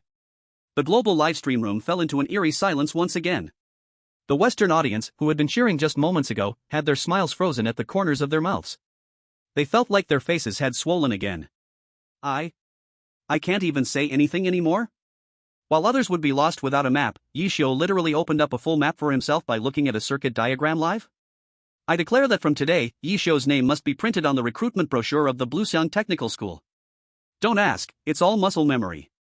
Ye Xiu glanced at the deep, dark passageway. Do not go in immediately. He knew that hidden areas often came with greater dangers. And greater opportunities. He took out the strange fragment from his pocket. Strange fragment, a crystal containing a trace of the original power of the eerie world, seemingly usable for divination? Let's give it a try. Ye Xiu infused a bit of his spiritual energy into the fragment. In the next second, a blurry, fragmented image flooded into his mind. Dark, shadowy sewers, huge flesh cocoons, pulsing heartbeat. Broken petri dishes, T-virus, perfect evolution. The top of a clock tower, spiraling helicopters, the final hope. The images stopped there. Ye Xiu's eyes instantly lit up. T-virus. Perfect evolution. The thing he was looking for was indeed below. Chapter 26, This is the real reward. T-virus, perfect evolution serum. Ye Xiu's breathing became slightly rapid, though almost unnoticeable. He knew better than anyone what this meant. In the worldview of the game Resident Evil, the T-virus is an incredibly domineering virus. It can greatly enhance the physical qualities of the infected, but at the cost of losing their sanity and becoming a mindless zombie. And the so-called perfect evolution allows one to gain all the benefits of the T-virus while retaining their sanity. Moreover, it can keep evolving on this basis. This is no longer just a simple enhancement. This is a leap in the level of life. This SSS level hidden reward in this dungeon, so it was here. Ye Xiu licked his somewhat dry lips, his gaze becoming fervent. He no longer hesitated and stepped into the passage hidden by optical camouflage. The passage was long, leading downward. The humidity and stench in the air grew heavier. After walking for about 5 minutes, he suddenly found himself in an open space. He had reached a gigantic chamber, resembling an underground cavern. This was the abandoned sewer system of Raccoon City. A murky river of foul sewage flowed slowly beneath his feet. The walls around him were covered in sticky, unknown fungi emitting a ghostly green glow. The entire space was illuminated, resembling a haunted realm. And in the center of the space, a gigantic cocoon made of flesh and sinew was quietly suspended in midair. The surface of the cocoon was covered in pulsating blood vessels. Thump, thump, thump. Powerful heartbeat sounds resonated from within the cocoon. With each beat, the entire space shuddered. As if some terrifying life was gestating inside. What the hell is this thing? Is it the final boss? So gross. I'm going to throw up my dinner. Ye Xiu, run. This thing clearly looks dangerous. The audience was frightened by this bizarre scene before them. However, Ye Xiu's gaze did not dwell on the enormous cocoon. His attention was drawn to a petri dish below the cocoon, emitting a faint blue light. Inside, there was a syringe. The liquid in the syringe was a dreamlike, deep blue, resembling a starry sky. That was the T-virus, perfect evolution serum. But to get it, he had to pass right beneath that huge cocoon. This was undoubtedly an extremely dangerous task. Fortunes favor the bold. Ye Xiu murmured softly. He didn't rush forward but began to carefully observe his surroundings. He noticed that many large, stalactite-like mutated strains were hanging from the dome of the space. And on the wall to his right, there was a massive main valve controlling the water level of the entire sewer system. A bold plan instantly took shape in his mind. He didn't approach the cocoon. Instead, he turned and ran quickly towards the main valve. Roar! As if sensing Ye Xiu's intention, the massive cocoon suddenly started to pulsate violently. The surface of the cocoon cracked open with numerous fissures. Countless thick tentacles covered in suckers and barbs shot out suddenly from the gaps. Like a blood-red whip overwhelming the sky, it swept towards Ye Xiu. Here it comes. Ye Xiu's gaze sharpened, and he pushed his speed to the limit. His body transformed into a shadow within the impenetrable web of tentacles. Every dodge and every roll reached the peak of danger. Several times, the tips of the tentacles brushed past the top of his head. The global audience felt their hearts leap into their throats. So fast. Is this speed still human? I can barely keep up with my eyes. Is this the effect of raising all four-dimensional attributes to 25 points? So terrifying. Strategic Research Department of Dragon Country. A high-speed camera was tightly locked on Ye Xiu's figure. On the screen, every one of his movements was slowed down by dozens of times. His nerve reaction speed has exceeded 0.05 seconds. This is a limit theoretically impossible for humans to reach.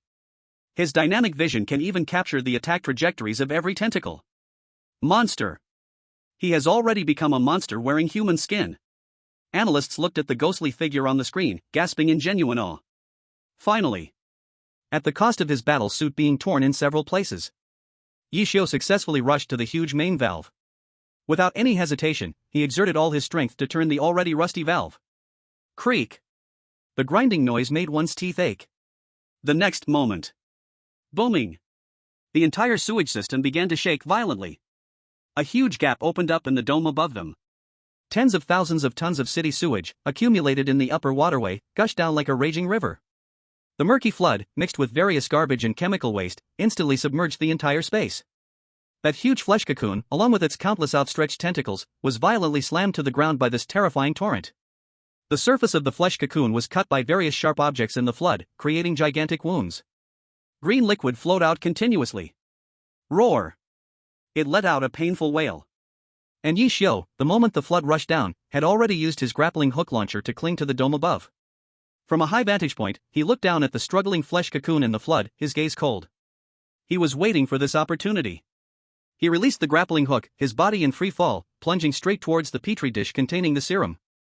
Just as he was about to fall into the water, he reached out, precisely snagging the petri dish from the holder.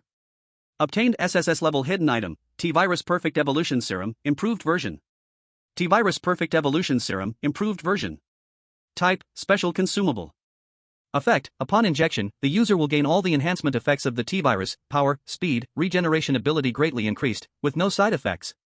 This serum has eliminated the uncontrollability of the virus, will not cause the user to lose rationality, and will allow for benign evolution based on the user's will.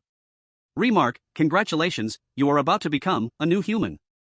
Got it. A surge of intense joy welled up in Ye Xiu's heart. The value of this thing was even higher than that previous Quickpasser's pocket watch. This was the key to truly transcending the ordinary. However, just as he obtained the serum, a mutation occurred again. Chapter 27: The Final Countdown. Roar. A roar filled with endless anger and pain came from the flood. The enormous flesh cocoon, submerged in water, suddenly exploded apart. An even more terrifying, more ferocious figure struggled to stand up from the shattered flesh and blood. It was a blood and flesh conglomerate composed of countless twisted limbs and wailing faces, standing over 10 meters tall. In its chest, a massive, heart-like purple crystal was embedded. Then, that is its core. G biological 3 stages. Final form.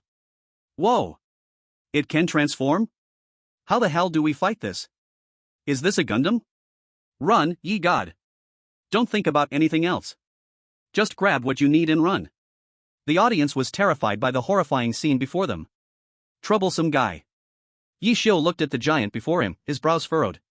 He knew that this thing was no longer something he could confront head-on. Without any hesitation, he turned and ran back down the passage. Roar!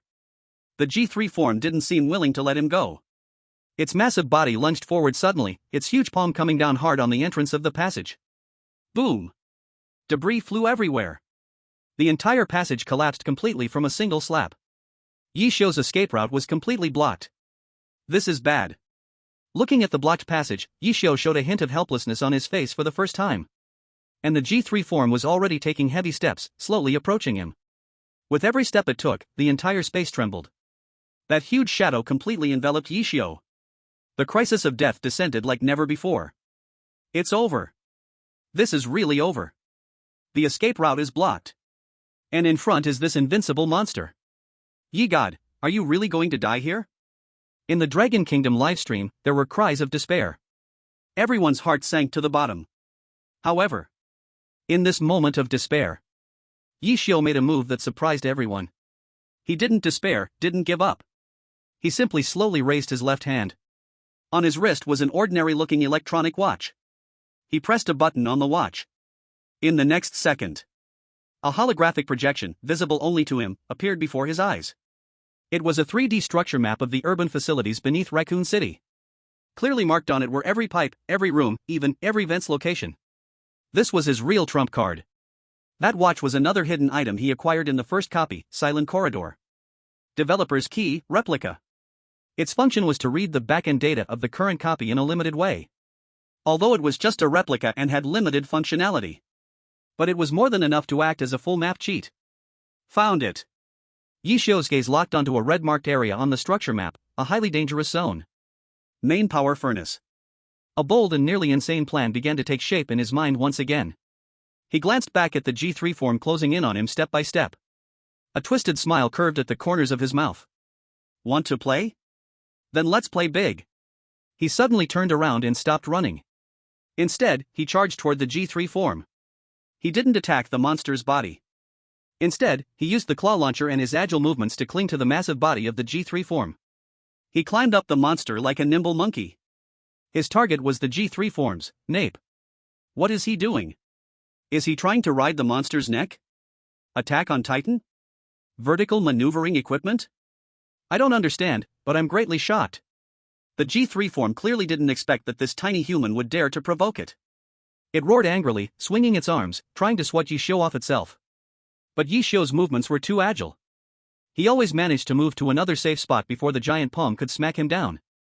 Soon, he successfully climbed to the nape of the G3 form. There, he found a relatively flat area.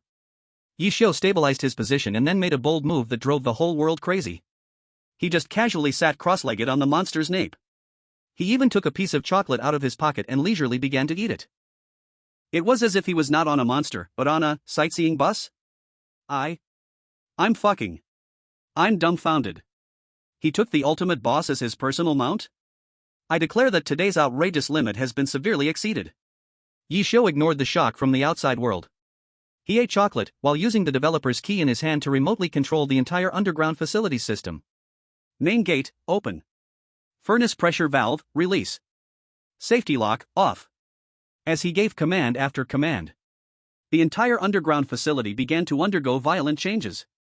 Rumble. The wall in front of the G3 form suddenly rose up, revealing a new passage leading to the core area. At the end of the passage was a sea of fire, a hellish red. The main power furnace. The energy core of the entire Raccoon City. Inside it was molten steel, hot enough to melt everything, at temperatures over 10,000 degrees. The G3 form seemed to sense the danger. It stopped in its tracks, instinctively not wanting to move forward anymore. However, Ye Xiu patted its nape, as if calming a wild horse. "Don't be afraid. I will take you to see the grandest fireworks," he said, pulling out the last few grenades from his pocket. Then, he precisely threw them into the giant spinal gaps on the back of the G3 form, exposed due to mutation. Roar! The intense pain caused the G3 form to completely lose control. It let out a painful roar, its enormous body rushing towards the furnace like a runaway train. It could no longer control its own body. Final countdown.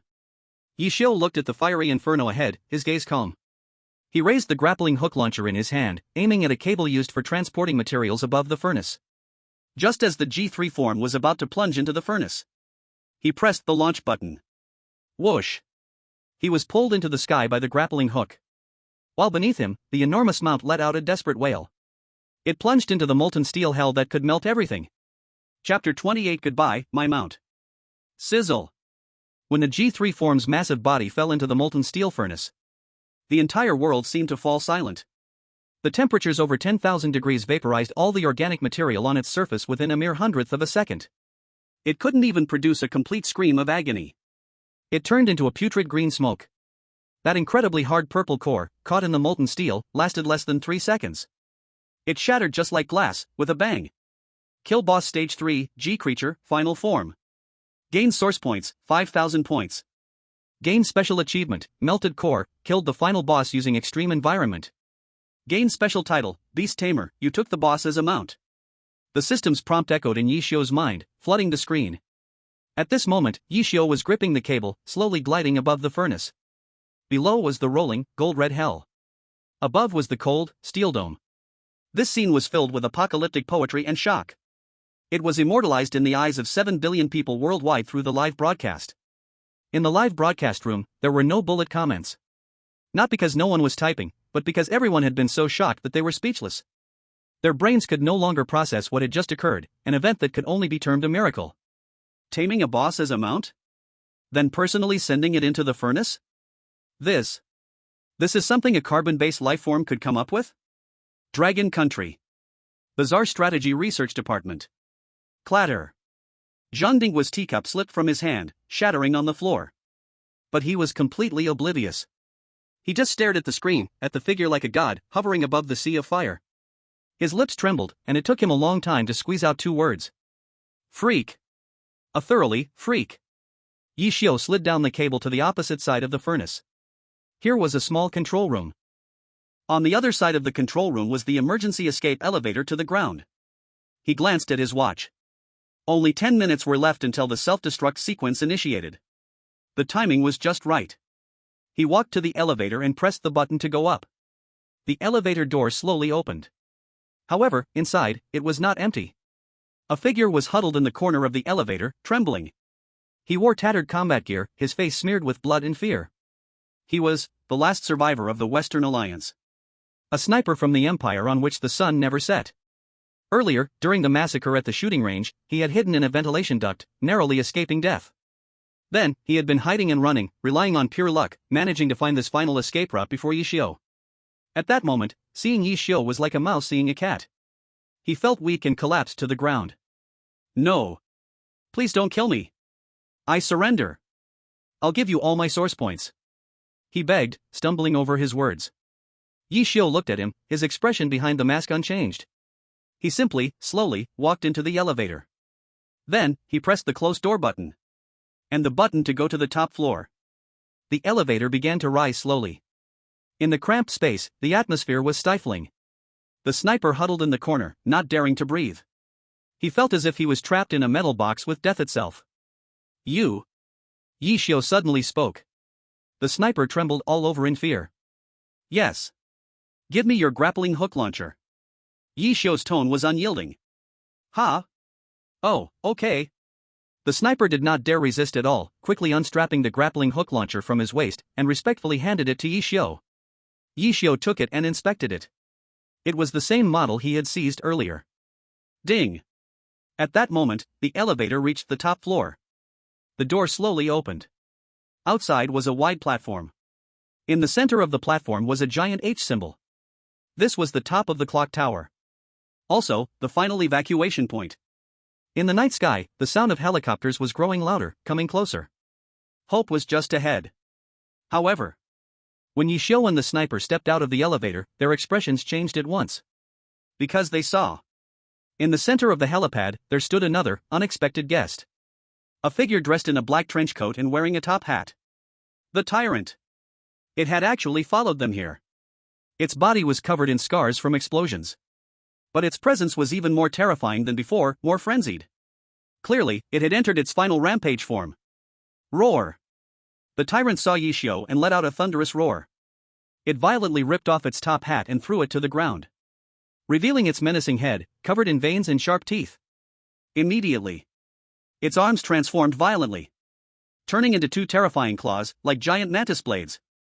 The tyrant, second stage. Super Tyrant. It regarded Ye Xiu as its one and only target that must be exterminated.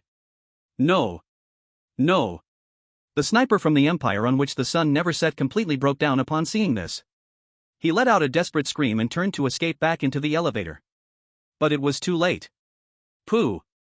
A cold light flashed. The claws of the super tyrant easily sliced through him, like cutting butter. Blood drenched the entire helipad.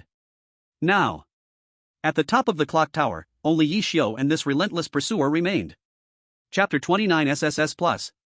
A reward that makes the whole world tremble. The night wind howled. The sound of the helicopter was getting closer and closer. On the helipad, Ye Xiu faced off against the super tyrant from a distance. One man, one monster. A strong visual impact was formed. Final showdown. This is definitely the final showdown. So intense. This scene is simply historic. Can God Yi win? This tyrant looks even fiercer than the previous G3.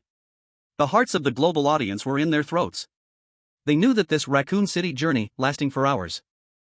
The most climactic ending is about to arrive. Ye Xiu looked at the super tyrant in front of him, who had completely unleashed its power, with a calm gaze. He knew that this thing was a pure killing machine. Any skill would seem pale and weak in the face of its absolute power and speed. The only way was to completely destroy it with stronger firepower. But his scavenger had already run low on bullets. The power of the Colt Python was not enough to deal a fatal blow to it. His only reliance was. Ye Xiu's gaze turned to the night sky, towards the military helicopter that was spiraling down. Beside the helicopter's cabin door was a 4-barreled rocket launcher. That was the final reward for clearing the game. Also, the only ultimate weapon that could kill the tyrant in one strike. To get it, I must hold on until the helicopter lands. Ye Xiu quickly calculated in his heart. The helicopter had about 1 minute left to land. And he needed to face a raging super tyrant alone in this short 60 seconds. This was almost an impossible task. Roar! The super tyrant did not wait for Ye Xiu to finish his thoughts. It moved. Its figure left a shadow in place. The next second, it was already in front of Ye Xiu. That gigantic claw, with the momentum to tear everything apart, swung fiercely towards Ye Xiu's head. So fast. So fast that even Ye Xiu's dynamic vision could barely capture it. Time rewind. At this critical moment, Ye Xiu did not hesitate to activate the skill of Speedrunner's pocket watch. Buzz. The whole world seemed to be pressed with the rewind button. Time flowed back 3 seconds. Ye Xiu's figure returned to where it was. And the tyrant also returned to its starting position. But this time, Ye Xiu was already prepared. He jumped back suddenly, simultaneously activating both of his grappling hooks. One shot towards the signal tower at the edge of the helipad. The other shot towards the helicopter in the sky. Whoosh! Whoosh! The two grappling hooks simultaneously entangled their targets. Ye Xiu's body was pulled in 2 different directions by 2 massive forces. He swung through the air like a pendulum, tracing an incredible arc. He barely dodged the tyrant's fatal blow. Boom! The claw struck where he stood moments before, shaking the entire helipad. Rubble flew everywhere like bullets. This scene left everyone stunned. What the hell? What kind of operation is this? A flying man? Dual grappling hooks. Extreme evasion. Is this something a human could think of? So cool. Ye God. Forever a god. Ye Xiu used the grappling hooks to constantly change direction, avoiding the super tyrant's attacks. The helicopter in the sky finally began to slowly land on the helipad. Now. Ye Xiu's gaze sharpened as he released the grappling hook aimed at the signal tower. His whole body was suddenly pulled toward the helicopter. He landed perfectly in the open cabin like a superhero from a movie. And in front of him was the four-barreled rocket launcher emitting a breath of death.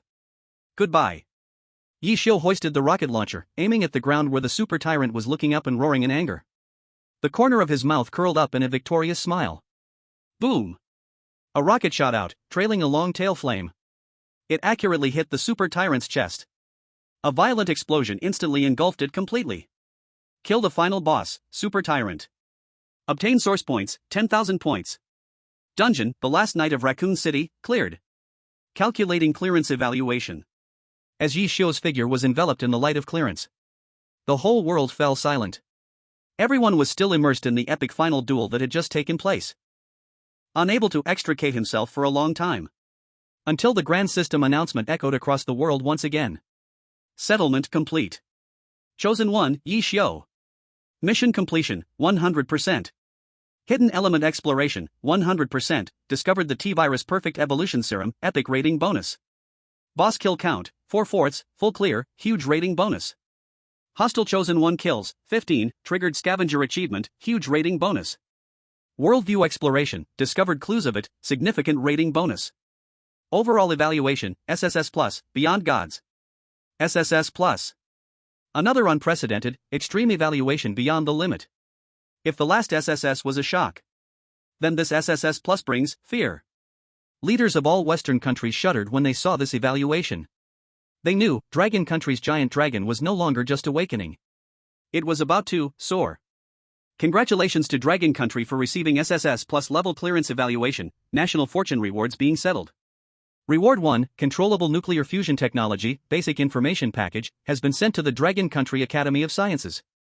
Reward 2, all known mineral resources in Dragon Country have doubled.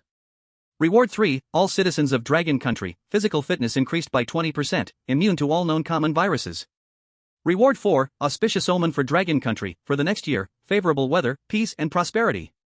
When these rewards were announced, the entire world fell silent. Everyone knew. From today onward, the world's structure would completely change. A brand new era, dominated by Dragon Country, had arrived. Chapter 30, this thing is much more useful than a nuclear bomb. Controllable nuclear fusion. Minerals doubled. Nationwide enhancement. National fortune and auspicious omen. When these 4 rewards, like 4 thunderclaps, roared across the globe, the entire blue star fell into a strange silence. Then came the intense reactions of polarization. Inside Dragon Country, it was a volcanic eruption of celebration. Nuclear fusion. We've mastered the ultimate energy of the future. Ha ha. Resources doubled.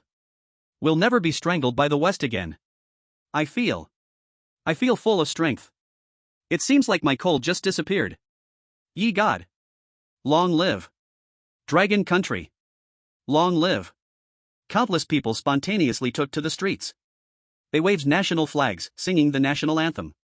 On their faces, flushed with excitement, pride and honor were written all over. The suppressed national emotions of a century were fully and thoroughly released in this moment. And across the ocean. In the White House. Oval Office. Bang! The president of the Lighthouse Nation slammed the report in his hand onto the floor. His wrinkled face twisted in anger and fear. It's over, it's all over. His voice was hoarse and filled with despair. Inside the office, a group of strategists and generals all lowered their heads, silent as death. They understood better than anyone what these 4 rewards meant. Controllable nuclear fusion meant the end of energy hegemony. The oil dollar system, which Lighthouse Nation relied on to control the world, would instantly collapse. Doubling of minerals meant the bankruptcy of technological blockades. Dragon Country would possess endless raw materials to develop high-tech industries. Nationwide enhancement meant a disparity in war potential. Dragon Country's 1.3 billion people would become a terrifying nation made up of 1.3 billion quasi-super soldiers. As for the final national fortune and auspicious omen, that was even more of a metaphysical level, a dimensional strike. We lost. A 5-star general sat in a daze, slumped in his chair. Lost disastrously. What should we do now? The voice of the Secretary of State carried a sob. Sanctions? Blockades? War? What else do we have to threaten them with? The entire office fell into a deathly silence. Yes. When your opponent holds unlimited energy, unlimited resources, and an army of superhumans with an entire nation's population, what do you have left to fight them with?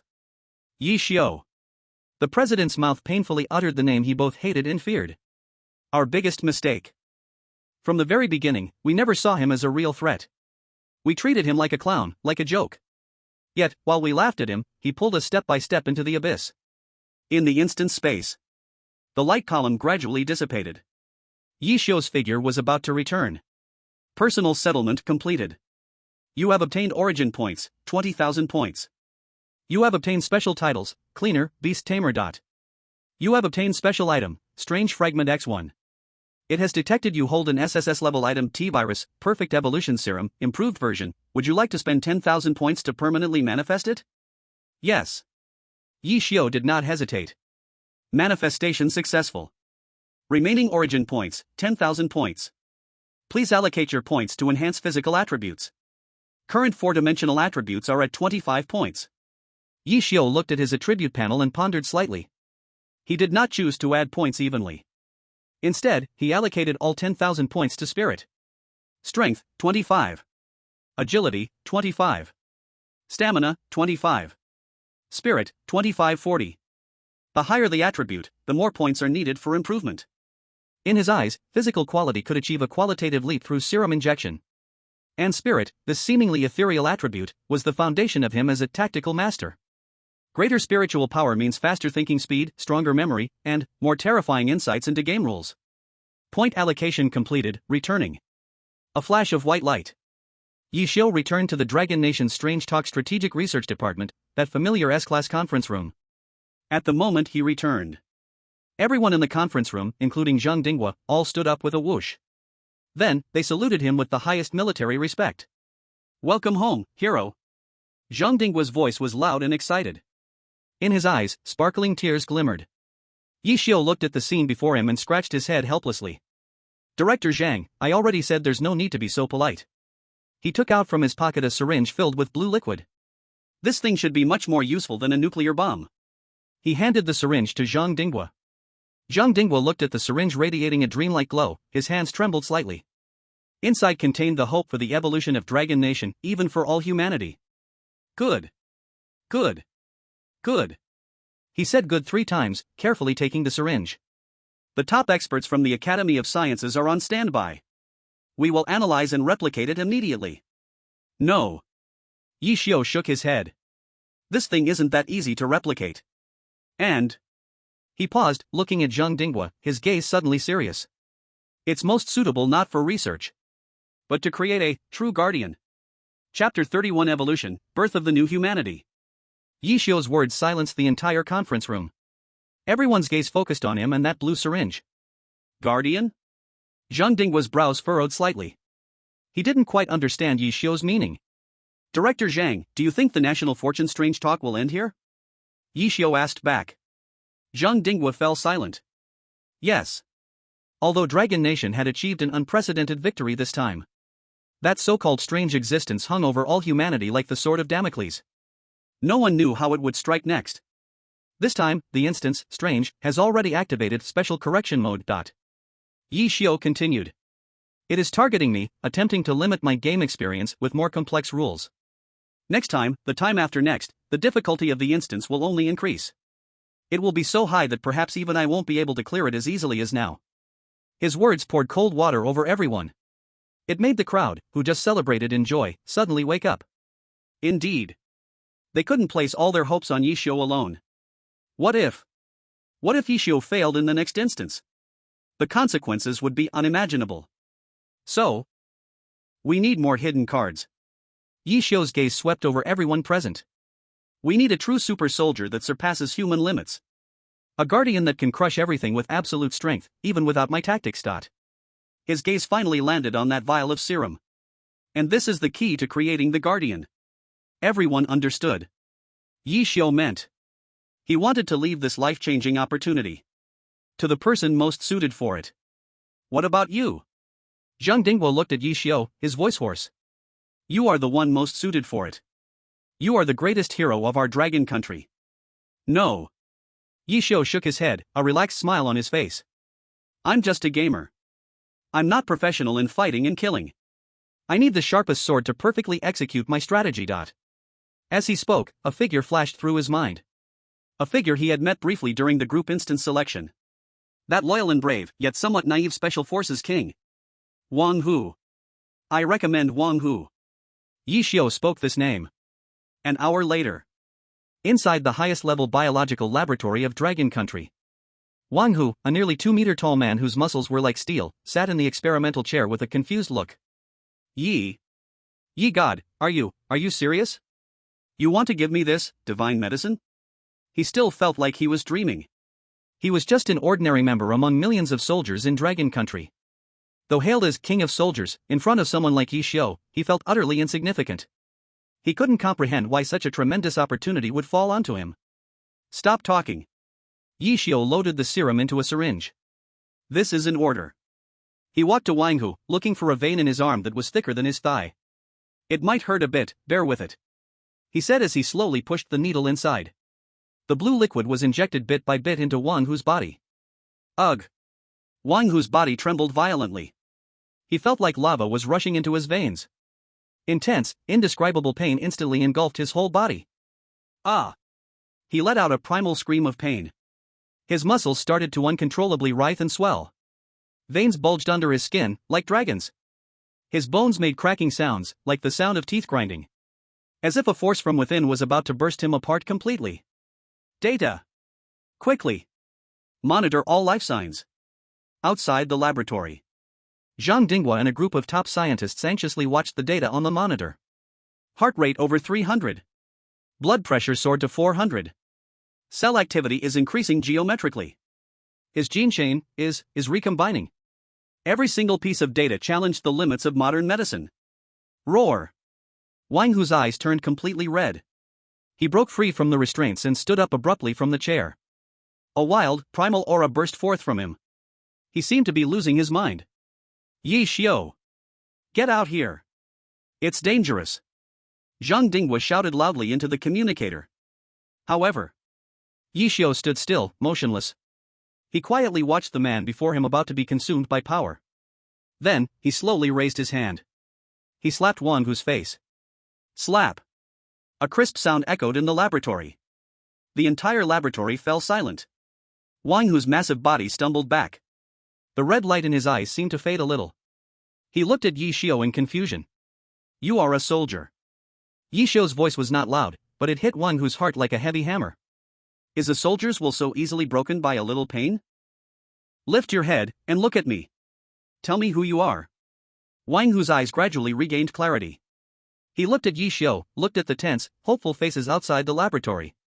He remembered his mission. He remembered the country and the people he carried on his shoulders. He straightened his back abruptly. With all his strength, he roared out the vow that was etched in his bones. The People's Army of Dragon Country. Wang Hu. I will die to protect the people. As his voice fell, the violent aura around him receded like a tide, replaced by a more restrained, yet terrifying strength. His body was no longer swollen. Instead, it began to reshape itself perfectly. Muscles became more refined. Bones became more resilient. His eyes became sharper. A brand new, beyond the limits of humanity, new human was born. Chapter 32, New Game, New Rules.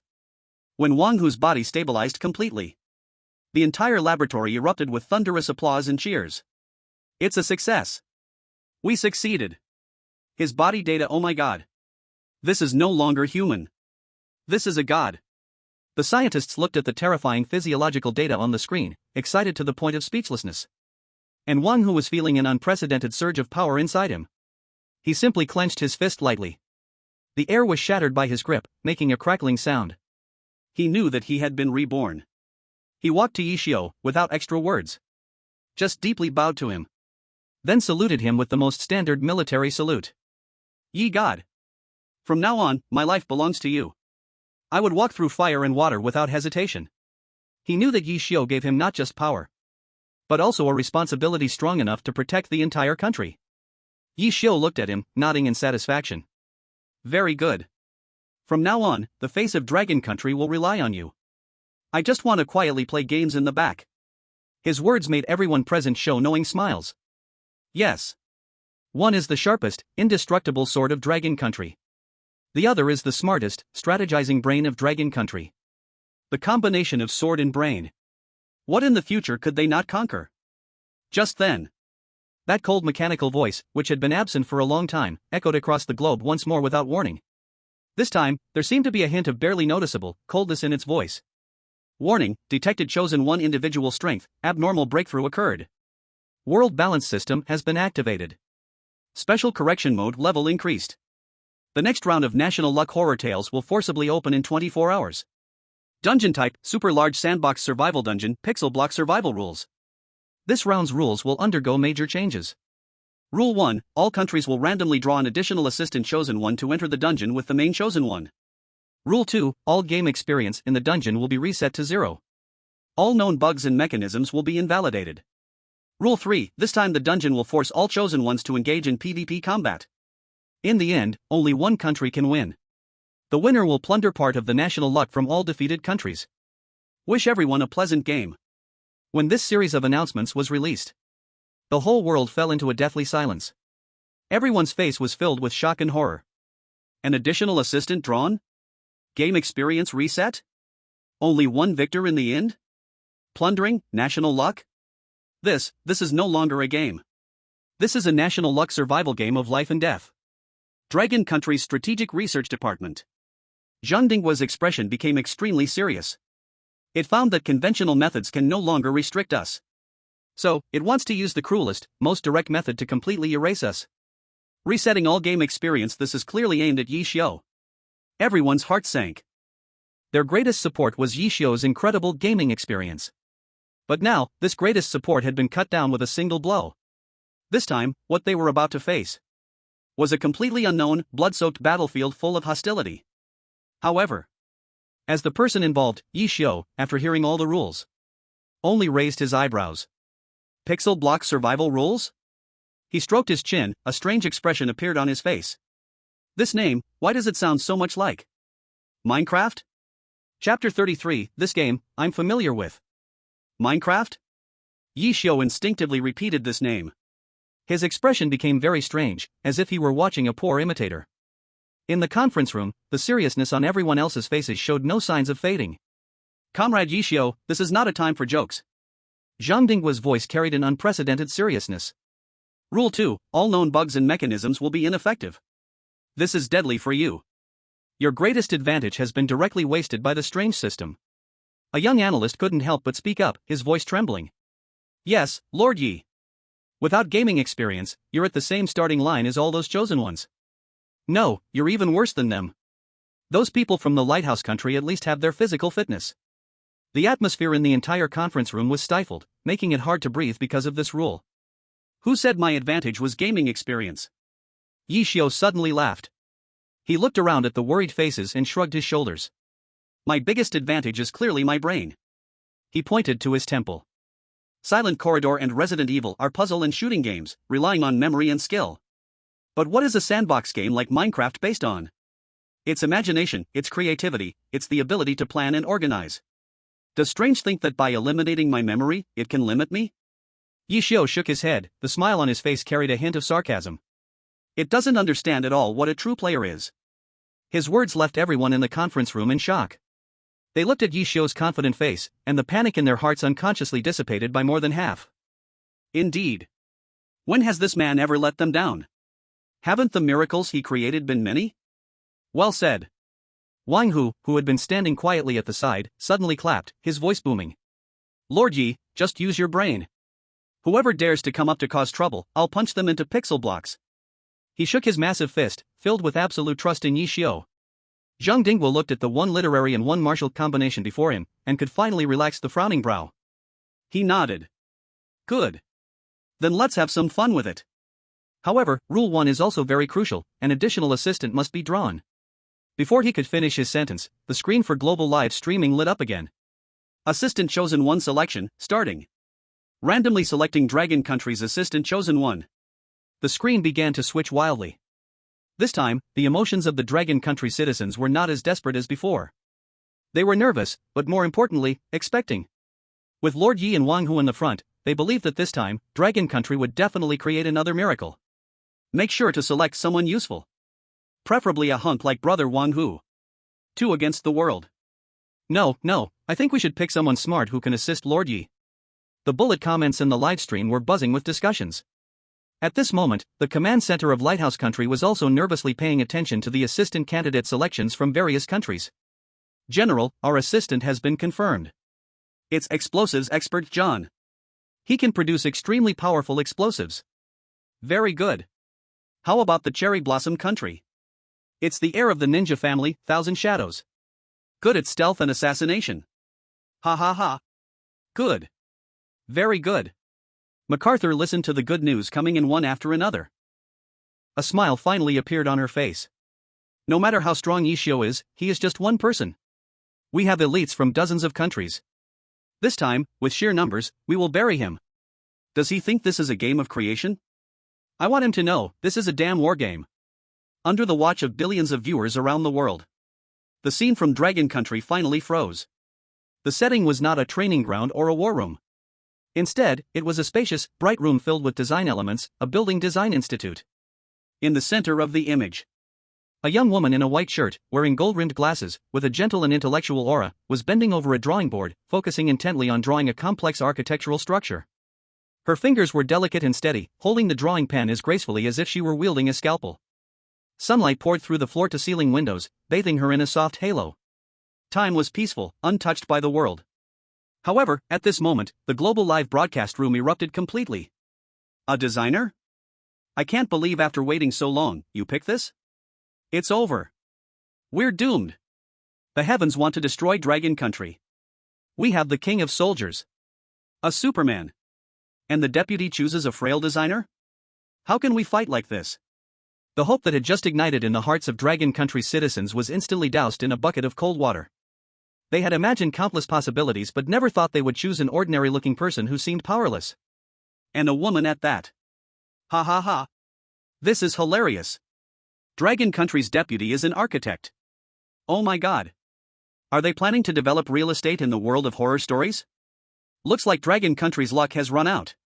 The Western media, even more so, ruthlessly jumped into mocking mode.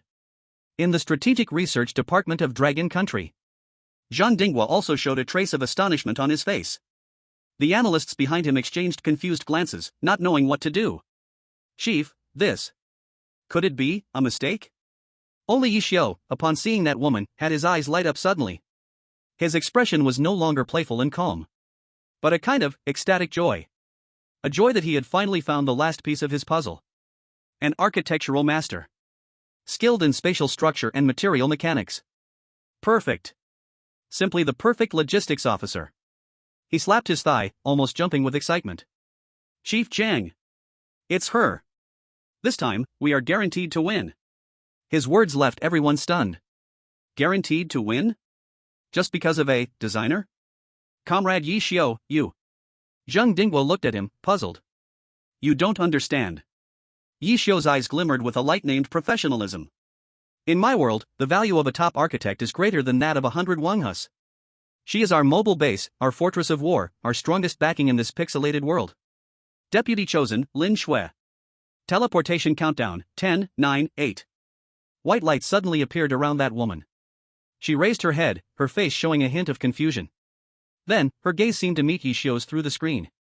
Ye Xiu gave her a bright, trusting smile. Welcome to my game. Chapter 34 starting by chopping trees? Only noobs play like this. As the white light dissipated, Ye Xiu opened his eyes, a slight dizziness washing over him. He found himself standing in a patch of grass, the blades beneath his feet were also cube-shaped. Above him, a square sun hung in the sky, and even the clouds were fluffy white cubes. The air smelled strangely of plastic mixed with fresh grass. What is this place? Wang Hu's voice came from beside him as he curiously stomped his foot on the ground. The ground made a thump-thump sound without kicking up a speck of dust. In another direction, Lin Shui pushed up her gold-rimmed glasses and squatted down. She reached out to touch the edge of the grass block. Furrowed brows. The material structure is completely unified, all the basic units are cubes. The physical laws of this world have been rewritten. A cold, mechanical voice echoed in the minds of the three, interrupting their observations. Welcome to Pixel Cube Survival Rules. Core rules of this round: survival, confrontation, plunder. All known game experiences, bugs, and mechanisms are invalid. Survive until the end and become the only winner. As the voice faded, a light blue curtain appeared in front of each person. On the curtain, the simplest lines illustrated several basic synthesis formulas. Wood equals plank. Plank equals workbench. Stick plus plank equals wooden pickaxe. Is this a beginner tutorial? Wang Hu scratched his head, looking at the curtain. Ye Xiu, it says here that we need to go get some wood first. In a global live broadcast room. Almost all the chosen ones from various countries immediately sprang into action upon seeing this beginner's guide. Hurry! Chop down trees. The new captain of the Lighthouse Nation, Canon Barrett, roared loudly. He and his deputy, demolition expert John, worked together, smashing a cubic tree with their fists. Bang! Bang! Bang! Wood chips flew everywhere. The chosen ones from other countries were doing the same thing. In an instant, the entire pixel world echoed with the sound of heave-ho as trees were felled. Only the three from Dragon Nation stood still, unmoving. This scene made the Dragon Nation's audience anxious at once. Move! Ye Xiu, why aren't you moving? If you don't move, the trees will all be cut down by others. It's over. Without game experience, does Ye Xiu not know what to do? Ye Xiu? Wang Hu also felt anxious, looking towards Ye Xiu, waiting for instructions. But Ye Xiu did not look at the trees. He turned off the curtain in front of him, his gaze sweeping to the distance. Lin Shui, what do you think? He suddenly asked a question. Lin Shui stood up, adjusted her glasses, and pointed to a towering cliff in the distance. That place has the most stable geological structure. If we use that as a support point, we can build a suspended fortress with a span of over 500 meters. Her answer was professional and calm, but made Wang Hu feel confused. What? Build a fortress? We haven't even got a piece of wood yet. Who said we must first get wood? Ye Xiu chuckled. He walked over to Wang Hu and patted his shoulder. Listen, what is the most important thing in this game? Resources. The wood on the surface is the lowest quality resource and the most fiercely contested. Everyone is competing. Soon, they will fight over a few pieces of wood, and the efficiency is too low. He pointed to the ground beneath them. The real treasure is below. Beginners fight for wood on the ground. Ye Xiu's lips curled into a smile. Experts go down to the mines right from the start. With that, he stepped forward towards the cliff that Lin Shui had just pointed to. Wang Hu and Lin Shui exchanged a glance. Although still puzzled, they hesitated not to follow. Dragon Nation audience? Down to the mine? Going down with empty hands? I'm going crazy. I really can't keep up with Ye Xiu's moves. What does he want to do? Don't ask, it's just top-tier understanding that we can't comprehend. The three quickly arrived at the foot of the cliff. Ye Xiu reached out, knocking on the rough rock wall, carefully listening to the echo. Lin Shui also came over, her fingers lightly tracing over the rock wall. The rock material here has changed. Based on the weathering patterns and color differences, it should be hollow behind. She reached the same conclusion as Ye Xiu. Wang Hu. Ye Xiu looked at the soldier behind him. It's up to you. Got it. Wang Hu had been waiting impatiently. He cracked his knuckles, making a popping sound as he squeezed his fists. Then, he took a deep breath, gathering all the strength enhanced by the T-virus into his right fist. Let me break it. He roared, and with one punch, he smashed it hard against the rock wall. Boom. A loud bang. The hard rock was shattered like tofu, creating a massive hole. The rubble collapsed inward, revealing a pitch-black, bottomless opening. A cold wind, mixed with the smells of mud and saltpeter, blew out from the entrance. A natural mine cave. In the global live broadcast, at this moment, it was dead silent. Those chosen ones still busy in their tree chopping, all froze in place. They stared dumbfounded at the screen, at the scene on the Dragon Kingdom team's side. Their minds were blank. They were still struggling to craft wooden pickaxes, preparing to mine some stones. The Dragon Kingdom team had actually opened a mine with their fists? How could they play it all now? Let's go. Ye Xiu dusted off his hands and was the first to walk into the dark mine cave. Our beginner village is different from theirs. Chapter 35, Fists are better than pickaxes. Inside the mine, it was pitch black, visibility was zero. A damp wind, carrying the scent of earth, blew right at them. Ye God, it's so dark, we can't see anything. Wang Hu's voice echoed in the cave, sounding somewhat muffled. Don't make a sound. Ye Xiu's voice was very low. There might be other things inside. Lin Shui took out a small, powerful flashlight from her backpack and pressed the switch. A beam of light pierced the darkness, illuminating the scene ahead. This was a naturally formed cave, with the surrounding rock walls covered in slippery moss.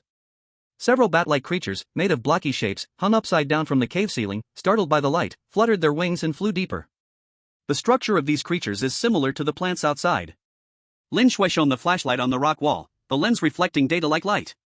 The energy conversion efficiency is very low, so they should have no offensive capabilities. Save the flashlight, we don't know when we'll find new energy. Ye Xiu reminded them, then pointed to a patch of moss on the rock wall that emitted a faint green glow. Scrape that stuff off, it can be a temporary light source. Wang Hu stepped forward and scraped off a large piece of glowing moss with his fingernail. Once the moss left the rock wall, its glow dimmed significantly, but it still managed to barely light up a small area around them. So amazing. Wang Hu held the moss in his palm, like a curious child. Stop playing, get to work. Ye Xiu walked to a section of the rock wall that looked different in texture and knocked on it. This stone is relatively brittle, there should be something inside. Leave it to me. Wang Hu stuffed the moss into his pocket, stretched his muscles, and stepped forward. He took a deep breath, and with a fierce swing of his right fist. Bang! A muffled sound. Rubble flew everywhere. A fist-sized pit appeared on the rock wall, revealing black, slightly shiny ore inside. Several pieces of black square ore fell from the wall. Is this coal? Lin Shui picked up a piece and weighed it in her hand. The density is high, the heat value should be very high. Keep going. Ye Xiu's tone showed no sign of fluctuation. Bang! Bang! Bang! Wang Hu's fists became the most efficient mining machine. The hard rock seemed as fragile as cookies before him. Soon, they had collected a small pile of coal and a large number of stones. Just as Wang Hu smashed open another section of rock wall, some pieces of ore with orange spots fell out. Ye God, look at this! Wang Hu picked one up and handed it to Ye Xiu. Ye Xiu took it, wiped off the dust on the surface with his finger. Iron ore. A slight smile finally appeared on his face. Lucky, we found iron right at the beginning. This scene, clearly presented in the global broadcast, was before the eyes of all viewers. What am I seeing? They mined iron with their bare hands? The Lighthouse Country team just used a wooden axe to fell their first tree. They are still arguing about who gets to make the workbench first. How the hell can this be compared? The Dragon Kingdom team directly skipped the Stone Age and stepped into the Iron Age. Brother Wang Hu's fist is better than a diamond pickaxe. In the Lighthouse Country command room, MacArthur looked at the screen with a dark face. He felt his blood pressure starting to spike again. Useless. A bunch of useless fools. He pointed at Barrett on the screen, who was still arguing with teammates over the wood, cursing loudly. They've already started smelting steel. Our people are still playing in the mud. Inside the mine.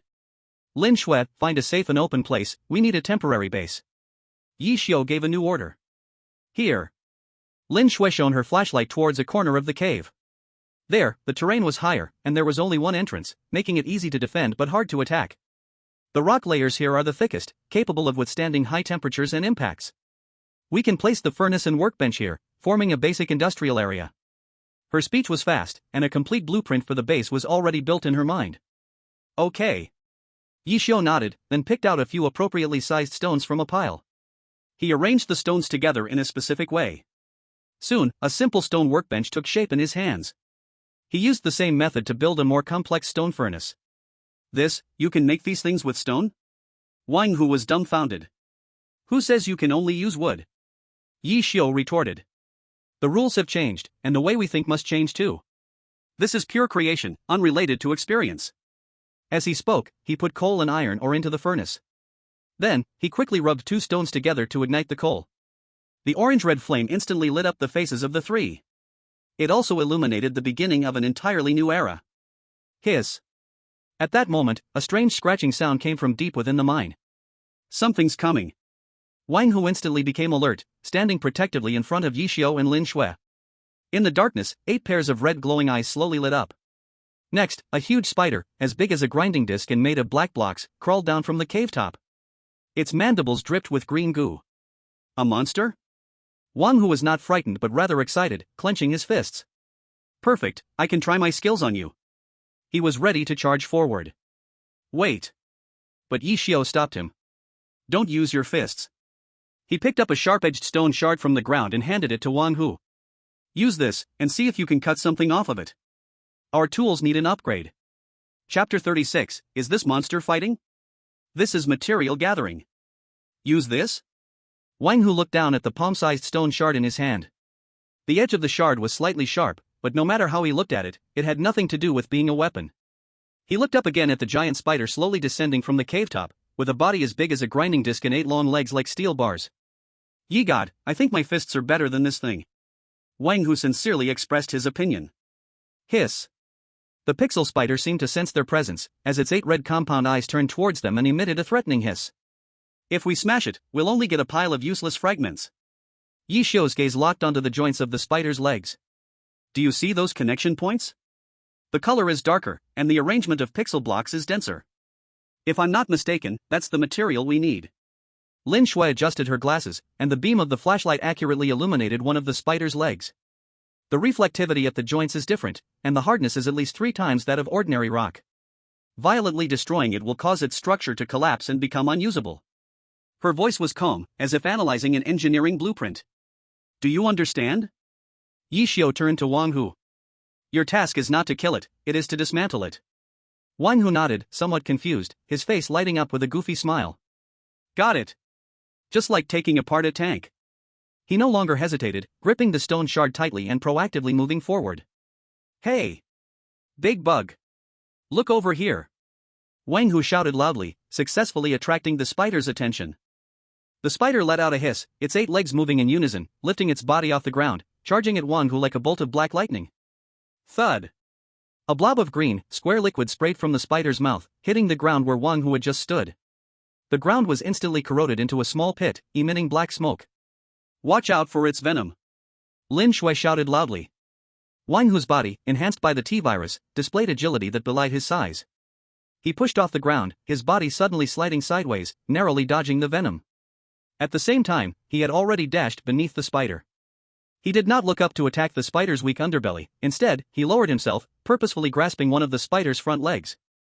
The spider reacted extremely quickly, its other 7 legs stabbing towards Wang Hu's back like steel spears.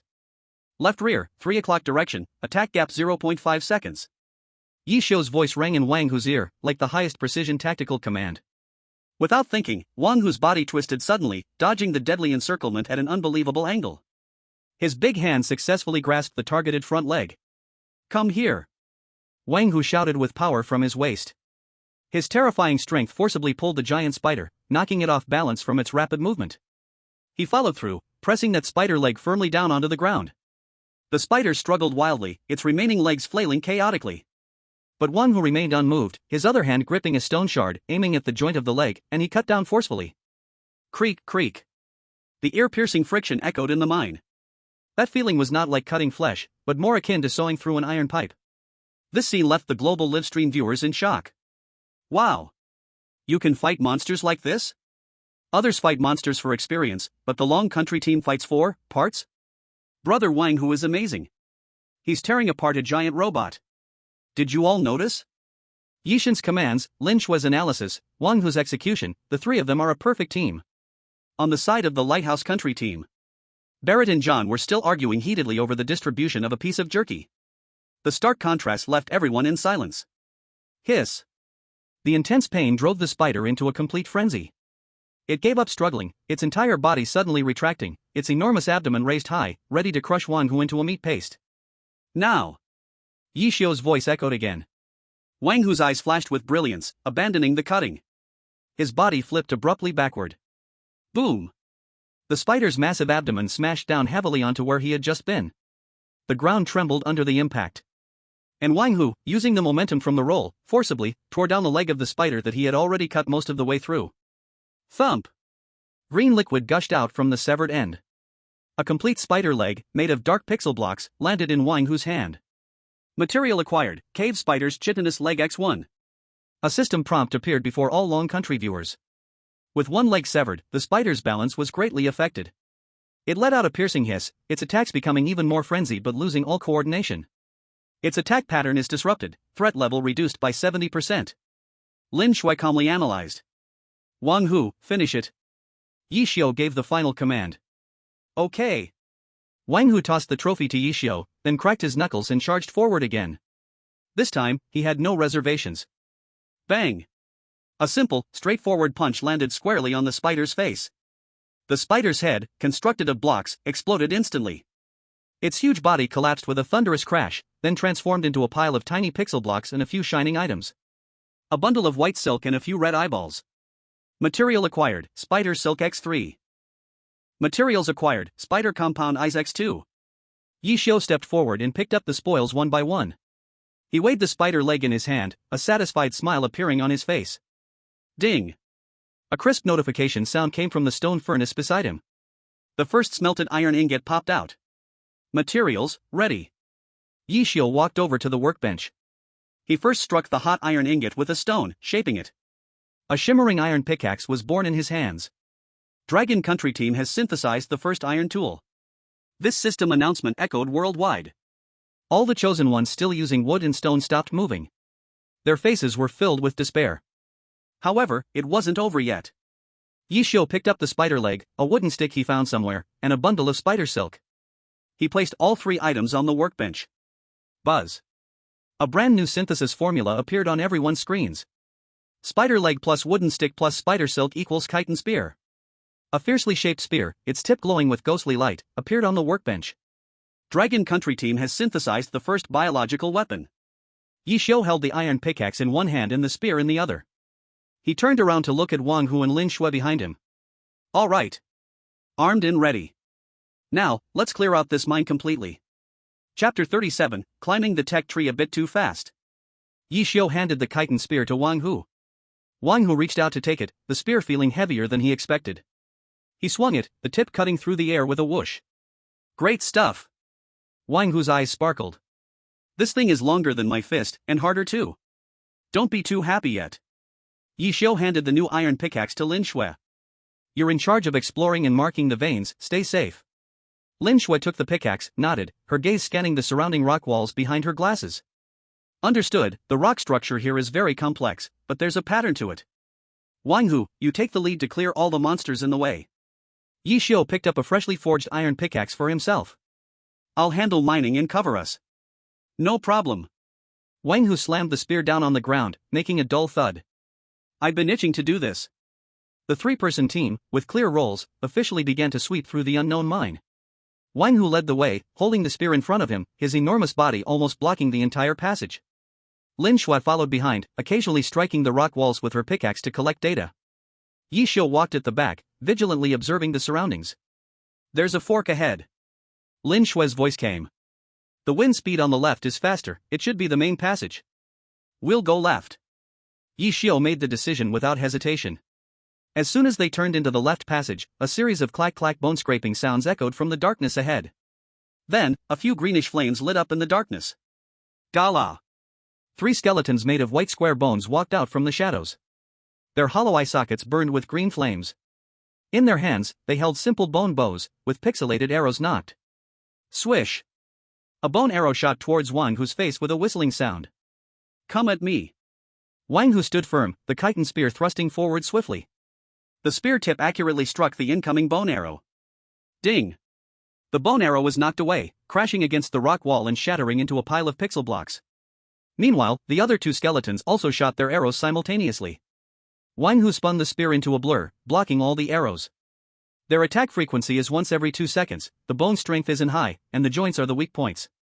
Lin Shui's calm voice came from behind. Wang Hu grinned. I don't need to know all that.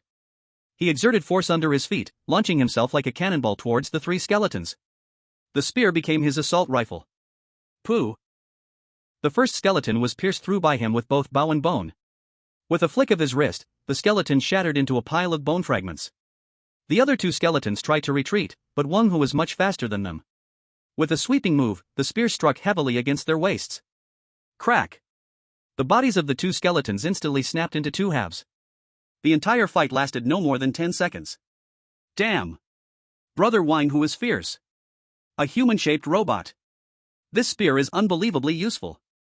the longer it is, the stronger it is. While others are still being chased by spiders, we've already started to crush skeletons without any harm. Ye Xiu stepped forward and picked up a few items from the pile of bones. A few pieces of bone and 2 thin threads. New materials again. He put the items away and used an iron pick to pry off a glowing red ore from the wall. What is this? Wang Hu curiously leaned in. The ore felt warm in his hand and sparkled with light. The energy reaction is quite peculiar. Lin Shui touched the surface of the ore with her hand. It's releasing energy in a low-frequency pulsed manner. If we use it as a signal source, we can create the most basic logic gate circuit. Ye Xiu picked up where she left off.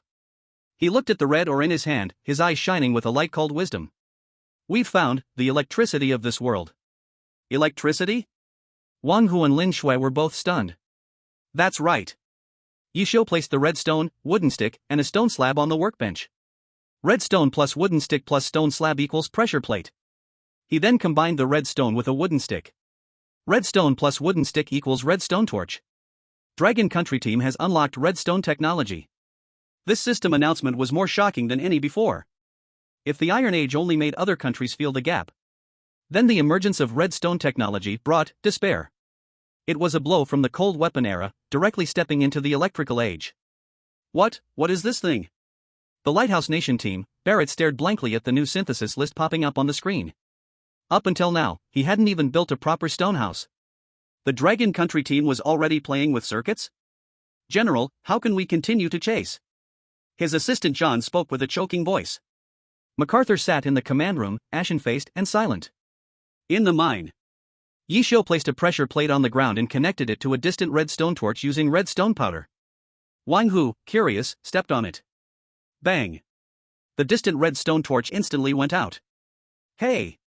That's awesome! Wang Hu lifted his foot again, and the torch lit up once more. He was having a great time. Stop playing. Ye Xiu knocked his foot off the pressure plate.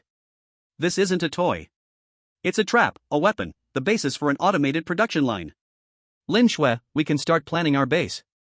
I need a semi-automated fortress that combines smelting, production, and defense. Can we get the blueprints in half an hour?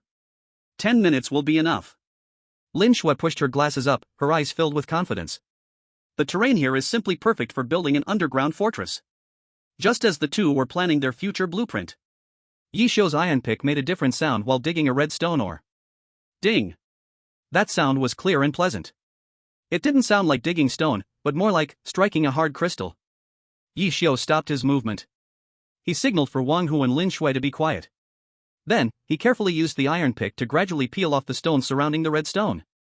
A dazzling, sky-like pure blue color emerged from the crevice of the rock. The glow turned the faces of the three into a blue hue. Wang Hu's eyes widened, and his mouth could fit a fist. This is... Lin Shui's breath became a bit hurried. Carbon allotrope, cubic crystal system. This is the hardest known substance in this world. A genuine, bright smile finally appeared on Ye Xiu's face. He softly uttered 2 words. Diamond. Chapter 38, One Step to Graduation. God Yi, can this shiny stone be eaten? Wang Hu squatted down, poking curiously at the blue crystal sticking out from the rock wall with his strong finger. The touch was cold and hard. Lin Shui adjusted her glasses, focusing the beam of the flashlight on that hint of blue. Cubic crystal system, Mohs hardness 10. This is the most stable material structure in this world. Don't touch it, it will leave fingerprints. Ye Xiu's voice stopped Wang Hu. He picked up the iron pickaxe, not striking it directly. He swung the pickaxe, using the tip to carefully remove the rocks surrounding the diamond one by one.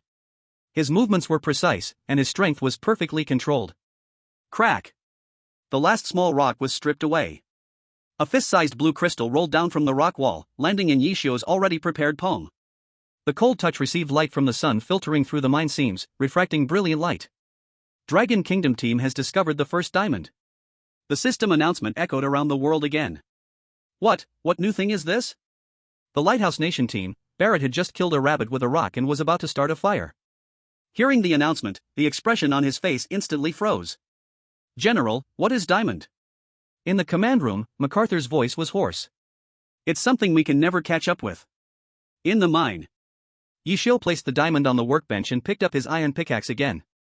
He looked at Wang Hu and Lin Shui. Remember, tools are the primary productive force.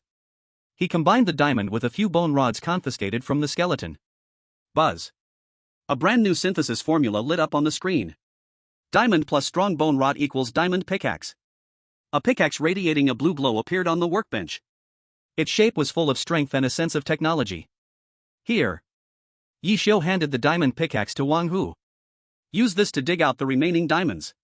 Okay. Wang Hu took the diamond pickaxe, feeling his hands trembling. He walked to the exposed blue vein on the rock wall, took a deep breath, and swung the pickaxe. Clang. A clear, loud sound. The hard rock was split open like cheese in front of the diamond pickaxe. A large chunk of rock embedded with several diamonds was pried off forcefully by him. The efficiency was more than 10 times faster than the previous iron pickaxe. Wow! This thing works too well. Wang Hu's face flushed with excitement. Don't just be happy. Ye Xiu's voice came through. Tools are only the first step. What we need to do next is to give these tools additional rules. Additional rules?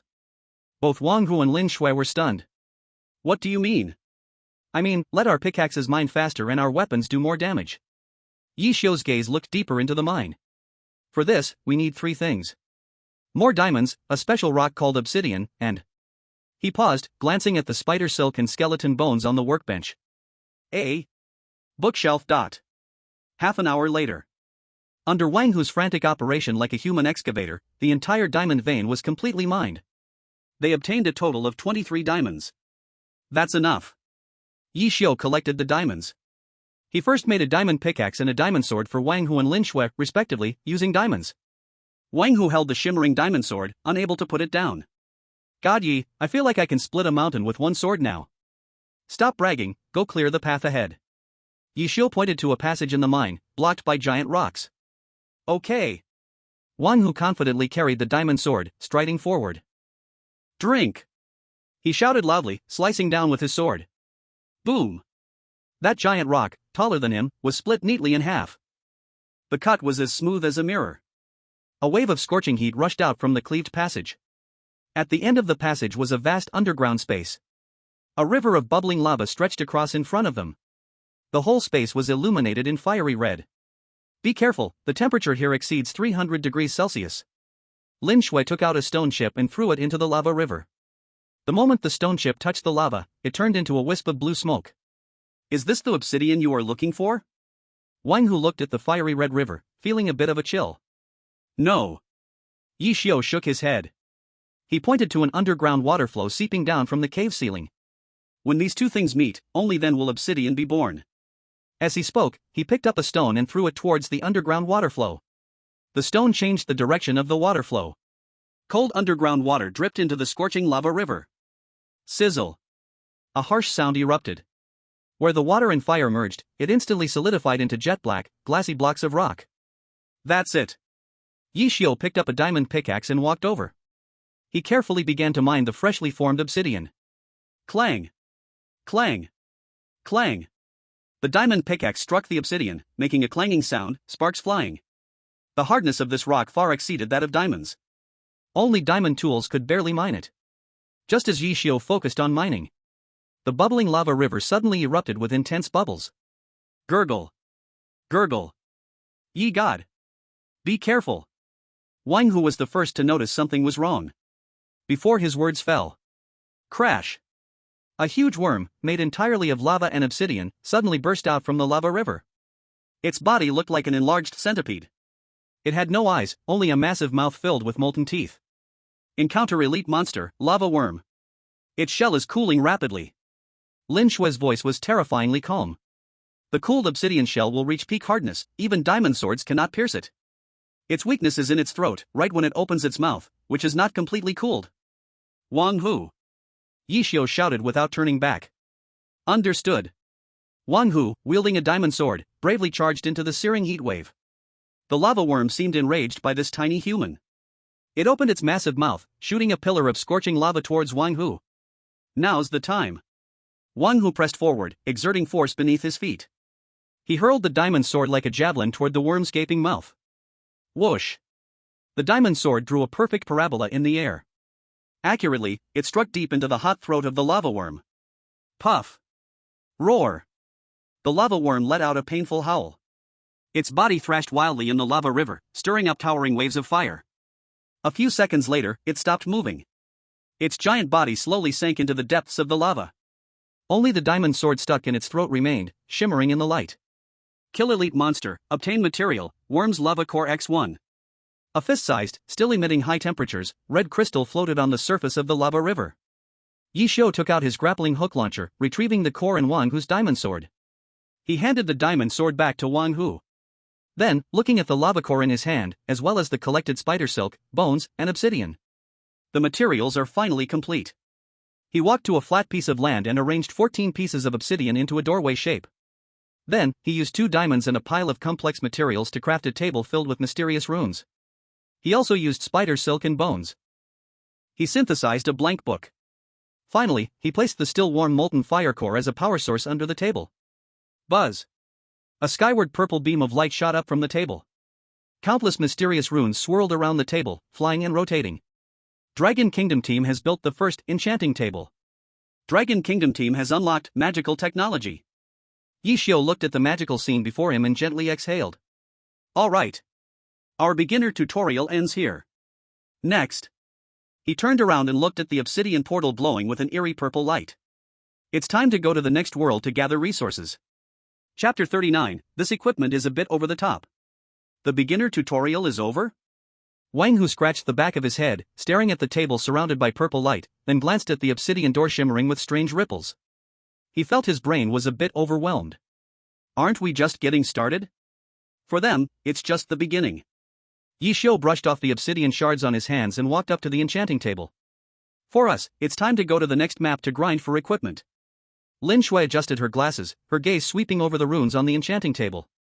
The arrangement of these runes seems to be able to change the basic properties of matter. Energy is input through the molten fire core and converted by the runes into an unknown force field that acts upon objects. You're not wrong. Ye Xiu nodded. Simply put, it adds new rules to our equipment. He picked up Wang Hu's newly crafted diamond sword and placed it on the enchanting table. He also put the blank book into the groove on the nearby bookshelf. Buzz!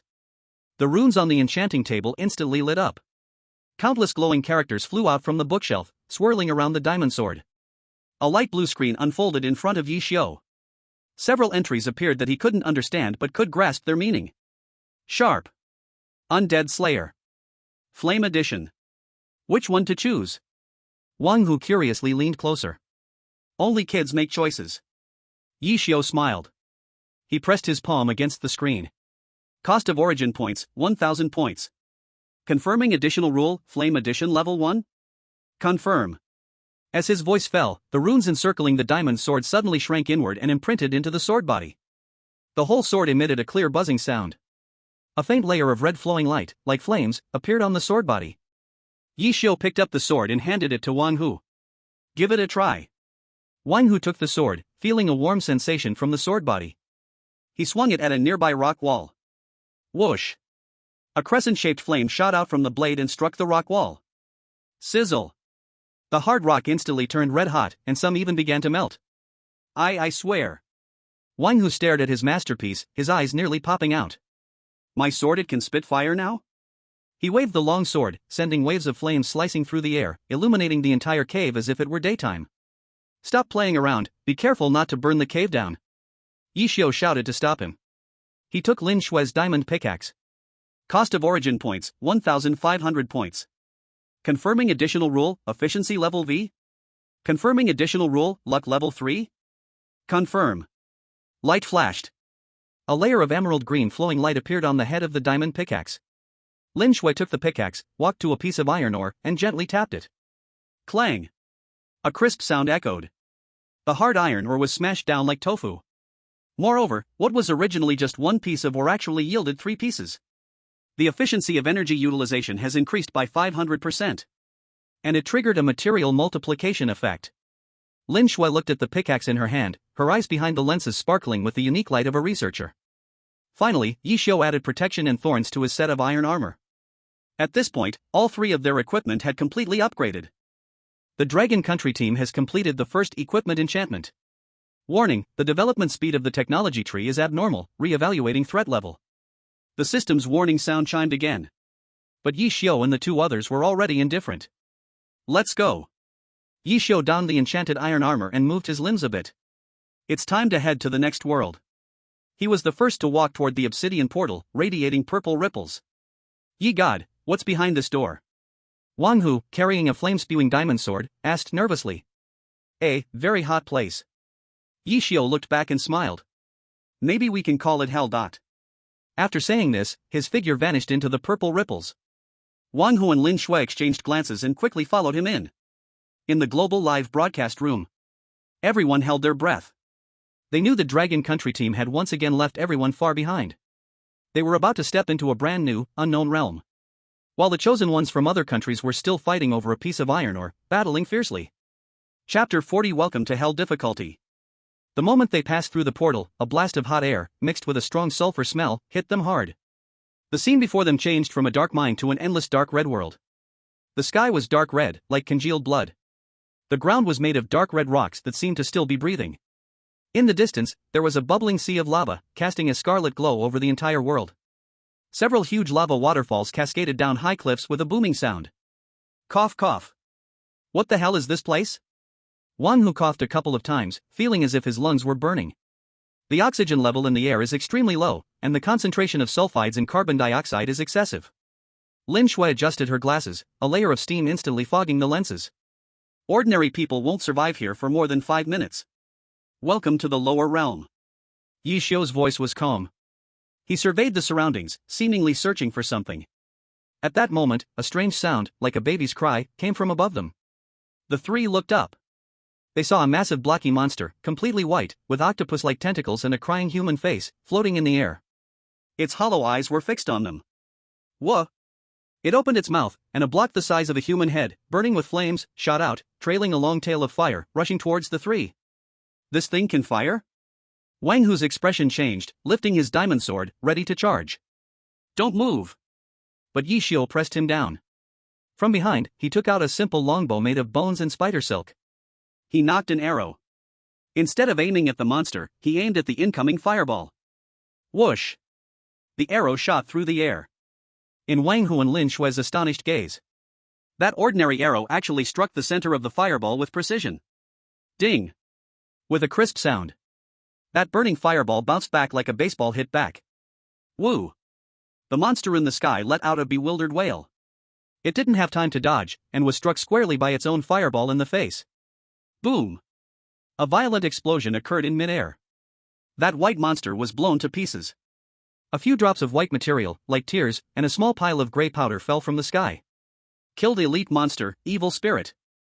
Gained material, evil spirits tears x2. Gained material, gunpowder x1. This scene left the global live broadcast audience in shock. What did I just see? He hit the fireball back? Is this really a bow? Isn't this a tennis racket? Ye God is amazing.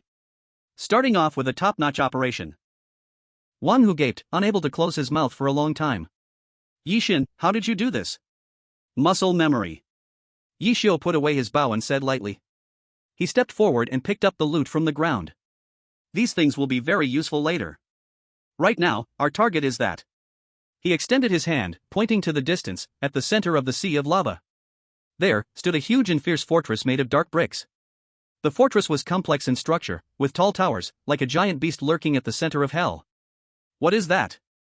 Hell Fortress. Ye Xiu's expression became serious. The key materials we need are inside. But that place is also the most dangerous spot in this world. So how do we get there? Swim? Wang Hu looked at the rolling sea of lava beneath, feeling his scalp tingle. Of course not. Ye Xiu took out a bunch of the most ordinary round stones he had previously dug up from his backpack. He walked to the edge of the cliff and threw one round stone into the empty space ahead. Just as the stone was about to fall into the lava, his hands moved quickly, placing another round stone under it. The first stone landed steadily on the second stone. A bridge leading to the void was born with that first bridge pillar. Build the path. Ye Xiu's movements were so fast they dazzled the eyes. The round stones in his hands flowed like water, one after another, extending forward. A crude yet sturdy stone bridge spanned across the boiling sea of lava at an eye-catching speed, straight towards the Hell Fortress. Let's go. Ye Xiu was the first to step onto the stone bridge that hung over the lava. Stay close to me, don't fall off. Wang Hu and Lin Shui looked at this miraculous scene before them, completely numb. They silently followed behind Ye Xiu. They knew this man could always create miracles they could not comprehend in ways they could not imagine. The three of them walked on the stone bridge, with the fiery sea beneath their feet. Scorching waves of heat rose from below, reddening their faces. Just as they were about to reach the other side, a huffing sound came from the direction of the fortress. Several humanoid creatures with pig heads, holding golden swords and wearing some golden armor, appeared at the other end of the bridge. Seeing Ye Xiu and the others, they emitted angry roars. Then, they raised their golden swords and charged at them. What are those things? Wang Hu gripped his fire-breathing diamond sword tightly. Pig spirits. Ye Xiu came to a stop. He looked at the rushing pig spirits and then at his own enchanted iron armor. Suddenly, he made an unexpected move that shocked everyone. He actually took off one piece of equipment from himself. A pair of golden boots made of gold. Then, he threw the golden boots to the pig spirit in front. The pig spirit instinctively caught the boots. It looked down at the golden boots in its hands, then raised its head to look at Ye Xiu. The anger in its eyes slowly faded away. It lifted the golden boots and emitted an excited huffing sound. Then, it actually threw something back at Ye Xiu. A small vial filled with red liquid. Obtained item, Fire Resistance Potion, Beginner. Chapter 41, The Relocation Office enters Hell Fortress. Is this a trade? Wang Hu looked at the harmonious scene before him, his jaw almost dropping to the ground. How could a pig-headed monster, that was shouting to kill just a second ago, be bought off with a piece of gold? Pig spirits, a neutral creature with a special fondness for gold. Ye Xiu caught the vial of fire resistance potion and weighed it in his hand. As long as you wear golden equipment, they won't actively attack you. If you give them gold, they will also exchange local specialties with you. His words left all the viewers around the world shocked. Once again refreshed understanding. Wow! There is such a setting? Isn't this hell? How is there still a civilized society? Yixin is amazing. He even knows the monster's preferences clearly. The pig spirit, holding the golden boots, ran away joyfully. The remaining pig spirits lost interest in Ye Xiu and the other two, patrolling at the fortress entrance on their own. Let's go, they won't pay attention to us anymore. Ye Xiu led the two, swaggering into the terrifying Hell Fortress. Inside the fortress, it was like a huge maze. A series of corridors made of dark red hell bricks crisscrossed, leading to unknown places. The air was filled with an even stronger mix of decay and burnt smells. The structure here does not conform to any known architectural mechanics. Lin Shui looked up at the hovering corridors and the stone pillars supporting a massive dome, frowning tightly. The designer seems to be deliberately challenging the laws of physics. Stop studying it, keep close to me. Ye Xiu's voice interrupted her thoughts. He seemed to know the terrain here like the back of his hand. In the intricate corridors, he turned and twisted without the slightest hesitation. Click, click. A series of bone-crunching sounds came from the corner ahead. A tall black figure, larger than an ordinary skeleton, walked out from the darkness. It was pitch black, with white flames burning in its eye sockets. In its hand was a huge stone sword. This thing looks tougher than those outside. Wang Hu raised the diamond sword in front of his chest, taking a defensive stance. Withering skeleton. Ye Xiu's tone also grew serious. Be careful of its attack, it carries a very troublesome effect. Before he finished speaking, the withering skeleton turned into a black whirlwind and charged over. Its stone sword swung down toward Wang Hu's face with a chilling aura. Clang! Wang Hu raised his sword to block. The diamond sword, enhanced by flames, clashed with the ordinary stone sword. It erupted with a blinding spark. A tremendous force transmitted from the sword. Wang Hu was shaken back 3 steps. What great strength! Wang Hu's face showed surprise for the first time. But what surprised him even more was still to come. He felt a black aura invading his body through the sword. His whole body felt cold, and his life force was slowly draining away. His health bar turned into a dark gray color without him realizing it. Chosen one Wang Hu was affected by the withering effect, temporarily reducing maximum health. I feel weak.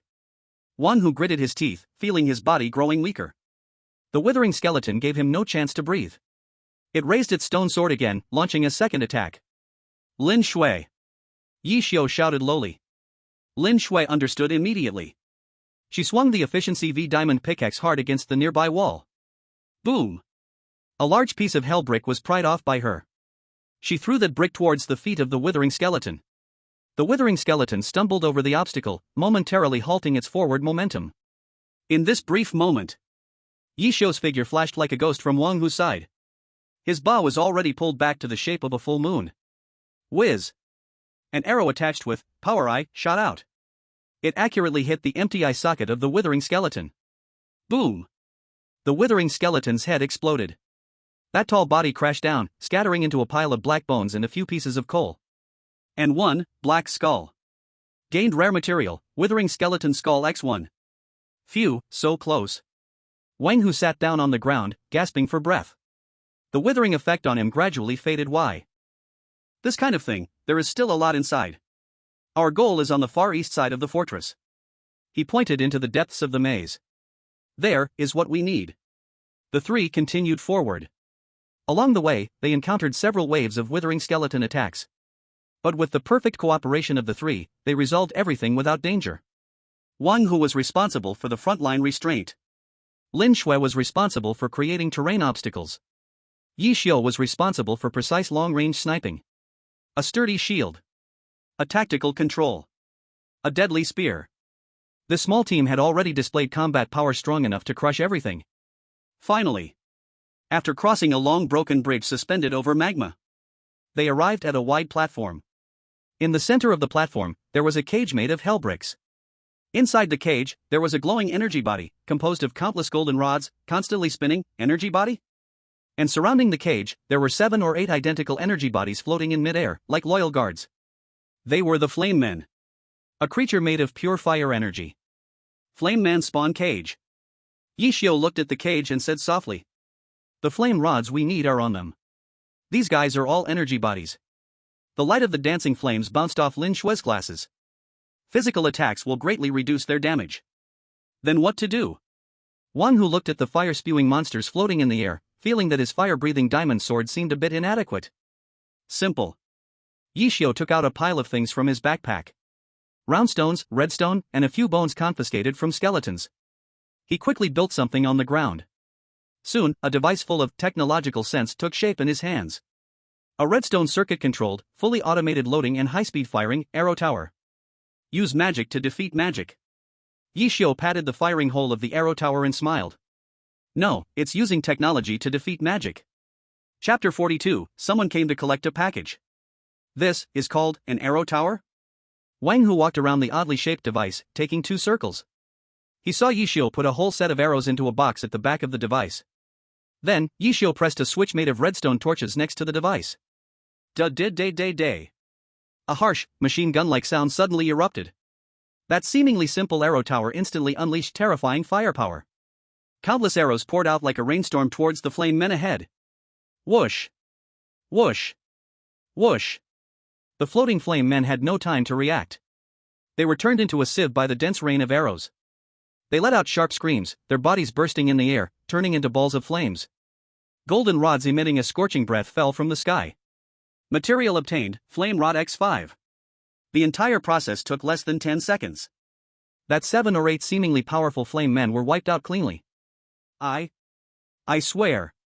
Wang Hu's mouth was agape enough to fit an egg. He felt that his proud combat power was just a joke in front of this redstone Gatling. Automated weapons are the main trend of future warfare. Ye Xiu turned off the switch of the arrow tower, walked forward, and picked up the flame rods from the ground. We are here to farm materials, not to risk our lives. Efficiency is the top priority. His words left all the global viewers in deep thought. I understand. I completely understand. Ye Xiu has never treated this as a survival game from the beginning. He is playing simulation management. It's a strategic game of climbing the technology tree. While others are still thinking about how to survive on the first level, Ye Xiu is already on the 5th level, considering fully automated production. This gap is no longer something that dimensions can describe. Ye Xiu did not pay attention to the shock from the outside world. He simply surrounded the automatic arrow tower and the blaze monster spawning cage with cobblestones. It formed a small, fully automatic flamestick farm. Alright, let it do its thing. Let's move to the next place. He clapped his hands, ready to leave. Wait. Lin Shui, who had been silent, suddenly spoke up. She pointed towards the direction of the fort entrance. Something is coming. It's not monsters. Ye Xiu and Wang Hu instantly became alert. They listened closely. A mix of hurried footsteps and some hushed conversations were approaching from afar. F***K. This damn place is like a maze. Shut up, Barrett. Do you want to attract the monsters? What are you afraid of? With John's explosives, we'll kill however many come. It was the Lighthouse Country team. They had actually found the Hell Fort too. They move quickly. Ye Xiu's eyes narrowed slightly. Ye God, should we deal with them? Wang Hu tightened his grip on the diamond sword, a hint of battle intent in his eyes. Not yet. Ye Xiu shook his head. Let them help us scout the way first. He glanced at the automatic arrow tower beside him, a playful smile curving his lips. I just happen to have a new toy I want to try out. As he spoke, he took out a pile of redstone components and a few pieces of obsidian he had collected from his backpack. He quickly set them up on the ground. Minutes later, Captain Barrett of the Lighthouse Country, along with his few surviving allies, arrived at the platform where the blaze monster spawning cage was located, cursing as they came. They looked disheveled, their gear tattered. Clearly, they had suffered a lot on the way in. What is that? The demolition expert John was the first to spot the farm surrounded by cobblestones that was continuously shooting arrows. Looks like something the Dragon Country people made. Barrett saw it too. His eyes filled with greed in an instant. They must be inside. Quick! Blow that pile of stones open. We'll steal their gear and materials. John grinned maniacally, pulling out a large explosives package filled with redstone powder from his backpack. He placed the explosives in the corner of the farm. Then, he took out a flint and lit the fuse. Sizzle. The fuse burned rapidly. Get back! Barrett and the others excitedly backed away, ready to enjoy a grand fireworks display. However, just as the fuse was about to burn out, calamity struck. The ground beneath them suddenly made a crack sound. Then, the hell bricks beneath their feet suddenly dropped sharply, revealing a bottomless pit. Below the pit was a rolling sea of magma. What? Barrett and the others' faces changed drastically. What was under their feet wasn't solid ground. It was a massive trap controlled by pistons and pressure plates. And their backward movements happened to step on the pressure plates. No! Barrett let out a desperate wail. He tried to jump away, but it was already too late. He and his allies fell like dumplings, one after another, into the fiery hell. Not even a decent scream escaped as they were swallowed clean by the magma. And the explosives package they had ignited. Boom! Exploded at that moment. The terrifying shockwave blew apart the few blaze monsters that had just spawned from the cage. The entire platform was in ruins. Only the piston trap, after completing its mission, slowly rose again, restoring the ground to its original state. As if nothing had ever happened. Not far away, around the corner of a corridor, Ye Xiu and the two others quietly watched everything unfold. Wang Hu's mouth was agape. Ye God, when did you dig such a big pit here? I didn't dig. Ye Xiu dusted off the redstone powder from his hands. I just temporarily turned off the bridge beneath their feet. He pointed to the ground below. Wang Hu and Lin Shui finally realized. The platform they were standing on was also empty below. The entire Hell Fortress looked like a huge steel maze, suspended above lava. And Ye Xiu, the man who held redstone technology. He was the only god in this maze. Chapter 43, a grand fireworks show for you. They just disappeared like that? Wang Hu looked at the calm sea of lava, feeling like he was dreaming. Those were the elites of the Lighthouse Alliance, just wiped out by a trap? From the moment they stepped into this fortress, the outcome was already decided. Ye Xiu's tone had no waves of emotion. He walked to the blasted gap and picked up a few fallen blaze rods. They thought this was a PvP game. But they didn't understand that in the face of absolute technological disparity, PvP is merely one-sided slaughter. Let's go, the materials here have been collected enough. He glanced at the fully automated farm that was still diligently working, then turned to walk the way they came. It's time to go home and create some truly good things. Half an hour later, the three stepped through the portal and returned to the mining base in the main world. It had already been transformed by Lin Shui into a somewhat scaled underground fortress. Furnace area, storage area, work area, all neatly planned. There was even a simple indoor garden made of glowing moss and underground water. Welcome home. A rare smile appeared on Lin Shui's face. Not bad. Ye Xiu nodded in satisfaction. Now, let's start our next plan. He dumped all the loot from this trip to the lower world on the workbench. Blaze rods, wither skeleton skulls, tears of the phantom, gunpowder. A dazzling assortment. Wang Hu, take all the iron ingots and smelt them into iron plates. Lin Shui, I need you to build an absolutely strong, sealed room with obsidian. Ye God, what are we going to do? Wang Hu and Lin Shui both felt confused. Ye Xiu picked up a blaze rod and a handful of gunpowder. His gaze turned fervent like never before. We're going to craft alchemy. He ground the blaze rod into powder. Blaze rod equals blaze powder. Then he placed the blaze powder, tears of the phantom, and a bottle made of glass blocks on the workbench. Blaze powder plus tears of the phantom plus water bottle equals strength potion. A bottle of faintly glowing red potion took shape in his hand.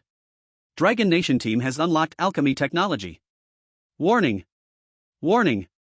Technology tree development speed is severely off-chart. The system is attempting final correction. The piercing alarm sounded again.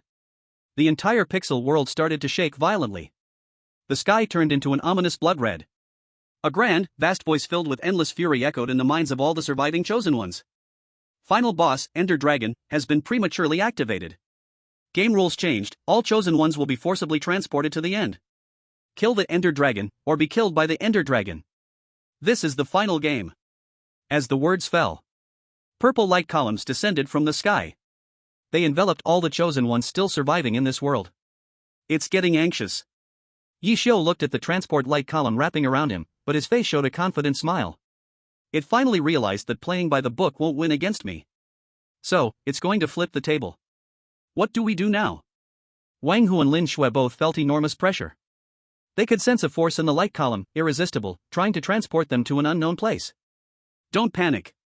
Ye Xiu stuffed the strength potion and a bunch of various effect potions, freshly crafted, into Wang Hu's backpack. He also handed 3 wither skeleton skulls and a few special blocks to Lin Shui. Do as I say.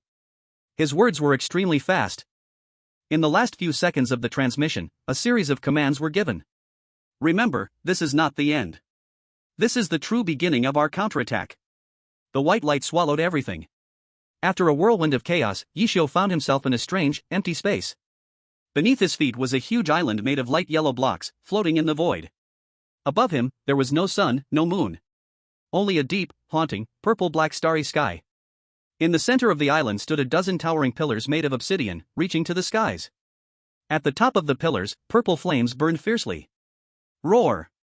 A soul-shaking dragon's roar echoed from the horizon. A dragon over 100 meters long, all black, with wings like shattered night, and purple flames of rage in its eyes, slowly emerged from the void. It was the ultimate ruler of this world. The Ender Dragon. Its appearance filled all the chosen ones who were transported here with the most primitive fear from the depths of their hearts. Oh my god, how do we fight this? A few survivors from small countries looked at the godlike dragon above and their legs went soft, collapsing onto the ground. Their eyes were filled with despair. However, at that moment, an out-of-place voice broke the desperate silence. Lin Shui. It was Ye Xiu's voice. He did not look at the dragon in the sky but shouted loudly at Lin Shui not far away. Now is the time. Summon our allies. Allies? Everyone was taken aback. Lin Shui nodded. She arranged a few special blocks into a T-shape on the ground. Then, she placed 3 heads of withering skeletons that emitted an ominous aura at the top of the T-shape. Buzz. Black lightning appeared out of nowhere. The entire End Island began to shake violently. A horrifying monster made of black blocks, sporting 3 heads and floating in mid-air, was summoned in an explosive burst of black light. The Wither. An artificial boss that was even more violent and bloodthirsty than the Ender Dragon. The moment it was summoned, it targeted the only living creature in the sky, the Ender Dragon. Roar. The Wither let out a thunderous roar. All 3 heads shot out blue energy balls containing the power of Wither towards the Ender Dragon. A battle between gods erupted like this, in a way that no one could have expected. And Ye Xiu, who caused all this, quietly slipped to the edge of the battlefield with Wang Hu. He pointed to the 2 massive creatures in the sky, fighting furiously, and flashed a brilliant smile at Wang Hu. Go ahead. Send our fireworks to them. Chapter 44, Our fireworks seem a little big. Fireworks? Wang Hu took the block that Ye Xiu handed him, feeling a bit confused. The item was made of obsidian, redstone, and a metal block he didn't recognize. It felt heavy and was buzzing. How do you use this? Drink this. Ye Xiu handed him a bottle of red potion that was bubbling. Then place it down over there on the flat ground and press the red button. Ye Xiu pointed to a relatively empty end stone platform in the distance. Is it really that simple? Wang Hu was half uncertain as he uncorked the bottle and gulped down the potion. A wave of burning power surged from his stomach to the tips of his limbs. He felt his muscles swell up a notch. Roar! In the sky, the battle between the Ender Dragon and the Wither had reached a fever pitch. Purple dragon breath and blue withering energy collided in the air, unleashing bursts of energy shockwaves. The entire island trembled beneath their feet. Hurry up! Ye Xiu urged. Okay. Wang Hu no longer hesitated, shouldering the firework launcher. Charging forward with swift strides toward the designated location. He steadily placed the device on the ground, then glanced up at the two colossal beings fighting fiercely in the sky. He grinned widely, revealing a mouthful of white teeth. I'll add some fuel for you.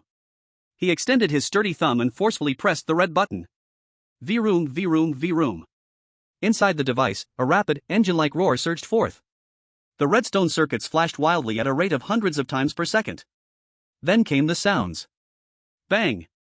Bang! Bang! Bang! Bang! A series of dense, thunder-like firing sounds erupted suddenly. Blocks tied with explosives and redstone were blasted out at high speed from the device's launch port. They traced parabolic arcs in the air, trailing long tails of fire, covering the entire central battlefield like a dense meteor shower. What is that? A surviving chosen one from a small nation stared in awe at the overwhelming fireworks. It looks like TNT? His companion's voice trembled. Before the words had left his mouth, the first batch of TNT had already reached the predetermined airspace. Boom! A violent explosion thundered near the Ender Dragon and the Wither. Next came the second batch, third batch, fourth batch. Boom! Boom! Boom! Boom! Boom! The continuous explosions formed a firewall that spanned the heavens and the earth. A terrifying shockwave engulfed the entire island. The towering obsidian pillars shook violently under this catastrophic bombardment, even developing cracks. The purple-black sky was illuminated brightly by the explosion's flames. Roar, ah! The Ender Dragon and the Wither, these two arrogant bosses, simultaneously let out cries of pain at that moment. Their massive bodies were utterly consumed by the flames and shockwaves. Sturdy scales and bones were blasted to pieces. Blood and flesh flew everywhere. The global livestream fell into complete silence at this moment. Everyone gaped, dumbfounded, staring at the screen, witnessing a scene as if the apocalypse had arrived. Their brains had completely lost the ability to think. Fireworks? You call this fireworks? This is clearly saturation carpet bombing. Cough cough ye god. One who choked on the dust stirred up by the shockwave, his face covered in grime. He looked at his creation and swallowed hard. Our fireworks seem a bit too big. Not too big. Ye Xiu stood beside him, his face as calm as a deep well. Just right. He pointed to the center of the explosion. The flames gradually dissipated. The Wither's body was left with only a core after the blast. And the Ender Dragon, though also wounded and with broken scales. But its injuries were healing at a visibly fast rate. Purple beams of light shot from the tops of those obsidian pillars, continuously flowing into its body. Do you see? Ye Xiu's voice pulled all the shocked individuals back to reality. That is its true health bar. If we don't pull out those power banks, it won't die. Chapter 45. First, pull out the power banks. Power banks? Wang Hu followed Ye Xiu's finger to see the purple crystals on the top of the obsidian pillars. The crystals were emitting an eerie glow, like several pulsating hearts, continuously supplying energy to the Ender Dragon.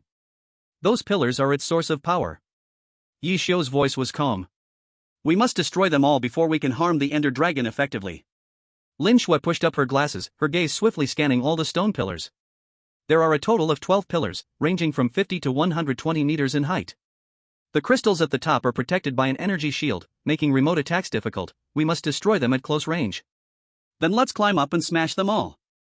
Wang Hu stabbed the fire diamond sword into the ground with a clang. He appeared eager to try. Not that simple. Ye Xiu shook his head. He pointed to the dragon above, which was left with only half of its body after being bombed. But still, it kept attacking the Wither that was fiercely battling the Ender Dragon. This guy is now attacking indiscriminately. It will attack any living thing that enters its attack range. Once we get close to those stone pillars, we will face the joint attack of the Ender Dragon and the Wither at the same time. What should we do then? Wang Hu furrowed his brows. Split up. A gleam flashed in Ye Xiu's eyes. Wang Hu, drink the speed potion and the resistance potion, and attract the Wither's attention. Remember, don't try to fight it head-on, just hold it off. Lin Shui, come with me, and let's destroy those crystals. Your task is to analyze the weakest climbing route on each stone pillar. Understood. Got it. The three of them hesitated not at all and immediately sprang into action. Wang Hu pulled 2 potions from his backpack and drank them in one go. A faint golden light membrane appeared on his body, and wind-like afterimages formed beneath his feet. Hey! 3-headed monster! Your grandpa is here. He shouted loudly and charged towards the wither, which was still entangled with the ender dragon. The wither seemed to be enraged by this tiny human and temporarily abandoned the ender dragon, turning its head towards Wang Hu. A blue wither's head whistled out. Wang Hu didn't retreat but advanced, using the boost from the speed potion to trace a zigzagging path on the ground, narrowly dodging the attack. The wither's head slammed into the ground, corroding the end stone into a large pit emitting black smoke. Now! Ye Xiu whispered and dragged Lin Shui as they charged towards the nearest obsidian pillar. He drew his enchanted bow to the fullest. Whoosh! An arrow with Power Eye hit the top of the pillar, directly striking the purple crystal's energy shield. Buzz! The shield violently shook but did not shatter. No good, the energy is too strong. Ye Xiu frowned. 37 degrees to the left, 70 meters from the ground, there's a structural gap. Lin Shui's calm voice rang out. Attack from there to bypass the shield and hit the crystal directly. Ye Xiu's gaze instantly locked onto the tiny gap Lin Shui mentioned, almost invisible to the naked eye. He adjusted his angle and drew the bow again. Whoosh! The arrow traced a perfect arc in the air. It passed precisely through that small gap. Boom! A huge sound erupted. The purple crystal exploded on impact. The violet energy turned into a shockwave, sweeping out. In the sky, the ender dragon, which was still struggling with the wither, let out a painful wail. The speed at which its wounds healed had clearly slowed down. It's working! A flicker of joy appeared in Ye Xiu's eyes. Next one! The two of them worked together seamlessly, like the most precise war machine. Lin Shui was responsible for finding weaknesses. Ye Xiu took charge of the precise strikes. One after another, the obsidian pillars were removed under their coordination. The ender dragon's breath grew weaker and weaker. It seemed to realize the danger, abandoning its fight with the wither, letting out an angry roar, and diving towards Ye Xiu and Lin Shui. It opened its giant mouth, and a fan-shaped purple dragon breath, like a death scythe, swept towards them. Be careful! Ye Xiu's pupils shrank, and he quickly knocked Lin Shui to the ground. The purple dragon breath grazed their heads, instantly melting a large stone behind them. I'm coming! At this moment, Wang Hu's booming voice came from the side. He had somehow shaken off the wither's pursuit. He jumped high into the air, and with the diamond sword of flame in his hand, he struck with full force, smashing into the ender dragon's wing. Put! Flames erupted on the black scales. The ender dragon let out a miserable scream as its massive body lost balance and crashed heavily to the ground. Nice job! Ye Xiu praised. Only two left. On the highest pillars. He looked up. The two stone pillars. Over 100 meters high, like two swords piercing the sky. And there are no gaps to find support on. Bows and arrows can no longer work. Chapter 46, told you to dismantle the tower, not your home. This, so high, how do we get up? Wang Hu looked up, gazing at the two smooth obsidian pillars, feeling like his neck was sore. Forget climbing, there wasn't even a place to land. The surface of the pillar is smooth, with a friction coefficient close to 0. Lin Shui's glasses reflected the data of the stone pillars. The success rate of conventional climbing methods is 0. Who says we need to use conventional methods? Ye Xiu smiled, pulling something out of his backpack. A metal bucket filled with water. Ye God, are you planning to take a bath up there? Wang Hu looked at the bucket of water, confused. Ye Xiu didn't explain. He passed the bucket of water to Wang Hu. Then, he handed him a bottle of glowing potion. Drink this. What is this?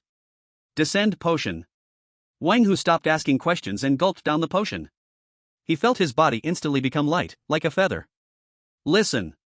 Ye Xiu pointed at the tallest stone pillar. I want you to use water to create a ladder on the side of the pillar. Create a ladder? Wang Hu was even more confused. Watch. Ye Xiu picked up his metal bucket and scooped a bucket of water from a small puddle on the ground. Then he walked to a relatively shorter stone wall. He poured the water down from the top of the stone wall. Splash! The water flowed down the wall, forming a small waterfall. Then what? Then, swim up. Ye Xiu said. Surprisingly, he began to walk up against the waterfall, step by step. His body seemed to be lifted by an invisible force. The physical laws of this world once again revealed their magical side. Oh my! Wang Hu's eyes nearly popped out. Can it be played like this? Got it? Ye Xiu jumped down from the wall. Got it! Excitement erupted in Wang Hu's eyes. He grabbed the bucket of water and dashed towards the tallest obsidian pillar. I'm coming! He ran to the base of the pillar, using all his strength to throw the bucket upward. The bucket drew a parabolic arc in the air, accurately landing on the top of the pillar. Splash! A magnificent curtain of water fell from the sky. Beautiful! Ye Xiu praised. Go! Wang Hu didn't hesitate at all and dove into the waterfall. His body wrapped in water began to slowly rise. This scene left all the global audience in awe. What the hell? I'm dumbfounded. What kind of celestial operation is this? Water ladder? Is this something carbon-based life forms can come up with? Newton's coffin lid is about to break. In the sky, the Ender Dragon seemed to notice Wang Hu's intention. It let out a roar and dove down again. Your opponent is me. Ye Xiu drew his bow and shot an arrow at the Ender Dragon's eye. The Ender Dragon winced, slowing its attack. On the other side, the Wither, which had been distracted by Wang Hu for a long time, also locked its sights back on the Ender Dragon. The two colossal beasts clashed in the air once more, creating the perfect conditions for Wang Hu's dismantling work. Break for me! Wang Hu finally appeared on top of the first stone pillar. In his hand, the flame diamond sword struck down fiercely on the purple crystal with immense force. Boom! A violent explosion occurred in the clouds. Wang Hu's body was blown away by the massive shockwave from 100 meters high. Ah! He screamed as he fell straight down. Wang Hu! Lin Shui cried out in alarm. However, Wang Hu's body, halfway down, suddenly fell at an incredibly slow speed. He drifted down like a feather, lightly landing on the ground. The descent potion took effect. Ha ha ha! Awesome! Wang Hu flipped over, crawling up from the ground, completely unscathed. He glanced to the side, at the last and highest stone pillar. His eyes were filled with the spirit of battle. The last one. He lifted the water bucket again, acting as before. A few minutes later, accompanied by a thunderous roar that shook the heavens, the last Ender crystal was completely destroyed. Roar! The Ender Dragon let out the most painful and angry roar in history. All its wounds stopped healing. Its eyes, burning with purple fire, locked onto the three tiny humans on the ground. It slowly descended onto the central island, on the stone altar of the portal. All escape routes had been severed. The final battle had arrived. It can't go on. Ye Xiu looked at the weakened dragon and slowly drew his iron sword. Get ready to finish it. Chapter 47, Is the system bugged? No, I am the bug. The Ender Dragon was perched atop the altar, its massive head drooping, purple breath churning in its throat. Its scales had mostly fallen off, exposing the dark red flesh underneath, looking utterly miserable. But the fury in its eyes was enough to burn everything down. Wang Hu, head on. Ye Xiu's voice broke the silence of the standoff. Lin Shui, flank and harass, watch out for its tail swipe. I'm coming. Wang Hu downed the last bottle of strength potion, his muscles swelling again. Holding the fire-breathing diamond sword, he charged like a human tank. Roar! The Ender Dragon roared and spat out a stream of purple breath. Wang Hu didn't dodge, he raised a shield made of obsidian in front of his chest. Zzzzz. The breath hit the shield with a piercing corrosive sound. The surface of the obsidian shield melted away instantly. But Wang Hu stubbornly held the blow. Taking advantage of the gap in the dragon's breath, he stepped forward, and with his diamond sword wrapped in blazing flames, he struck hard at the dragon's claw. Clang! A huge sound of metal clashing. Sparks flew. A deep wound was cut into the Ender Dragon's claw. At that moment, Lin Shui's figure appeared like a specter on the other side of the Ender Dragon. Her efficiency V diamond pickaxe, glittering with emerald light, struck precisely at the joint of the dragon's wing. Crack! A crisp sound of bones cracking echoed. The Ender Dragon cried out in pain as its enormous tail swung out instinctively. Lin Shui, however, moved like a weightless leaf, drifting back just in time to dodge this deadly blow. Every attack and every dodge from her seemed to have been calculated with utmost precision. Not one bit too much, not one bit too little. Great job! Ye Xiu's voice came from above the Ender Dragon's head. He had somehow used a claw to swing behind the giant dragon. His bow had long been aimed at the dragon's enormous head. Whoosh! Whoosh! Whoosh! 3 arrows flew out in a perfect pattern, piercing through the air. All struck the back of the Ender Dragon's head. Roar! With a critical hit, the Ender Dragon fell into complete fury. It abandoned all strategy, its massive body rolled wildly on the altar, thrashing about. In an instant, dust and rocks flew, and chaos erupted. However, as it rolled once, a strange thing happened. As its massive body touched the edge of the altar, a block of bedrock, it got stuck. Half of its wing and a small part of its body seemed to merge into that block of bedrock, becoming trapped. unable to move. It struggled wildly, but only sank deeper. Ha! Ye Xiu's pupils shrank suddenly. He was not surprised, but puzzled. He clearly remembered that in the original game, the Ender Dragon's model would not collide with bedrock. This was a brand new bug. A completely new loophole born from system correction. All known bugs and mechanisms will fail.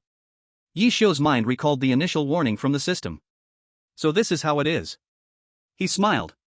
You fixed old loopholes, but created new ones. You think this can limit me? You don't understand what a bug hunter really is. Lin Shui. He shouted loudly. Calculate the overlapping area of its body model and the bedrock block, find the point with the highest stress concentration. Understood. Countless streams of data flashed across Lin Shui's lenses in an instant. Wang Hu. Stack all our TNT at that point. Got it. Wang Hu grinned widely, pulling out one after another, dangerous-looking blocks of explosives from his backpack. These were the big killers they had previously made in the mine using gunpowder and sand. Singularity coordinates, contact point of the left wing's third dragon bone in bedrock. Lin Shui's voice came through. Now is the time. Wang Hu steadily placed the last TNT under the immobilized Ender Dragon's body. Then he took out a flint and lit the fuse. After all this, he ran away without looking back. Boom! A sound loud enough to shatter the sky. The entire End Island shook violently. The terrifying explosion formed a small mushroom cloud that shot up into the sky. The trapped Ender Dragon didn't even have a chance to let out a complete mournful cry. Its massive body was instantly torn into pieces in this extreme explosion. Countless purple lights burst open in the air like fireworks, then transformed into a downpour of experience rain. Kill final boss, Ender Dragon. Pixel block survival rules has been cleared. The system's prompt echoed in the minds of all survivors. Yet Ye Xiu did not look at the experience rain falling from the sky. His gaze was fixed tightly on the place where the Ender Dragon had died. In the ruins of the explosion. A piece of data fragment, shimmering with a disordered glow, not belonging to this world, was quietly floating. Ye Xiu stepped forward, reached out, and held it in his hand. A massive, chaotic stream of information, containing the underlying logic of this world, instantly flooded into his mind. Chapter 48, Is the Clearing Reward GM Authority? The moment Ye Xiu grasped that data fragment, the entire world seemed to decompose into the most primitive codes and data streams before his eyes. Loading blocks, refreshing entities, logical judgment. Detected abnormal command, attempting to overwrite failed. Warning, underlying logic of worldview has been tampered with, emergency rollback in progress. Countless chaotic messages surged into his brain like a flood breaking through a dam. He felt as though his head was about to explode. Leaf God. What's wrong with you? Wang Hu and Lin Shui both noticed something was off with him. Ye Xiu's face turned pale, veins bulging on his forehead, and his body trembled slightly. Don't come over. Ye Xiu growled, enduring the tearing pain. He concentrated all his mental strength, desperately analyzing the chaotic data in his mind. He felt like the most skilled hacker, trying to crack a firewall from the gods. Command parsing successful. Gain special authority, rule tampering, beginner. Rule tampering, beginner. You can consume a large amount of original points to temporarily modify or distort a certain rule of the current copy to a certain extent. Note, be careful not to play with fire and burn yourself. When this information appeared in Ye Xiu's mind, all the pain receded like a tidal wave, replaced by an unprecedented, powerful feeling as if he could control everything. He slowly opened his eyes. In the depths of his pupils, countless streams of data flashed rapidly. He raised his head, glanced at the collapsing end space. Then, he slowly uttered a few words. He recited a line, a segment that all Minecraft players dream of, the GM command. However, nothing happened. TCH, not enough authority? Ye Xiu curled his lip, seeming a bit disappointed. Yet on his face, there appeared a smile, a sign of a plot succeeding. But, this is enough. At that moment, a grand system announcement finally arrived, albeit late. Calculating completion evaluation. Chosen ones, Ye Xiu, Wang Hu, Lin Shui. Task completion, 100%. Technology tree exploration, 100%, unlocking all technologies grants epic score bonuses. Boss kills, 2 halves, triggered double dragon gathering achievement, massive score bonus. Worldview exploration, discovered system loopholes and intercepted world logic fragments, mythical score bonuses. Overall evaluation, SSS++, system cannot assess. SSS++. Yet another, a completely new evaluation level that surpasses everyone's imagination. The global live broadcast room had gone utterly numb. They knew, no matter how absurd the evaluation appeared, on this man from the Dragon Country, it was reasonable. Congratulations to the Dragon Country for receiving the SSS++ level completion evaluation, national fortune rewards being calculated. Reward 1, all desert areas within the Dragon Country's territory will transform into oases in the next 3 years. Reward 2, a brand new enormous mountain, containing unknown energy crystals, will emerge within the borders of the Dragon Country, named Dragon Ridge Mountain. Reward 3, the mental strength of all citizens in the Dragon Country will increase by 30%, vastly enhancing their learning and creativity abilities. Reward 4, the Dragon Country receives a special national fortune buff, Heavenly Crafting with effects. All research projects in the Dragon Country will see a 10% increase in success rates. When these series of rewards were announced, the entire world fell into a silence, one known as despair. Desert turning into oasis? Creating mountains out of thin air? A leap in national intelligence? Increased success rates in research?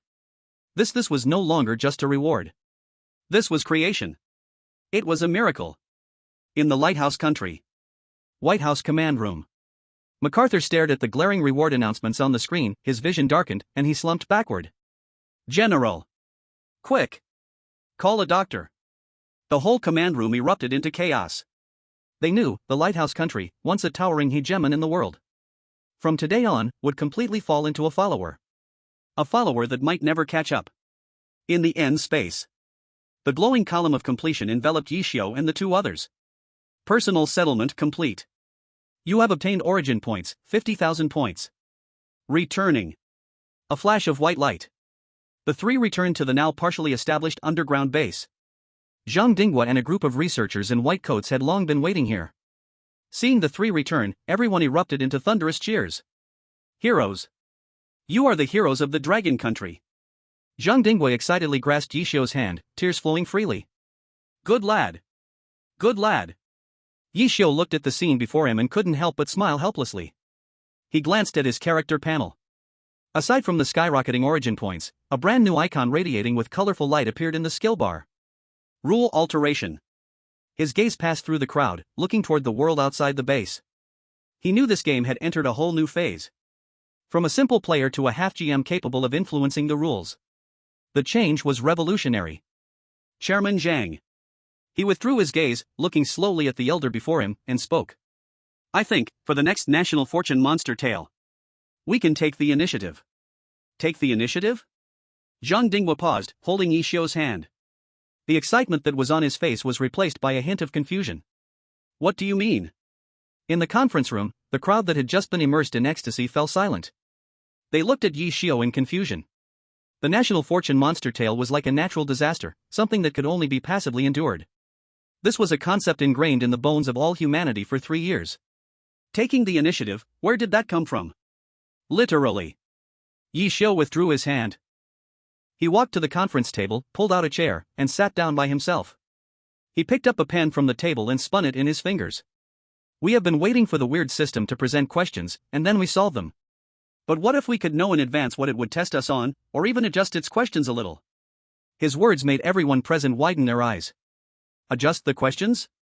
How is that possible? A young analyst couldn't help but speak up. That's weird. It's a hyperdimensional existence. Hyperdimensional doesn't mean it has no logic. Ye Xiu lightly tapped the pen on the white paper. At the end of the pixel block dungeon, I got a little something. A small segment, belonging to the back-end code of that world. His gaze swept across every person holding their breath in the room. Through it, I gained a permission, or rather, a GM tool. I call it rule tampering. At that moment, the door of the conference room was pushed open. A secretary in military uniform quickly walked to Zhang Dinghua's side and handed him a document. Director, this is the real-time satellite image just sent back from the northwest. Zhang Dinghua took the document, glanced at it, and his hands trembled uncontrollably. He displayed the document to everyone. It was a satellite cloud map.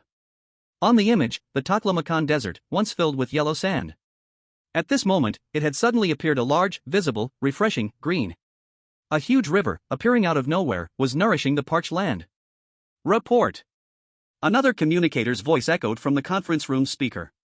The eastern section of the Kunlun Mountains is undergoing intense but harmless crustal movement. A brand new mountain, over 7,000 meters high, is rising up. Our exploration team has discovered energy crystal reactions never seen before in the mountain layers. One by one, myth-like news assaulted everyone's nerves. This is what we've won back. Ye Xiu's voice pulled everyone's thoughts back. But next time, we might lose even more. So, we can't wait any longer. He stood up and walked to the huge electronic screen. I need a few things.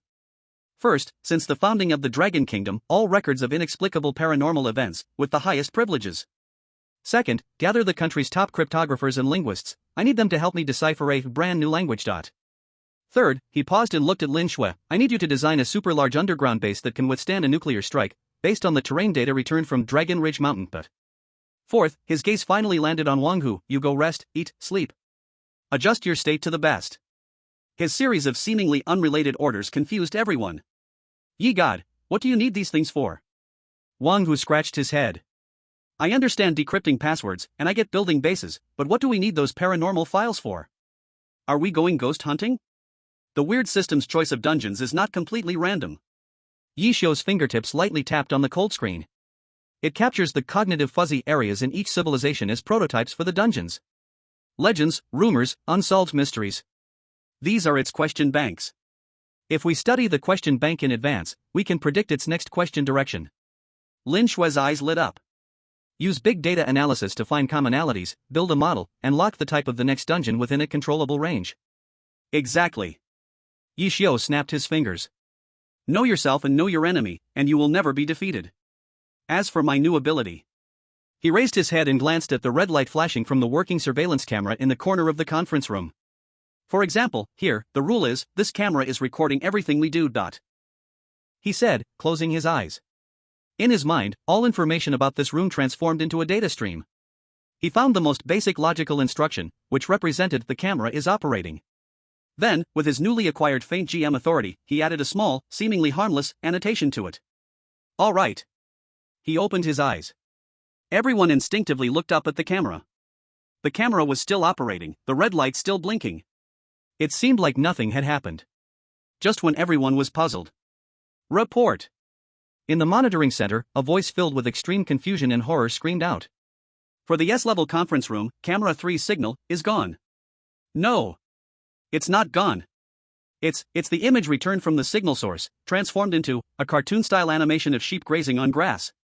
The whole conference room fell silent, as if a pin dropped could be heard. Everyone looked at Ye Xiu with the eyes of someone seeing a monster. Zhang Dinghua's mouth opened, but no sound came out. Ye Xiu shrugged, a look of innocence on his face. I just slightly changed the rules. Changed to this camera is sleepwalking. After all, it's normal to see anything while dreaming, right? Chapter 50, The Strange Tales of the Dragon Country must be solved with Dragon Country methods. Sleepwalking? Zhang Dinghua looked at the camera on the ceiling, still blinking its red light, feeling like his worldview was being repeatedly dismantled and reconstructed by an incomprehensible force. The voice from the monitoring center continued to confirm this absurd fact. Yes, Director. The image won't switch. We rebooted the system, even cut the power and reconnected, but as soon as it's powered, it's the animation of that sheep grazing. And, the style of that animation seems to be from the 1980s. But Wang Hu couldn't hold back and laughed out loud. He glanced at the sleepwalking camera and then at Ye Xiu.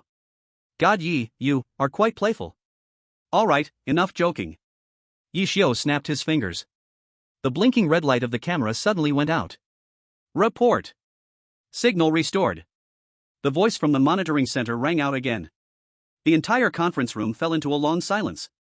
Everyone looked at Ye Xiu with the eyes of someone looking at a deity.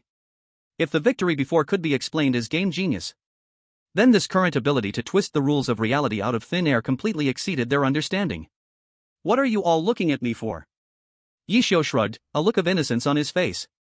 This ability has a lot of limitations. First, it consumes a huge amount of original points. I just used that once, and 5,000 points were gone. Second, I can only annotate and twist the rules, not create or delete from thin air. Just like I can't make the camera disappear, I can only make it sleepwalk. His explanation made everyone understand a little bit. But the shock remained undiminished. Enough, this is more than enough. Zhang Dinghua slammed the table suddenly, his eyes shining. This is simply commands that can be followed. He walked to Ye Xiu, his expression incredibly serious. Comrade Ye Xiu, the request you just made, I approve it on behalf of the state. All resources, maximum authority, fully open to you. I only have one request. He looked into Ye Xiu's eyes. Completely in this damned game. 20 minutes later. Dragon Country Strange Tales Strategic Research Department, Underground Level 7. Archive Room 0. The heavy alloy door slowly opened under the dual verification of iris and fingerprint. A mixed smell of old paper and disinfectant rushed in. Ye Xiu, Wang Hu, and Lin Shui walked inside. Here, stored were all the highest levels of confidential files since the establishment of the Dragon Country that could not be explained by science. Wow, so many? Wang Hu looked at the rows of files. A huge file rack reached up to the ceiling, and I couldn't help but click my tongue. When will we see this? No need to see it all. Ye Xiu's gaze swept across the file bags sealed with yellow tape. We only need to find those events that are somewhat popular among the people and have formed fixed rules. For example? For example, at midnight, do not open the door for a woman in red. Ye Xiu casually gave an example. These types, with clear time, clear objects, and clear behavioral taboos, are exactly what the weird system likes best.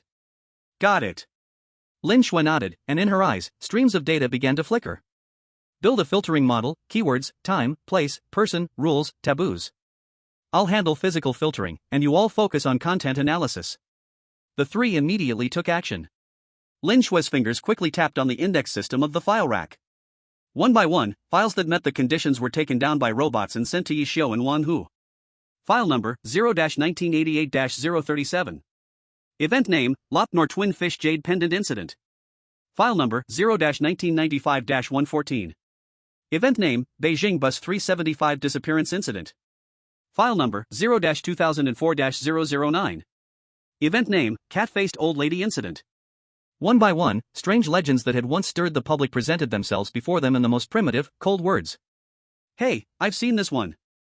Wang Hu picked up a file about Yellow River body retrieval workers, reading it with great interest. Back in my hometown, this is what we believe, that you shouldn't randomly fish things out of the water. This one won't do. Ye Xiu glanced at it and shook his head. The rules are too vague, and regionality is too strong, it lacks the potential to become a global replica. He set that file aside. His fingers quickly glided over one file after another. His brain was filtering and comparing information at a terrifying speed. Finally, his fingers stopped on a file that looked quite ordinary. File number 0-2011-081. Event name, Beijing Apartment 99 Embroidered Shoes Ghost Story. He pulled out that file. Inside the file, there were only a few photos and a simple record. The photos showed an old Soviet-style tube building. The hallway was dim, the wall plaster was peeling, and it was filled with a suffocating atmosphere. The record told a chilling story. The complainant said that every night at midnight, they would hear strange knock-knock sounds coming from outside their door. Not knocking, but more like scratching on the door with nails. Meanwhile, a woman's voice would eerily ask from outside, "Have you seen my embroidered shoes?" According to the rules circulating in the apartment, under no circumstances should one open the door or respond. Once the door is opened or answered, the person who opened it will disappear the next day. Moreover, in their room, a pair of red embroidered shoes, stitched with gold thread, would appear. This is it. Ye Xiu placed the file in the center of the table. Time, midnight. Place, apartment 99. Person, the woman looking for her shoes. Rules, cannot open the door, cannot answer. All the elements are in place. Lin Shui walked over and took a look at the file. High-frequency keywords, embroidered shoes, midnight, scratching sound. Trigger mechanisms are clear, and punishment mechanisms are well-defined. From the perspective of the data model, the probability of this incident becoming the next replica exceeds 70%. Isn't this just a ghost story? Wang Hu peeked over to look, curling his lips. The story is skin, the rules are bones. Ye Xiu looked at him and said softly. What we need to do is to study the skin thoroughly before it becomes the true bone. So how will we study it? Very simple. Ye Xiu smiled. I remember, a few years ago, an independent game studio adapted this story into a horror game. Although it was quite obscure, but... He looked at Zhang Dinghua. I think that with the power of the state, we can find the source code of this game. Shouldn't be too difficult, right? One day later. In the Strategic Research Department for Strange Tales, in the most advanced VR simulation training room. Ye Xiu, Wang Hu, and Lin Shui all wore neural connection helmets. Before them, on a huge screen, displayed a domestically produced horror game with a creepy art style. The game's name was Embroidered Shoes. Damn. This thing is way too scary. As soon as the game started, Wang Hu was scared out of his wits by a female ghost who appeared after opening a door. In real life, he wasn't afraid of anything. But this kind of psychological horror was clearly his weak point. Shut up and pay attention. Ye Xiu's voice was incredibly calm. He controlled the game character as he skillfully explored the virtual apartment 99. The map structure here is 90% similar to the photos in the files. Lin Shui's voice came from the side. She wasn't playing the game, instead, she was quickly drawing a 3D structure map of the entire apartment on a tactical tablet. I've marked all the safe houses, hidden passages, and resource points. Very good. Ye Xiu nodded. Wang Hu, remember every time and location where that female ghost appears. When the time comes, you will be responsible for holding her back. Ha? Me? Wang Hu's face turned pale. What's there to be afraid of? One punch from you, and any ghost will fall apart. That's true. The three of them spent a full 23 hours in this simulation training room, studying this obscure horror game over and over again. Every detail, every mechanism, every possible escape route was analyzed clearly. This was what Ye Xiu called taking the initiative. Before the system could pose a question, they had already memorized the standard answers. Just as they prepared for the final simulation. That cold, familiar mechanical voice rang out once more across the globe. The 10th National Fortune Strange Tale is about to begin. Filtering instances. Filtering complete. This round's instance, rule-based Strange Tale, Forbidden Apartment. On the screen appeared a Soviet-style block of flats, identical to the one in the game. At the door of the building hung a rusty nameplate. Number 99. The Dragon Country Strategic Research Department erupted in a wave of uncontrollable cheers. They guessed it. Ye God had once again accurately predicted the system's prediction. However, just when everyone thought this would be an easy speedrun performance, the cold mechanical voice resonated again. The voice carried an unprecedented teasing tone. Detected Chosen One exhibiting precognition behavior, special correction mode activated. This round's rules addendum, all Chosen Ones entering the instance will randomly lose one of their 5 senses. Good luck to everyone. Chapter 51, Loss of the 5 Senses? This time, it's really messed up. Transmission beginning. White light consumed the VR training room. Ye Xiu felt his body being pulled apart and reassembled by an irresistible force. When the solid sensation returned to his feet, he opened his eyes. Before him was pure, pitch-black darkness without any light. Not the dark of a dim corridor, but a kind of absolute void. As if someone had covered the whole world with a black cloth. Is the light broken? He instinctively blinked, but the scene before him changed not at all. A damp air, smelling of peeling paint and mildew, seeped into his nostrils. Underfoot was a cold, cement floor, with subtle bumps and unevenness could still be felt. Beside him, Wang Hu's deep voice, filled with confusion, came through. Ye God? Lin Shui? Where are you? Why aren't you saying anything? Ye Xiu's heart sank suddenly. Wang Hu, I'm to your left. He spoke up. Wang Hu showed no reaction at all. He was still looking around anxiously, confusion written all over his face. How strange, you seem to be mute. I'm right here. Lin Shui's calm voice came from another direction. It seems Wang Hu's hearing has been taken away. She walked in front of Wang Hu. He waved his hand in front of his eyes. Wang Hu saw her and a relieved expression appeared on his face. Lin Shui, sister. Are you okay? Where is Ye Xiu? Why isn't he speaking? Lin Shui did not answer him but turned her head to look in Ye Xiu's direction. Ye Xiu, how are you? Ye Xiu was silent for a moment. He extended his hand, slowly feeling the emptiness in front of him. I can't see. These 3 words were said lightly. But they caused the global live broadcast room to explode. What? Ye Xiu is blind? Brother Wang Hu is deaf. Damn. Starting off with such a huge debuff? How do we play like this? A blind commander, a deaf assault soldier, and a frail female technician? This configuration of the Dragon Country team is finished. In the command room of the Lighthouse Country. MacArthur, who had just been rescued, saw this scene, revealing a sickly joy on his face. Heaven helps me. Heaven helps me. Ye Xiu is blind. His greatest reliance, his eyes that can see through everything, are ruined. Send my orders. Let all surviving Chosen Ones immediately launch a full-scale attack on the Dragon Country team. Kill them. At all costs. Inside the forbidden apartment. Lin Shui quickly walked to Ye Xiu's side, supporting his arm. Are you okay? I'm fine. Ye Xiu's tone was still calm. It's just a different game mode. He patted Lin Shui's arm. From now on, you are my eyes. Then he turned to Wang Hu's direction. Lin Shui, tell Wang Hu to calm down and listen to my orders. No, use sign language or write directly in his palm. Lin Shui nodded, walked in front of Wang Hu, and quickly signed a few simple tactical gestures. Wang Hu looked at her gestures, the anxiety on his face gradually replaced by seriousness. He glanced at the empty Ye Xiu, then looked at Lin Shui. Then he nodded heavily. Okay. Lin Shui walked back to Ye Xiu's side. Now, describe our location. Ye Xiu's voice sounded like a calm machine. A narrow corridor, about 1.5 meters wide and 30 meters long. Lin Shui's gaze swept around like the highest precision scanner. We are now at the end of the corridor, in front of room 101 on the first floor.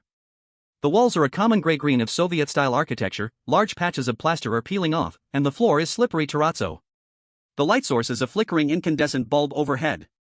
At the other end of the corridor is a staircase leading to the second floor. It's exactly the same as in the game map. In Ye Xiu's mind, a 3D map that completely matched Lin Shui's description was instantly constructed. Very good. Now, go find the rules. On the wall at the stairway. Lin Shui walked to the stairway, reading out the yellowed rules notice without missing a word. Forbidden apartment resident rules. 1. Welcome to your new home, you live in room 404. Please find your room before dawn. 2. The nights in the apartment are very noisy, please ignore any sounds you hear, especially the cries of women and scratching on the door. 3. Do not answer any questions from outside the door, especially those about embroidered shoes. 4. If you see a pair of red embroidered shoes moving by themselves in the corridor, immediately close your eyes and stand still until they leave. 5. Grandma Wang on the 4th floor is the only living person here, she is kind and can be asked for help. But be careful, Grandma Wang has trouble walking, and she never comes down. 6. There are no mirrors in the apartment, if you see a mirror, break it immediately. After Lin Shui finished reading, the entire corridor fell into a deathly silence. The rules are subtly different from those in the game. Ye Xiu's voice broke the silence. In the game, Grandma Wang lives on the 5th floor and she is a trap. But here the rules say she lives on the 4th floor and can be trusted. Is this part of a system correction? Lin Shui's brow also furrowed. A half-true, half-false trap of rules. Knock, knock, knock. At that moment, a spine-chilling sound, like nails scratching against wood, suddenly came from behind the door of room 101. The sound was soft, yet it pierced through the quiet corridor, making it extremely jarring. Then, a woman's voice, faint and distant, echoed through the door panel. My embroidered shoes, have you seen them? The voice was full of resentment and unwillingness, as if it could penetrate eardrums and reach deep into the soul. Lin Shui's body instinctively tensed up. Wang Hu couldn't hear, but he saw the change in Lin Shui's expression and the wooden door shaking slightly. He held the obsidian shield in front of him. Ignore her. Ye Xiu's voice was calm and steady. This is a tutorial for beginners, as long as we don't answer and don't open the door, she won't come out. Lin Shui, tell Wang Hu to stay alert, we are heading upstairs. Lin Shui nodded, quickly signaling Wang Hu with her hands. The 3-person team began to slowly move down the eerie corridor towards the stairway. Ye Xiu's hand rested gently on Lin Shui's shoulder. Lin Shui held onto Wang Hu's clothing with her other hand. A blind person, a deaf person, and a weak woman. Together, they formed a strange yet sturdy whole. Knock knock, knock knock knock. The scratching at the door continued. The woman's question echoed again and again in their ears. My embroidered shoes, have you seen them? My embroidered shoes, have you seen them? Just as they were about to reach the stairway, Ye Xiu suddenly stopped. Wait. What's wrong? Lin Shui looked at him in confusion. Ye Xiu did not answer. His ears twitched slightly. Having lost his eyesight, his hearing became exceptionally sharp. He heard it. Amid the woman's questioning voice, there was another extremely faint sound mixed in. That sound didn't seem to come from room 101. It was more like, coming from the ceiling above them. Duh. What was that sound, something quickly crawling in the ceiling space? Lin Shui. Ye Xiu's voice carried a hint of seriousness for the first time. Use your flashlight to shine on the ceiling above us. See if there is a ventilation duct there, one that isn't in the game. Chapter 52, A New Neighbor in the Ceiling. Hearing this, Lin Shui raised the strong flashlight she held. A beam of concentrated light pierced through the darkness of the corridor, shooting straight at the ceiling above them. The beam swept across the mottled, yellowed wall skin, finally stopping in the middle of the corridor. There is. Lin Shui's voice was very low. A square, rusted ventilation opening, about 30 centimeters square. In the game, this is a solid wall. Ye Xiu's face showed no expression. He quietly listened to Lin Shui's description, as the 3D map in his mind rapidly adjusted. Wang Hu couldn't see the ventilation opening and couldn't hear their conversation. He only saw Lin Shui's changing expression and immediately held the obsidian shield in front of him, scanning the surroundings vigilantly. Knock knock, knock. The scratching at the door of room 101 continued. But the woman's questioning voice abruptly vanished. The entire corridor fell into a deeper, more oppressive silence. Drip. A drop of cold liquid suddenly fell from the ceiling, splashing onto Ye Xiu's face. The liquid was sticky, carrying a stench like that of a sewer. There is something in the ventilation opening. Ye Xiu wiped the liquid from his face, his voice cold. Lin Shui immediately refocused the beam on the ventilation opening.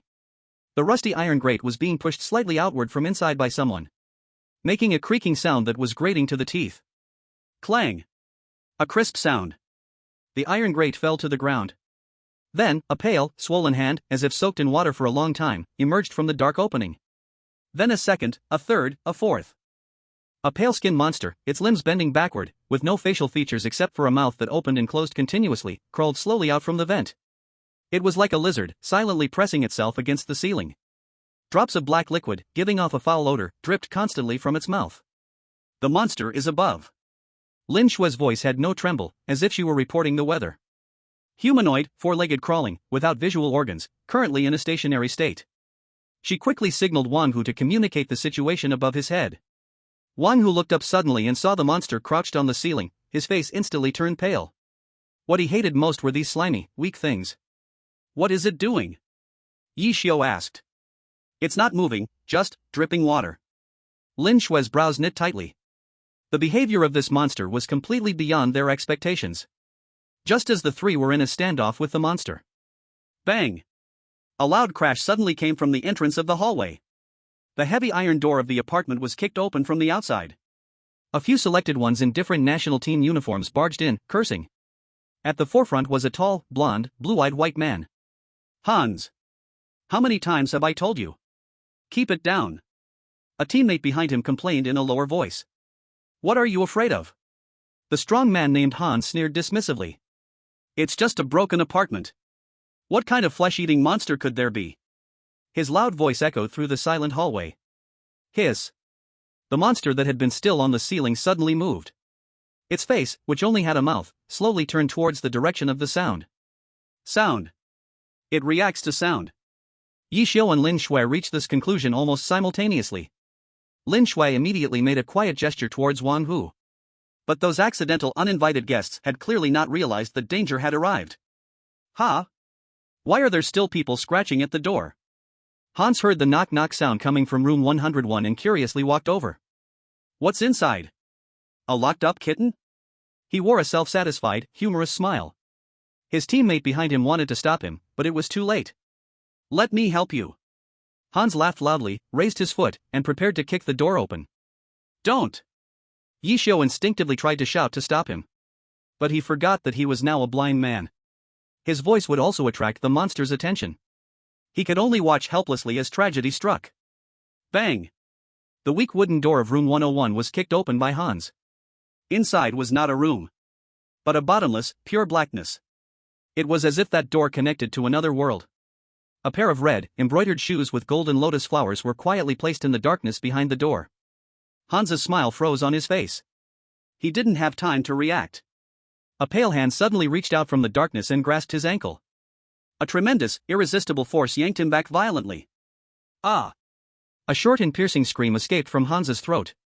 Then, it abruptly stopped. His body was dragged into the endless darkness. But a teeth-grating sound of flesh being torn apart came from behind the door. Bang! The wooden door slammed shut fiercely. Hans's teammates were stunned with fear. They stared blankly at the closed wooden door, their minds completely empty. And above them, the monster that Hans's scream had entirely activated moved. Its limbs, bending backward, powered up suddenly. Its whole body launched from the ceiling like a cannonball. In the midst of the still and dazed chosen ones. Opportunity. Ye Xiu's voice rang out in Lin Shui's ear, like a thunderclap. Go! Lin Shui did not hesitate at all, grabbing Ye Xiu, while signaling to Wang Hu. The three of them took advantage of the chaos, like wisps of smoke, quietly rushing towards the stairway. Behind them came a series of piercing screams and the sound of flesh being chewed. But soon, everything fell silent. When the three stepped onto the dusty second-floor stairs, they looked back. The first floor corridor was empty. No monsters, no corpses. As if everything that just happened was just an illusion. Only in front of the tightly closed wooden door of room 101. Quietly, 3 pairs of new, red embroidered shoes appeared. Chapter 53, The Shoes Will Walk on Their Own. The 3 stood at the top of the second floor stairs, the steps leading to the first floor fading into darkness behind them. Lin Shui's gaze crossed the railing, landing on the 3 pairs of quietly placed red embroidered shoes. 3 pairs. Her voice was very soft, as if speaking to herself. Adding the one that kicked the door, that's a total of 4. The rules are in effect. Ye Xiu looked in the direction of the first floor. In the darkness, he could only build a picture with sounds and Lin Shui's description. What about that thing that came down from the ceiling? It's gone.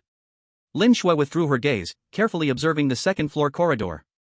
The first floor is very clean now, except for those 3 pairs of shoes. Wang Hu couldn't hear their conversation, he only saw Lin Shui's serious expression, so he pointed downstairs and gestured a 4 with his fingers, his face full of questions. Lin Shui shook her head at him, then pointed to her temple and then at Ye Xiu. The meaning was clear, follow the orders.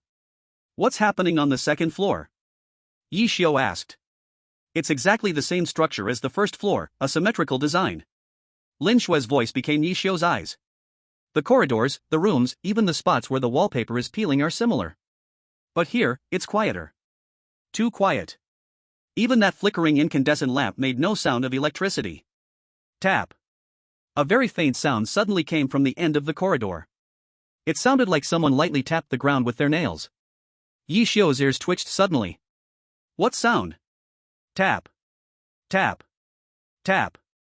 The sound began to become rhythmic. Not hurriedly, it approached slowly. Lin Shui's body instantly tensed up. She pointed the beam of the strong flashlight sharply towards the end of the corridor. In the beam, there was nothing. No monsters, no people. Only a pair of red embroidered shoes. That pair of shoes was walking towards them in a strange manner, step by step. Left foot, right foot, left foot, right foot. The shoes were empty inside.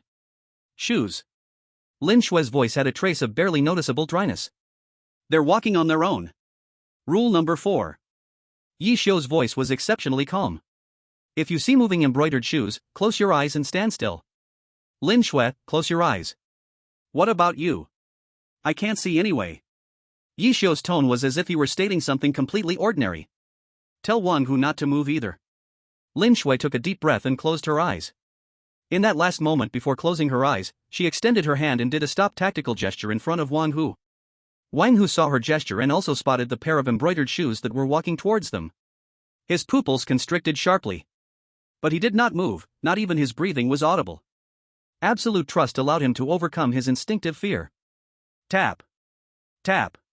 Tap. The footsteps grew closer. Ye Xiu could clearly hear that the shoes had reached their front. They paused for a moment. He could even smell a faint scent from the shoes, reminiscent of aged sandalwood. Time seemed to stand still at that moment. A few seconds later. Tap. Tap. Tap. The footsteps sounded again. They brushed past them. Then, slowly walked towards the stairs behind them. It's gone. Ye Xiu said softly. Lin Shui then slowly opened her eyes. She saw that pair of shoes disappearing around the corner of the stairs leading to the first floor. Just as she wanted to breathe a sigh of relief. Bang! Downstairs, the loud sound of the apartment door being kicked open echoed again. Fuck! This damn place doesn't even have a light. Be quiet, Tom. Don't you remember how Hans and the others died? It was another team of chosen ones. They had clearly noticed something was wrong here, but it seemed they had not found the rules. What's that? A cry of surprise came from downstairs. Clearly, they saw that pair of embroidered shoes walking down the stairs. It's a monster. Open fire. Rat-tat-tat. The piercing gunfire instantly shattered the silence of the apartment. Bullets struck the embroidered shoes but disappeared like mud into the ocean, causing no harm. Rat-tat-tat. The footsteps of the shoes stopped. Then. Swish. A red shadow shot towards the person who fired the gun with a speed beyond physical understanding. Ah! A shrill scream came from downstairs. My foot! My foot won't listen. Help! It's dragging me. Rat-tat-tat. The pair of shoes started walking again. But this time, its steps became heavy and dragging. Accompanied by this was a man's desperate cries as he was dragged along the ground. Knock knock, knock. The scratching sound at room 101 echoed again.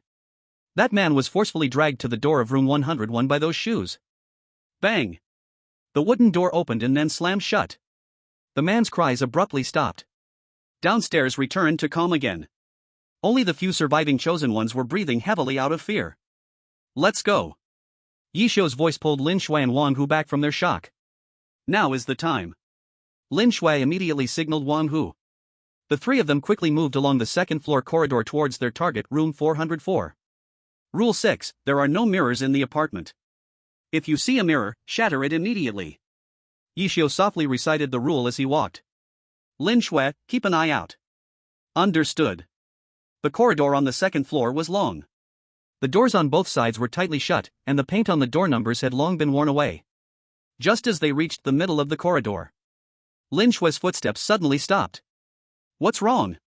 A mirror. Lin Shui's voice had changed slightly. There's a mirror hanging on the wall to our left. It's a very large full-length mirror. In the game, there are no mirrors here. Shatter it. Ye Xiu's instruction was simple and direct. Lin Shui immediately conveyed this command to Wang Hu. Wang Hu glanced at the mirror, reflecting an eerie glow under the dim light, and nodded. He walked up to the mirror, lifting his obsidian shield. He didn't smash it directly but first glanced at himself in the mirror. In the mirror, he was still himself. Tall, strong, with a full beard. But behind him in the mirror, there was no one. No Ye Xiu, no Lin Shui. Wang Hu's pupils suddenly contracted. Without thinking, he swung his shield down with immense force. Clang! A huge sound. The mirror shattered at once. Countless glass shards flew everywhere. However, behind the mirror was not a wall, but a pitch-black darkness, identical to that behind the door of room 101. A huge pulling force came from that darkness. Wang Hu's massive body stood unsteadily in the face of this force. And the shattered mirror shards were completely sucked into the darkness. Ah! A woman's scream filled with endless resentment suddenly erupted from that darkness. That voice seemed to pierce through eardrums, making the entire apartment shake violently. Next, a hand, even paler and more swollen than the one seen in the vent earlier, with blood and flesh stuffed under the nails, suddenly reached out from that darkness and fiercely grabbed towards Wang Hu's face. Chapter 54. What is behind the mirror? Wang Hu's reaction was faster than his thoughts. He did not retreat, but instead stepped forward. The obsidian shield suddenly blocked upwards, like a black wall, crashing against the outstretched hand. Bang! A muffled sound. That hand was firmly blocked by the shield. The palm smashed against the shield, the 5 pale fingers bent and distorted at a strange angle. But it did not retract. Instead, it stuck to the shield like a piece of taffy. A cold, eerie force came from the shield. Wang Hu felt like he was being trapped by a hydraulic press, the shield being pulled with great force toward that darkness. Damn it! Wang Hu gritted his teeth, his arm muscles tensing, veins like little snakes crawling under his skin. His feet were firmly planted on the ground, the terrazzo floor was pressed into 2 shallow pits by him. What's happening? Ye Xiu's voice came from behind. His face turned towards the direction of the sound. Wang Hu was caught. Lin Shui's voice was quick and calm. It's not him, it's his shield. She locked the flashlight beam firmly on the broken mirror behind. More hands. The second, the third, the fourth. Dense pale arms rushed wildly from that darkness, all grabbing onto Wang Hu's obsidian shield. They were like a school of piranhas smelling blood, wanting to drag Wang Hu, shield and all, into that unknown world. He can't hold on much longer. Lin Shui quickly described the scene to Ye Xiu. The pulling force is huge, his feet are already sliding on the ground. What does the monster look like? Ye Xiu's voice showed no hint of panic. Can't see clearly, only the hands. Lin Shui adjusted the angle of the flashlight, trying to illuminate deeper into that darkness. The skin is pale and swollen, like a water ghost. Water ghost? Ye Xiu repeated the word. Rule 6, shatter the mirror.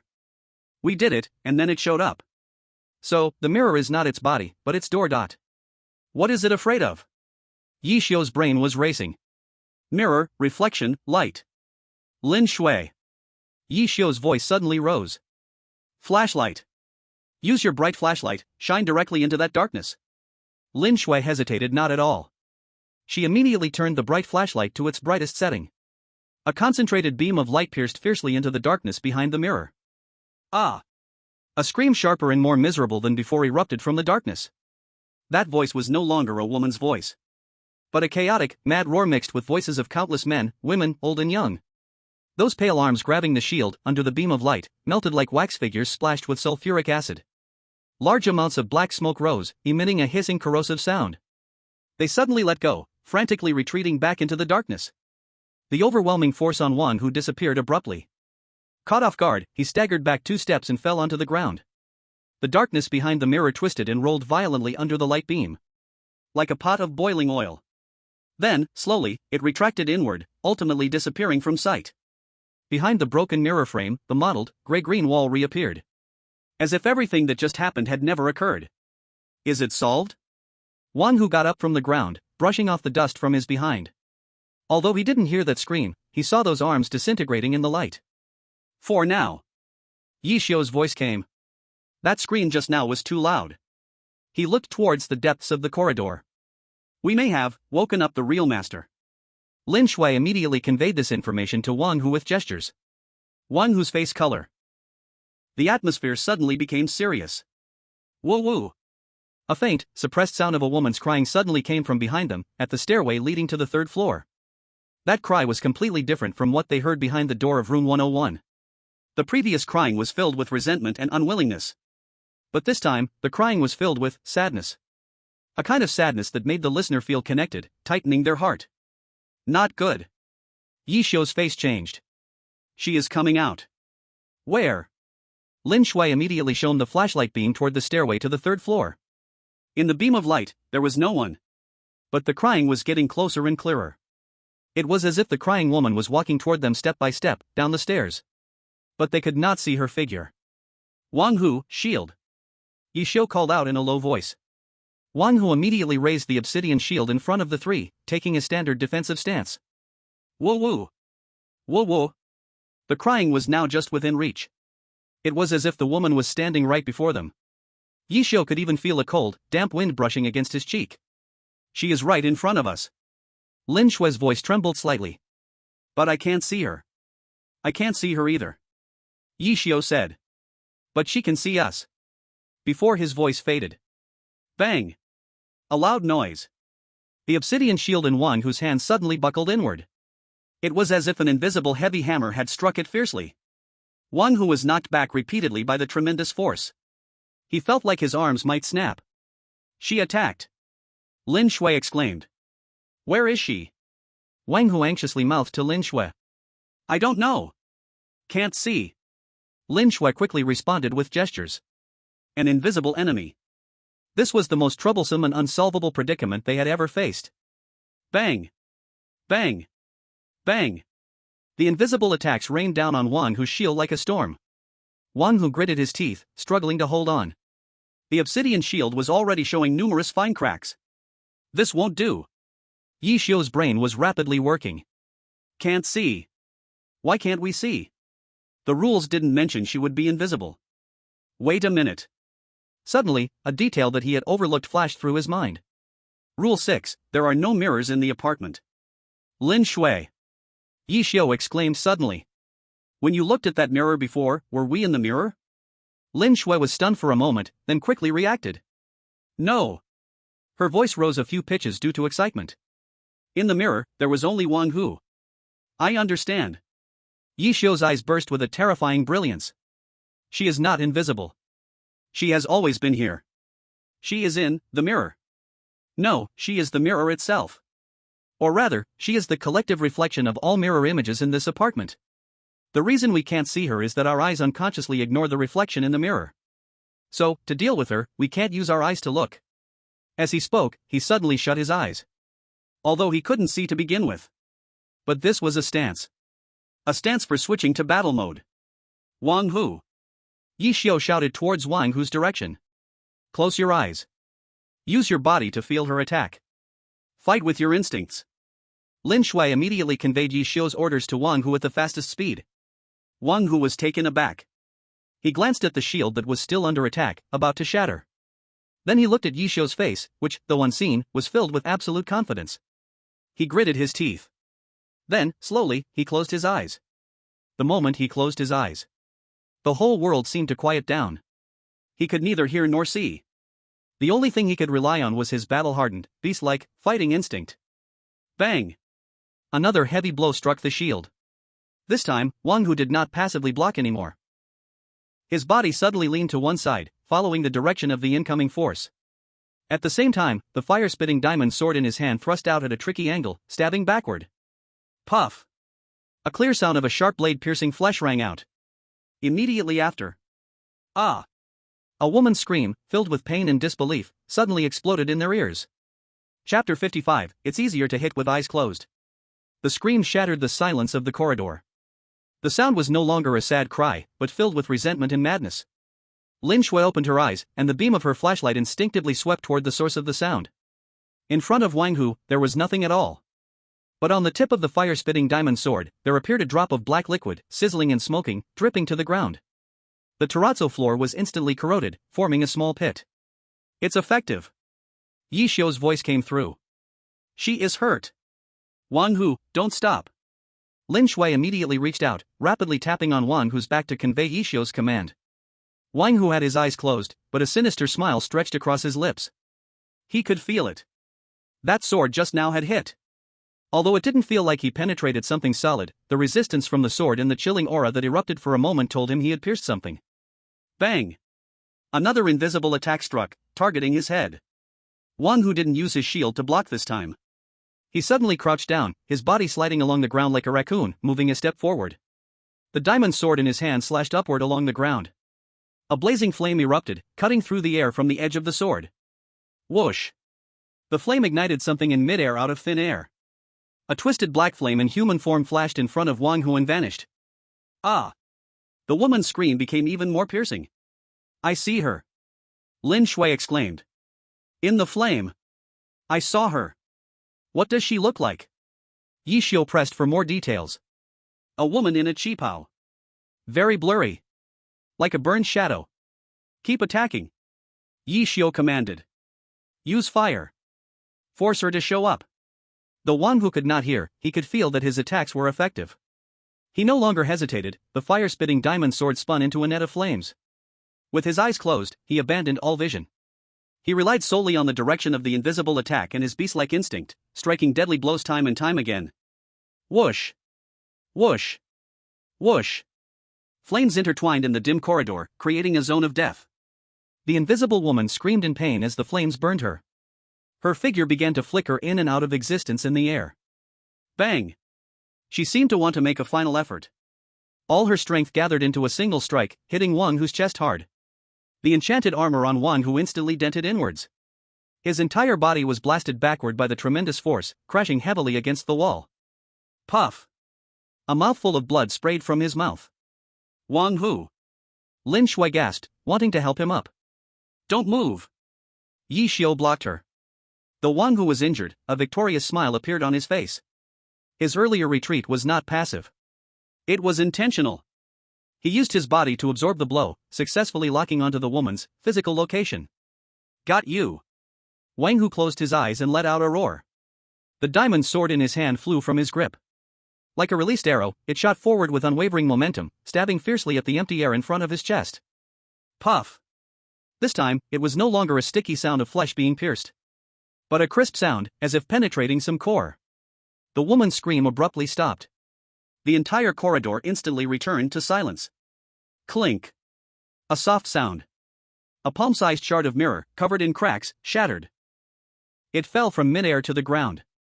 On the shards, the reflection of a woman in a cheongsam, her face twisted in pain, appeared.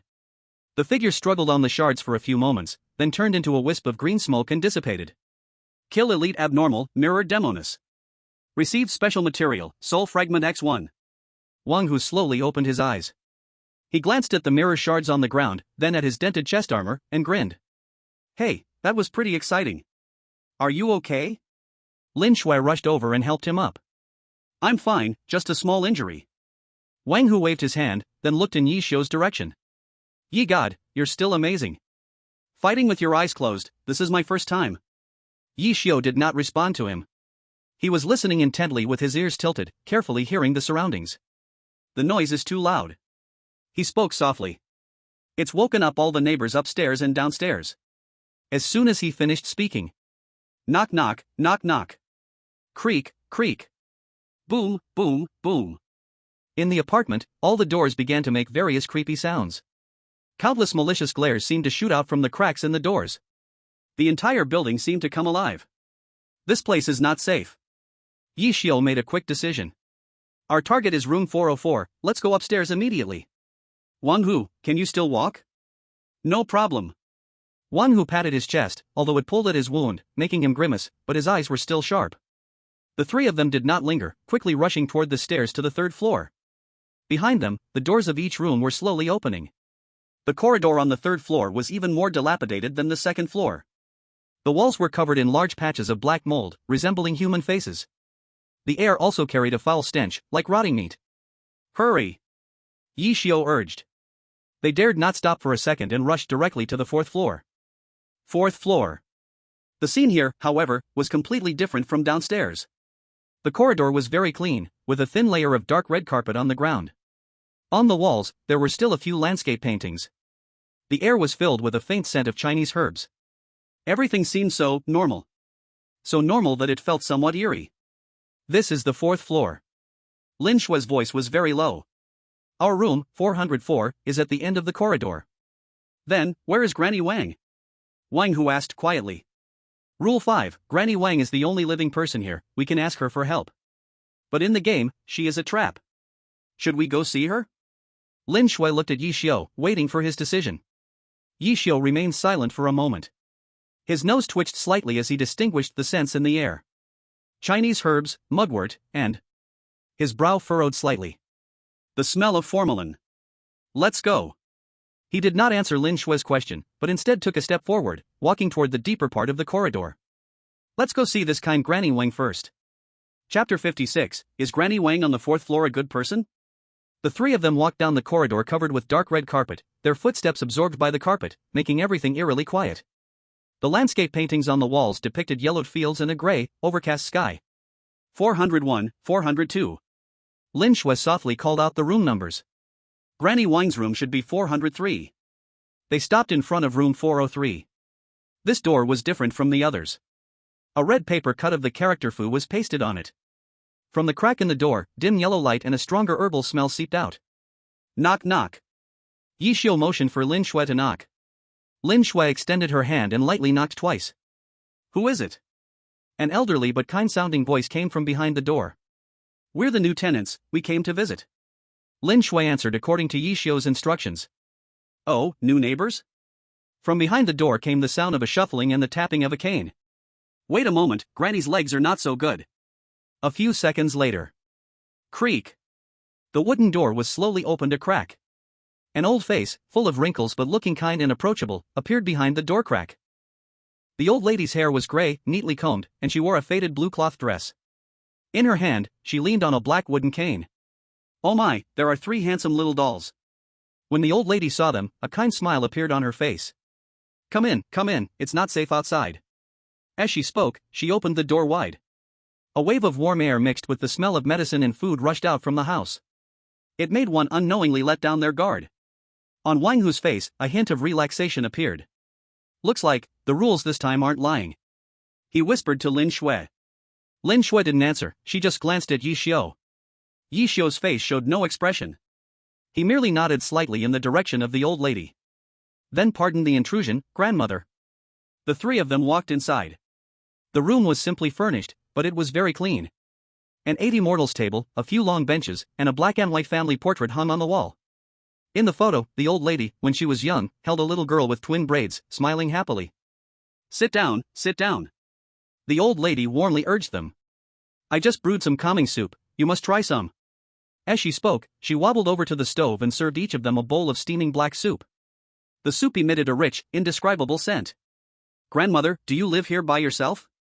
Lin Shui took the bowl but didn't drink, instead, she asked politely. Yes. The old lady sighed and sat down in front of them. My husband left early, and my son and daughter-in-law are all outside. It's just me, an old lady, guarding this old house. A hint of loneliness surfaced in her eyes. This building is not peaceful. She lowered her voice, speaking mysteriously. Especially at night, you must not go outside. Especially that woman in red, if she comes knocking, you must never open the door. Her words seemed to confirm the truth of the rules.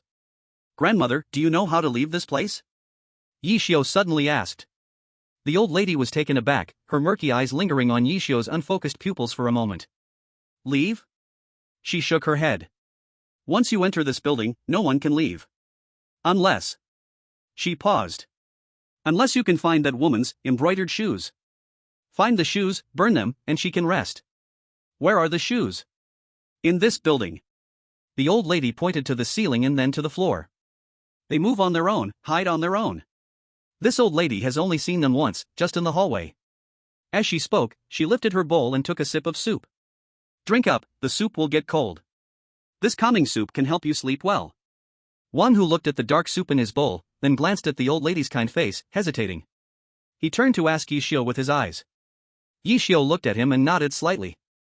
Wang Hu no longer hesitated, he picked up the bowl and gulped down the dark soup. Burp. He let out a satisfied burp. The taste is okay. Lin Shui looked at him, her brow slightly furrowed, but she didn't say much. She also picked up her bowl and took a symbolic small sip. A bitter yet slightly sweet taste spread on her tongue. Grandmother, what did you use to make this soup? Ye Xiu held the bowl but didn't drink. He just brought the bowl to his nose and sniffed gently. Oh, just some calming herbs. The old lady smiled. Angelica, Poria, and just a little bit of my secret recipe. Is that so? Ye Xiu placed the bowl back on the table. Why do I smell a hint of cat hair in it? His words made the air in the room suddenly freeze. The smile on the old lady's face stiffened. Wang Hu and Lin Shui were also dumbfounded. Cat hair? Wang Hu asked in confusion. What are you talking about? The old lady's eyes starting to become a bit evasive. Young man, your nose is really sharp. As for me, I have a cat. It's possible that a hair fell into the medicine while I was boiling it. He. She laughed dryly a couple of times. Is that so? Ye Xiu's lips turned up in a cold arc. Do you know there is a Chinese herb called corpse-wrapping grass? This grass only grows in the heavily haunted graveyards. Its biggest characteristic is that it smells exactly like ordinary wormwood. But if you boil it with cat bones, it will emit a extremely special, formaldehyde-like smell. As he spoke, he slowly stood up. And this broth has only one function. That is to numb a person's nerves, making their limbs, unknowingly, become stiff, and ultimately, lose sensation. He looked in Wang Hu's direction. Wang Hu, can you still stand up now? Wang Hu's face instantly turned pale. He tried to move his legs. But he found his legs felt as heavy as lead. He simply could not stand up. You, who exactly are you? The old lady suddenly stood up from her chair. The kindness on her face vanished without a trace. In its place was an expression of resentment, greed, and madness. Her body began to make cracking sounds, like bones popping. Her hunched back slowly straightened. Her wrinkled skin began to tighten and smooth out. Her head of gray hair visibly darkened back to jet black. In just a few seconds, she transformed from a frail old lady into a middle-aged woman in a blue robe with a fierce appearance. Her murky eyes turned pitch black, like two bottomless black holes. The only thing that did not change was her legs. They were still as thin and weak as ever. My legs, my legs. She looked down at her legs and let out a hysterical roar. My legs are no good. I want a new pair. Her gaze locked firmly on Wang Hu's strong legs that had transformed from the T-virus. That look was as though she had seen the most delicious food in the world. She pulled out a gleaming, bone-cutting knife from under the stove. Chapter 57, Please come in for a cup of tea. Wang Hu looked at the old lady approaching him step by step with the bone-cutting knife, sweat dripping from his forehead. He wanted to stand up, but his legs felt as if they did not belong to him, heavy and numb. He could only watch helplessly as that monster drew closer and closer. Don't be anxious. Ye Xiu's voice remained calm. He reached out, pressing down on Lin Shui's shoulder, who was about to take action. It's not your turn yet. Lin Shui glanced at him, then at the approaching old lady with the knife, finally stopping her movement. How do you know about corpse-wrapping grass? The old lady stopped in her tracks, her pitch-black eyes staring hard at Ye Xiu. Her voice became sharp and hoarse, no longer that of the kind old lady from before. Do you think with just this little cleverness you can deal with me? After drinking my soup, you will become my dinner. She sneered, raising the bone-cutting knife in her hand. Especially you, big guy, your legs are the most perfect I have ever seen. Today, they will grow on me. As she spoke, she took a sudden step forward, stabbing the knife viciously toward Wang Hu's thigh. Wang Hu's pupils constricted, instinctively raising the obsidian shield in front of him. Clang! A crisp sound. The bone-cutting knife struck the shield, sparking a shower of sparks. Ha! The old lady's face showed a trace of surprise. She did not expect the seemingly helpless man to have any power to resist. Pointless! She roared, her knife chopping at the shield like raindrops. Bang! Bang! Bang! Bang! The sound of metal clashing echoed endlessly in the small room. Wang Hu gritted his teeth, his hands gripping the shield tightly, struggling hard to hold on. He could feel the opponent's strength, astonishingly great. Each strike made his arms tingle fiercely. The effect of his medicine seems not so strong? Lin Shui looked at Wang Hu, who was still resisting. A hint of confusion appeared on her face. I only had him drink half. Ye Xiu spoke blandly. The other half was used as bait. As he said this, he slowly poured the untouched calming soup from his bowl onto the ground. The black soup emitted wisps of white smoke on the floor. You didn't drink it? Old Wang's movement came to a halt. Her dark eyes looked at Ye Xiu, incredulous. Why should I drink it? Ye Xiu retorted. How would a frail old lady, never leaving the house, know there are embroidered shoes that walk on their own in the hallway? How would a reclusive old person know that burning the shoes could grant peace to that woman? Your words have been full of holes from the very beginning. Each of Ye Xiu's words pierced like a needle, fiercely stabbing into old Wang's heart. What you say is not what you saw yourself, but what you heard from other residents who drank your soup, right? Old Wang's face turned incredibly ugly. You tricked them into coming here, making them drink your soup, leaving them unable to move. Then, slowly extracting information about this apartment from their mouths. Finally, making them a part of your room. Ye Xiu tilted his head slightly, looking at the black and white family portrait on the wall. For example, that lovely granddaughter in your photo. She must be the last chosen one to move into room 404, right? You. Old Wang's body began to tremble violently.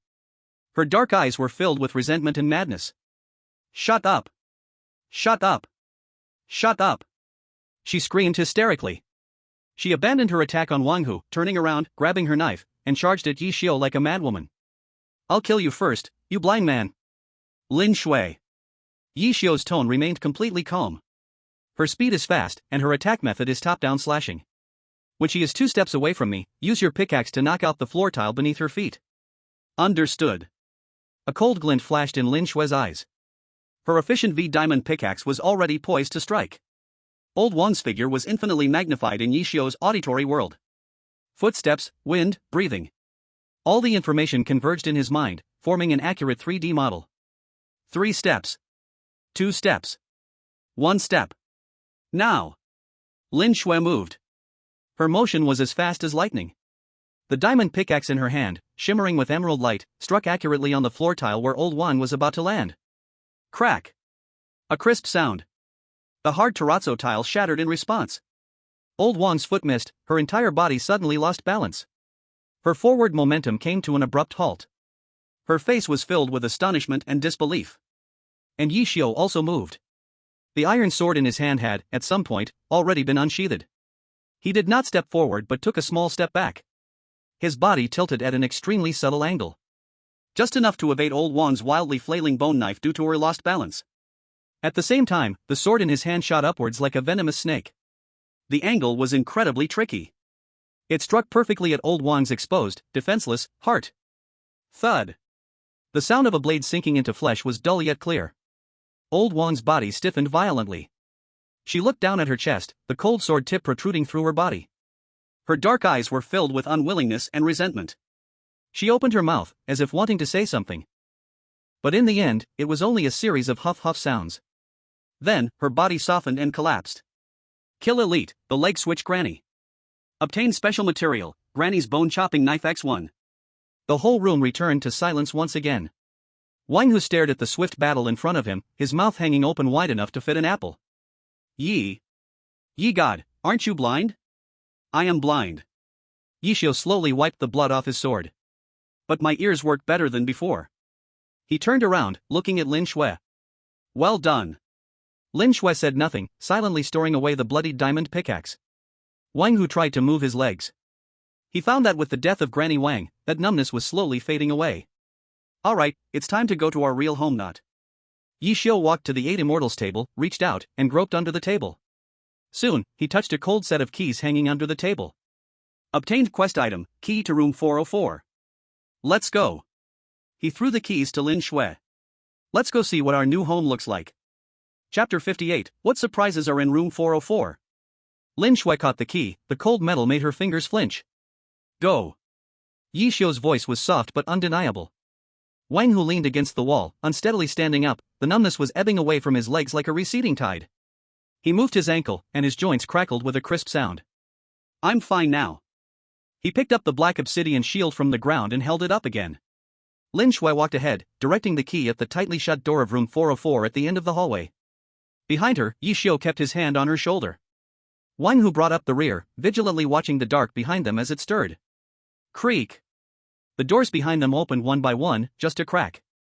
Various unnameable whispers and spine-chilling scraping sounds seeped out from the cracks. Don't look back. Ye Xiu's voice was like a stabilizing anchor. Lin Shui took a deep breath and inserted the key into the lock of room 404. Click. A light sound. The door opened. A musty odor mixed with dust and a faint scent of powder rushed out from inside. Inside was pitch black. Lin Shui first shone the beam of her flashlight inside. The beam swept across the room, revealing no monsters, no traps. Only a thick layer of dust. Safe. Lin Shui entered first, Wang Hu following closely behind. Ye Xiu was last. The moment he stepped into the room, he abruptly shut the wooden door behind him. Bang! A muffled sound. It cut off all the malice outside the door. Describe the room. Ye Xiu leaned against the door, carefully listening to every sound in the room. It's small, like a studio apartment. Lin Shui's light beam slowly moved around the room. A single bed, very neatly made but yellowed. A wardrobe, half open, and it's empty inside. And a dressing table, on top of it. Lin Shui paused. On it, there's a mirror.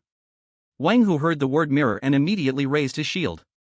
He turned his head and mouthed to Lin Shui, smash? Don't move. Ye Xiu stopped him. Let's first see what's in the mirror. Lin Shui slowly approached the dressing table. She directed the beam at the dusty mirror. In the mirror, her figure was reflected. Also behind her, Ye Xiu was leaning against the door with his eyes closed. And Wang Hu, holding up the shield, looked alert. All three were there. The mirror is normal. Lin Shui sighed in relief. No. But Ye Xiu shook his head. There shouldn't be a mirror in the apartment. Rule 6 is absolute. This mirror has a problem. As he spoke, he turned his head as if looking at another corner of the room with his ears. Is there anything else besides this? Yes. Lin Shui moved the beam away from the mirror and aimed it at the center of the room. There was a small round table, covered with a white lace tablecloth. On the table, there was something. A wooden, intricately carved, music box. A music box? Ye Xiu's brow furrowed slightly. Open it. Lin Shui walked to the table, extended her finger, and gently lifted the lid of the music box. Ding, ding dong, ding, ding. A series of broken, off-key, noise-filled melodies came from the music box. The melody felt as if an invisible hand was choking it. It was filled with struggle and pain. What song is this? Wang Hu could not hear, but he saw the uncomfortable expression on Lin Shui's face. No. Ye Xiu closed his eyes, his brow tightly knitted. His ears were catching every note in that melody. This is not a song. There are two. One is a lullaby. The other is a dirge. The two songs are forcibly mixed together. That's why it sounds so harsh.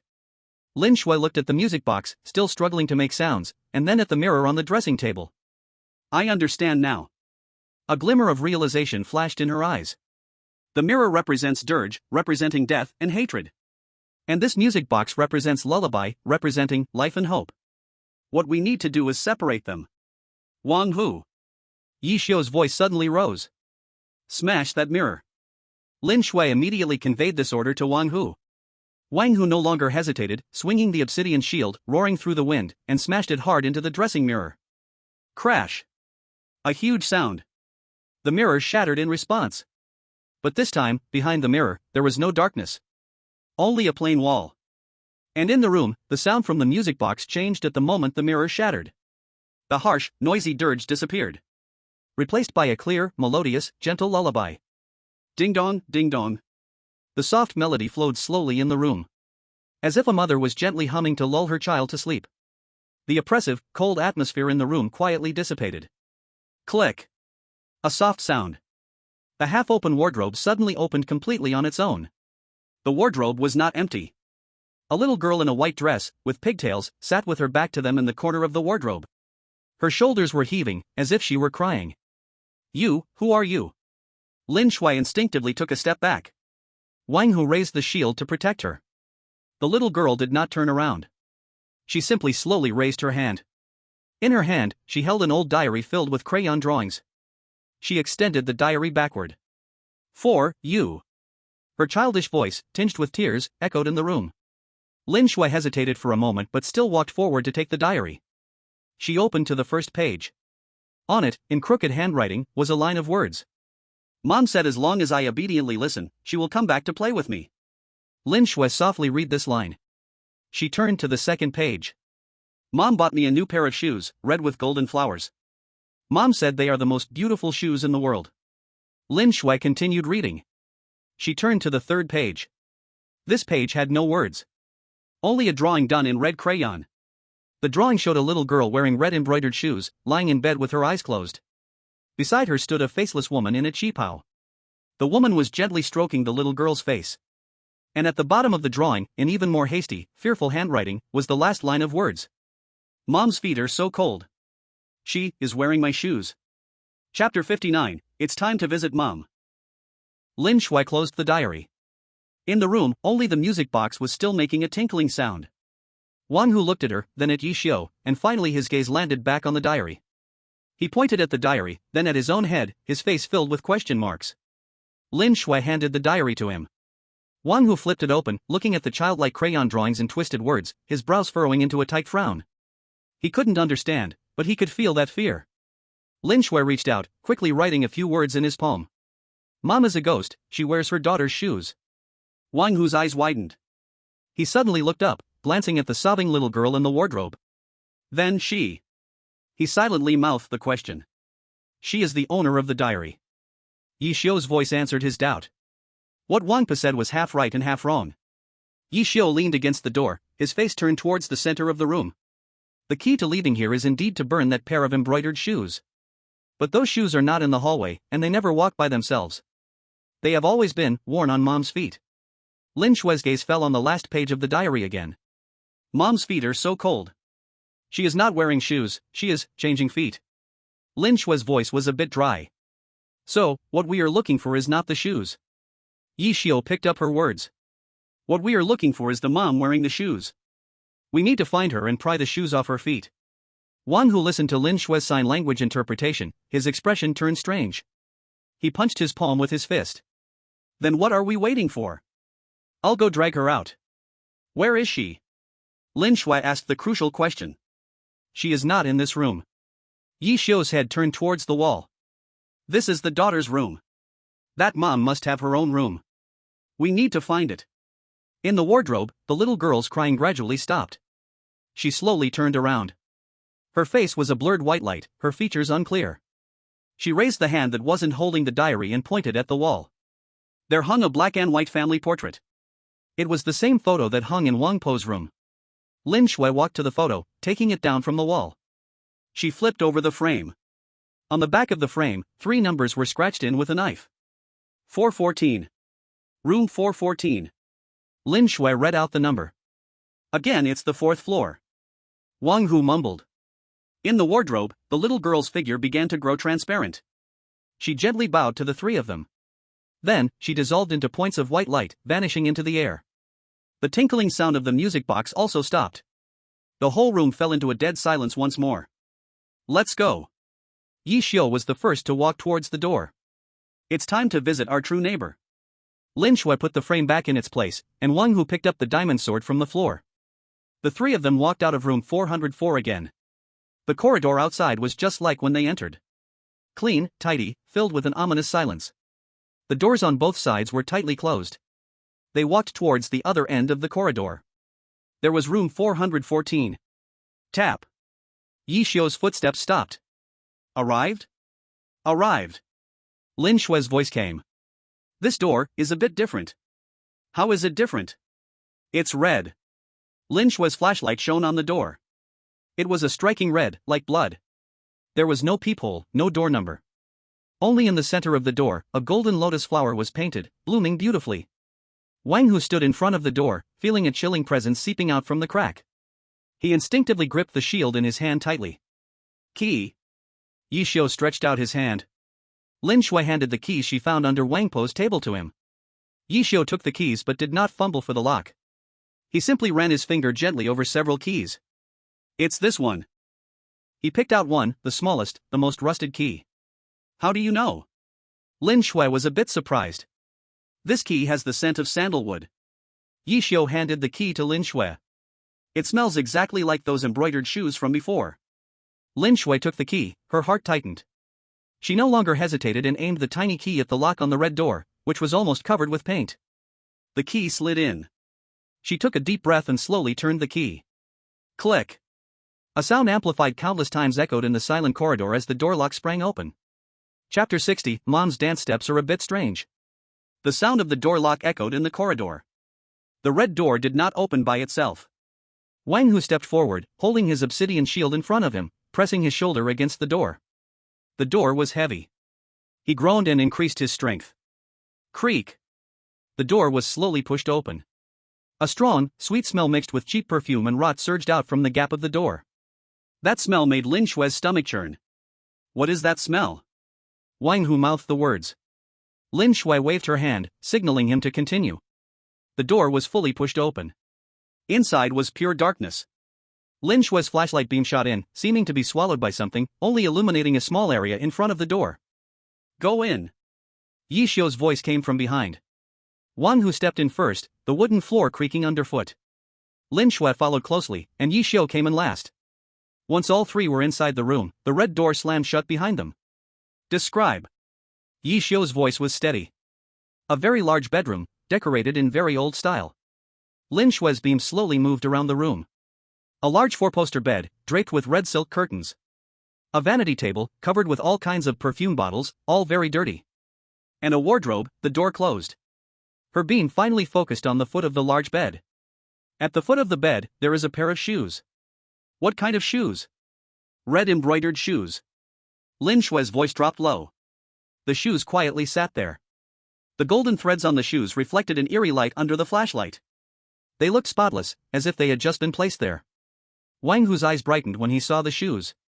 He pointed at the shoes and made a burn them gesture. He was about to step forward to take them. Don't move. Ye Xiu's voice suddenly rang out. Lin Shui immediately grabbed Wang Hu's arm. Wow. A faint sound of a woman crying suddenly came from the four-poster bed draped with red curtains. The sound was full of sadness and loneliness. Who is it? Who came to see me? A pale hand slowly lifted a corner of the red silk curtain. A woman in a tattered cheapao with a slit up to her thigh slowly sat up from the bed.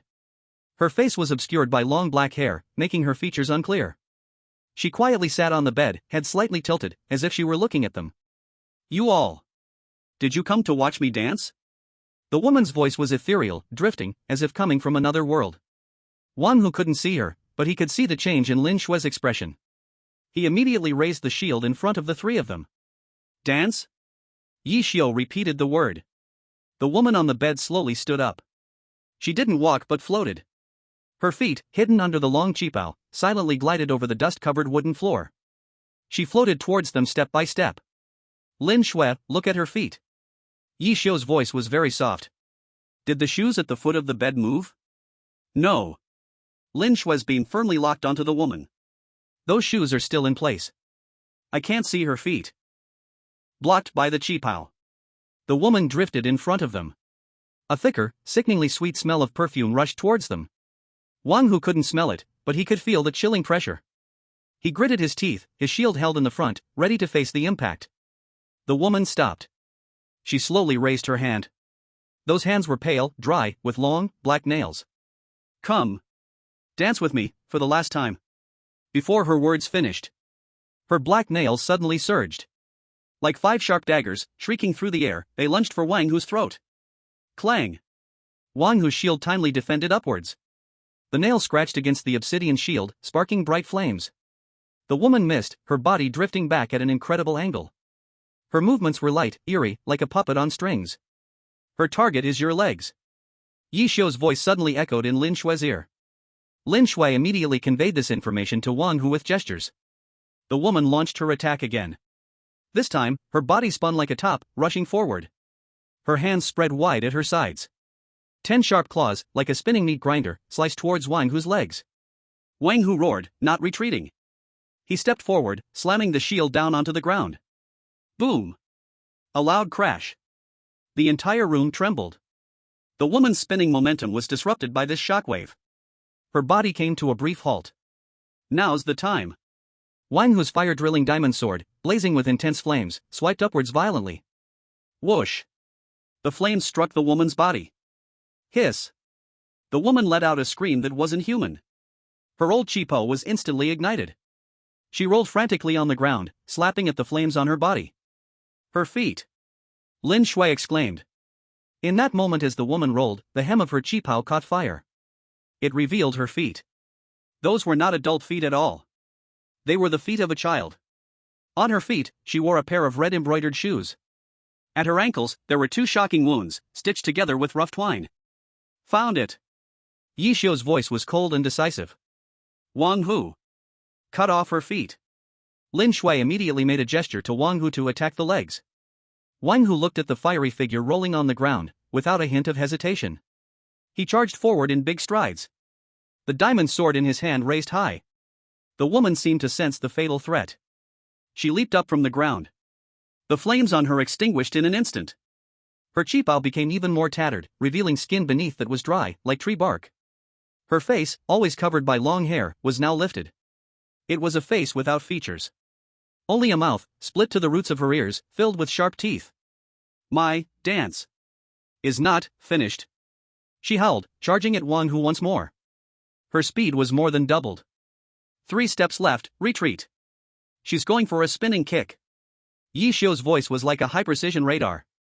Lin Shui's fingers rapidly tapped on Wang Hu's back. Wang Hu's body moved like a robot, perfectly controlled, flawlessly executing every command from Ye Xiu. Sidestep to dodge the claws. Duck to avoid the sweep. Shield bash to interrupt the charge. The woman's attacks were like a storm, yet they didn't even touch Wang Hu's clothes. Her rhythms broken. Ye Xiu's voice was like commentary for a dance competition. The dance moves are her attack patterns. And now, she can't dance anymore. The woman seemed to realize this as well. She let out a desperate scream, abandoning all fancy movements. She opened her large mouth, filled with sharp teeth, and fiercely bit toward Wang Hu's neck. This was her most primitive and lethal strike. Now is the time. Ye Xiu's voice was casual. In Wang Hu's eyes, a frightening brilliance burst forth. He did not retreat but advanced. The fire diamond sword in his hand did not go for the woman's head. Instead, at a tricky angle, he slashed upward from below. He accurately aimed at the woman's feet, which were wearing embroidered shoes. Chapter 61, The dance is over, time to hit the road. Poochie. The blade of the diamond sword, engulfed in flames, struck the ankle of the embroidered shoes. That was not the sound of cutting flesh. It was more like the sound of 2 dry and decayed pieces of wood being chopped. Ah! The woman let out a scream that did not belong to a human, filled with pain and relief. Her body, which had crazily lunged at Wang Hu, suddenly stiffened. Then, it fell back straight. The 2 small feet wearing red embroidered shoes rolled out from beneath her cheapao. The moment those feet touched the ground, they turned to a pile of black ashes. Only the red embroidered shoes remained, intact, in place. And the woman's body fell heavily to the ground like a puppet that had lost its support. Her face, featureless, turned toward the ceiling, mouth agape, no longer making any sound. Is it over? Lin Shui looked at the motionless corpse on the ground, her voice a bit tense. Wang Hu was panting heavily, the wounds on his body still aching faintly. He propped himself up with the sword and slowly stood up. Not yet. Ye Xiu's voice remained tense. Burn those shoes. Lin Shui immediately gestured to Wang Hu. Wang Hu nodded, dragging his exhausted body to the embroidered shoes. He raised the fire diamond sword in his hand. Wait. Ye Xiu spoke again. Use that. He looked toward the corner of the room. There was an old copper brazier used for winter heating. Lin Shui walked over and dragged the brazier closer.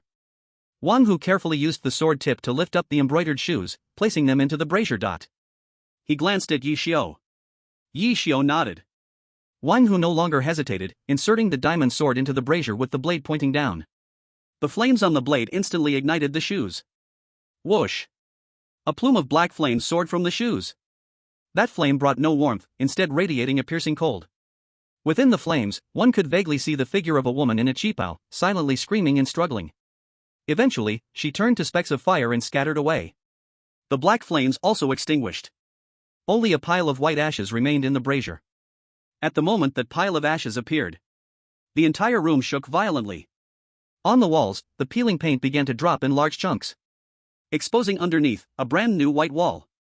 The nauseatingly sweet smell of perfume in the room also faded away. In its place was fresh air, carrying a hint of sunlight. Ding dong ding dong. In room 404, the broken music box played once more. This time, it was no longer a mix of lullabies and mournful tunes, but a complete, cheerful children's song. The darkness before Ye Xiu's eyes began to fade. First, a glimmer of light, then a blurry outline. Finally, the dim yellow incandescent light in room 414 clearly came into his sight. He saw Lin Shui's face, a little pale from tension. He saw Wang Hu's sturdy back, like an iron tower. I can see, Ye Xiu said softly. Wang Hu's body suddenly shook. He felt a severe buzzing in his ears. Soon, all sounds surged in. Ye Xiu's voice, Lin Shui's breath, the music box's tinkling sound. I can hear? Wang Hu exclaimed in disbelief. Touched his own ear. Great. Lin Shui looked at the two people who had returned to normal, finally showing a trace of a heartfelt smile on her face.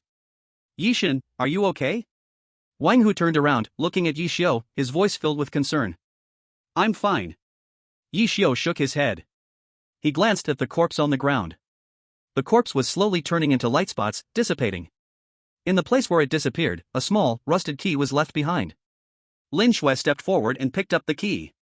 This is the key to the apartment door, Ye Xiu said. We can go out. The three of them walked out of room 414. The corridor outside had also changed. No longer the previous eerie and dilapidated scene. The walls were pure white, and the floor was clean. The light overhead was bright and warm, as if they had simply walked into a normal residential building. They walked downstairs. The mirror on the second floor was gone. The tightly closed wooden door of room 101 on the first floor had also turned into an ordinary wall. The few pairs of red embroidered shoes at the door had completely vanished without a trace. Everything had returned to normal. Lin Shui used the rusted key to unlock the apartment's main door. Outside the door, it was not night, but warm, blinding morning light. Sunlight poured over the three of them, driving away all the chill and fatigue. Just as they stepped out of the apartment, the cold, familiar mechanical voice echoed globally once again. Instance, forbidden apartment, cleared. Conducting final evaluation and settlement. Chosen ones, Ye Xiu, Wang Hu, Lin Shui. Task completion rate, 100%. Puzzle completion rate, 100%. Hidden element exploration rate, 100%, discovered the truth about Mom. Special status clearance, sensory deprivation, triggered special achievement, high score bonus. Worldview exploration, discovered the distortion points of rules and reality, significant score bonus. Comprehensive evaluation, SSS, incredible survivor. Chapter 62, this lottery seems to have won a big prize. The cold mechanical voice exploded in the minds of the three and echoed in the ears of everyone in the world. SSS level evaluation. The entire Long Country Command Center erupted into cheers like a tsunami after a moment of dead silence. We won. SSS. We got SSS. I knew it. Yi Xin and the others would definitely succeed. The gray-haired commander supported himself on the table, his body trembling slightly with excitement. He looked at the three figures bathed in sunlight on the screen, his eyes slightly moist. Meanwhile, across the ocean, in the Lighthouse Nation's Strange Talk Strategic Command, there was a dead silence. Professor Smith, known as the Strange Talk Doctor, pushed up his glasses and stared intensely at the glaring SSS evaluation on the screen. Sensory deprivation, under these conditions, not only did they survive, but they also achieved a perfect evaluation? That blind man named Ye Xiu, how did he do it? Doctor, the National Fortune Index of Long Country is skyrocketing at a terrifying speed. Professor Smith did not respond, he simply picked up the red phone on the table. Activate the Observer Plan, highest priority. Raise Ye Xiu's threat level to the highest level, natural disaster. In Cherry Blossom Country, the Special Response Team. The yokai practitioner in hunting attire slammed the tortoise shell heavily on the ground. The tortoise shell shattered into pieces. Impossible, this is a sign of reversing destiny. This child must not be left alive. SSS level evaluation rewards being issued. Long Country National Fortune Rewards. 1. All citizens of Long Country will have their lifespan increased by 5 years. 2. Within Long Country, the resource reserves of all rare minerals have doubled.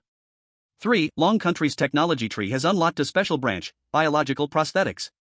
4. The next time a rule strange talk descends, Long Country will receive one exemption, allowing the choice to forego entry or designate another country to enter instead. Chosen one's team rewards. Obtain special building blueprint, shelter. Can be built in the real world to isolate from the encroachment of rule strange talks.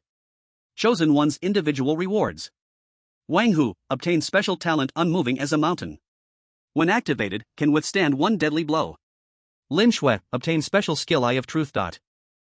Able to see through all illusions and disguises of A level and below. Ye Xiu, acquired the unique talent Rule Revelation.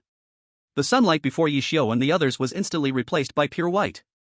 They returned to that familiar, empty white space. I can hear now. I really can hear. Wang Hu touched his ears, jumping around like a 200-pound child. Ye God. Lin Shui. Listen. I can hear your breathing. Lin Shui looked at him, her face also carrying a smile of survival. I heard it, we are back to normal. Ye Xiu stood still, not speaking. He raised his hand and looked at his palm. Clear palm lines came into view. This feeling of having the world again was real yet strange. We struck gold. Ye God. This time we really struck gold. Wang Hu leaned over, pointing at the light screen of rewards hovering before the three. All lifespans increased by 5 years. Resources doubled. And what's this biological prosthetic? This is going to make our country soar. The best part is this. Wang Hu's finger heavily tapped on the 4th national luck reward. Exemption. We can let others take our place. Isn't this the legendary get-out-of-jail-free card and frame card? Lin Shui's gaze fell on the team reward. Sanctuary, a barrier against the erosion of rules and speak of the weird. She read softly, a glimmer of light flashing in her eyes. Ye Xiu, does this mean we can create an absolutely safe place in reality? In theory, yes. Ye Xiu's gaze swept over the rewards. But the materials and maintenance costs won't be that simple. Who cares? Having it is better than not having it. Wang Hu patted his chest, feeling the new power surging within him. Unmoved like a mountain. Immune to one fatal injury. Ha ha. From now on, I'll be like an indestructible cockroach. He turned to Lin Shui again. Lin Shui, your Eye of Truth, won't you be able to see through all the monsters and ghosts now? A level and below. Lin Shui added, but the joy on her face was undeniable. This skill was a divine ability for her as a support and analyst. Finally, both of their gazes converged on Ye Xiu. Ye God, what's your reward? Wang Hu asked curiously. Rule Revelation, what is that? Sounds powerful. Lin Shui also looked at Ye Xiu, waiting for his explanation. Ye Xiu did not answer immediately. He extended his right hand, spreading his palm. Above his palm, a thread thinner than hair, glowing with soft golden light, slowly emerged. That thread seemed to have life, swirling and coiling above his palm. This is... Lin Shui's eyes widened. Wang Hu also leaned closer, staring wide-eyed at the magical thread. What is this? A golden thread? Can it be made into a rope? This is the embodiment of rules. Ye Xiu's voice was very soft. In this white space, in those strange worlds, there exist countless such lines. They intertwine, forming the rules of the entire world. For example, the people in the apartment are all ghosts, only you are human. This might be a thicker main line. Cannot look back at the mirror, cannot eat the food given by Grandma Wan. These are the sublines tangled around the main line. Ye Xiu's finger lightly touched that golden thread. In an instant, countless pieces of information surged into his mind. My talent, Rule Revelation, allows me to see and interpret these lines. He raised his head to look at the two. Before entering the next copy, I might be able to see part of that world's rules in advance. In the copy, I can also more intuitively distinguish between the paths of life and death. Wang Hu was stunned, listening carefully. Do you mean, you'll be able to open the map hack? This comparison, though coarse, was unexpectedly accurate. That's about the gist of it. Ye Xiu nodded. And... He paused, looking at the golden thread in his palm. I feel that perhaps I can interfere with these threads to some extent. Interfere? Lin Shui keenly caught onto the word. What do you mean? Modify the rules? No. Ye Xiu shook his head. With my current ability, I can't modify. But perhaps, I can take advantage of the loopholes between the rules to tie them up. After saying this, he closed his eyes. Wang Hu and Lin Shui became silent, not daring to disturb him. They knew that Ye Xiu was adapting to his terrifying new ability. This talent had already surpassed the category of skills or items. It was a power that touched the essence of the world. After a long time, Ye Xiu finally reopened his eyes. The golden thread in his palm also disappeared. How is it, Ye God? Wang Hu asked eagerly. Did you see what the next instance is? No. Ye Xiu shook his head. The thread for the next instance hasn't appeared yet. But I saw something else. He turned his head, looking into the depths of this pure white space. I saw a main thread that connects all instances. All the ghost story worlds we experienced are like beads strung on this main thread. They are not completely unrelated. Lin Shui's heart jolted. Do you mean these instances have some connection? Yes. Ye Xiu's gaze deepened. And I feel this main thread is becoming increasingly unstable. This might mean the frequency or difficulty of the rule-related ghost stories will change. Who cares? Wang Hu waved his hand, interrupting the heavy atmosphere. Whatever comes, we can handle it. With you here, I'm not afraid of any instance. Now, we should think about how to use that exemption. He rubbed his hands, a mischievous smile spreading across his face. What do you think, should we send Lighthouse Nation or Cherry Blossom Nation next? Chapter 63, let's vote to decide who the next unlucky one is? Is there any need to think? Wang Hu punched his palm, making a loud bang. It has to be Lighthouse Nation. They have been too comfortable for too long, it's time they experience what it's like to be chased by the bazaar. His face showed no disguise of glee at their misfortune. We can't be so hasty. Lin Shui shook her head. Using the exemption will directly influence the international situation. Pushing Lighthouse Nation's chosen ones into the fire pit could lead to their destruction, causing a drop in their national luck, which may trigger global chaos. But what if they don't die? A powerful team returning from a high-difficulty instance with immense hostility poses a greater threat to us. So you mean to let them off the hook? Wang Hu furrowed his brows. What a waste of a good opportunity. That's not what I mean. Lin Shui looked towards Ye Xiu. We have another option, giving up entering. That would be the safest. We can use this precious time to study the shelter blueprint, enhance our strength, and prepare for the next ghost story. That's so frustrating. Wang Hu exclaimed. The rewards we've fought so hard for, just to act like a turtle? Ye God, speak up. Both turned to Ye Xiu. Ye Xiu's gaze seemed to pierce through this pure white space. This exemption itself is a rule. Rules must have their limitations and costs. For example, designating another country to replace entry, is this designation before the instance starts, or after it begins? Can we take a look at the difficulty and type of the instance before deciding who to send? Or could this designation possibly trigger some unknown chain reaction? His questions left Wang Hu and Lin Shui stunned. They had only thought about how to use this right, but had never considered that this right itself might be a trap. Before we clarify these issues, we cannot make any decisions. Ye Xiu concluded. This matter needs to be analyzed by the country. As soon as he finished speaking, the pure white space before them began to dissolve rapidly, like melting ice and snow. A strong sense of dizziness struck. In the next second, the three stood firm on the ground. The sharp smell of disinfectant pierced their nostrils. Above them were bright, somewhat blinding operating lights.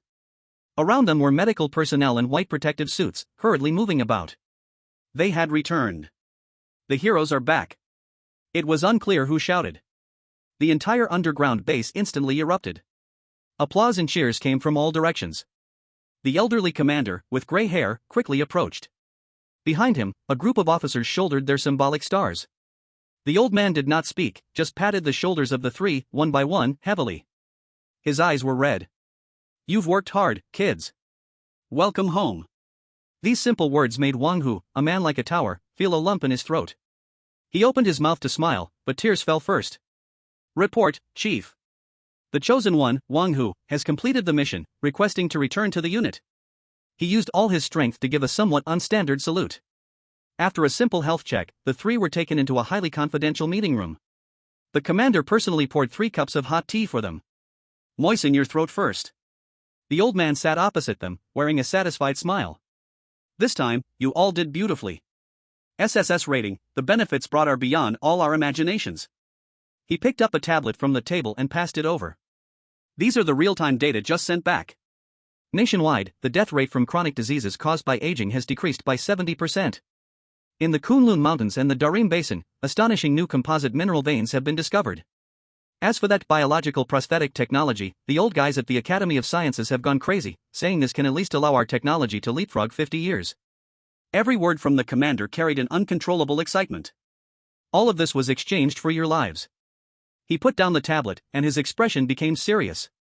So, regarding the use of that exemption right, we want to hear your opinions. Especially you, Comrade Ye Xiu. The old man looked at Ye Xiu. In the white space, we heard everything you said through a special channel. Your understanding of the rules has surpassed our comprehension. The meeting room fell into a brief silence. Wang Hu scratched his head and repeated his previous thoughts. I still think we should teach the lighthouse country a lesson. Lin Shui, on the other hand, elaborated her concerns more systematically. Risks and benefits coexist, we need more intelligence to support our decision-making. Everyone's eyes focused on Ye Xiu. Ye Xiu lifted his teacup and took a sip. The warm tea slid down his throat, making him feel truly alive again. Commander, I need a piece of information. He spoke. A detailed list of all the chosen ones in every country around the world, including their abilities, the instances they have gone through, and their character assessments. The commander's eyes brightened. We have been working on this information, but it is incomplete. Many countries treat their chosen ones as top secrets. Then do your best. Ye Xiu said. Lin Shui is right, we cannot fight an unprepared battle. This exemption right is like a sniper rifle that can only fire one shot. The bullet is precious. We not only need to hit the target, but we also need to ensure that this shot hits the most painful spot for the opponent. The lighthouse country is a very obvious target, but the more obvious the target, the more likely it is to be a decoy. We need to find that enemy hiding in the dark, the one that poses the greatest threat to us. He looked at the commander. In my opinion, there are 3 uses of immunity. First, to choose to give it up, to rest and recover, this is the worst option. Second, to choose an opponent we most want to hit, like the lighthouse country, and push them out, this is the middle option. Third, to choose the country most suitable to enter the next copy, letting them go in place of us and clear the mines. Most suitable? The commander chewed on this word. Yes.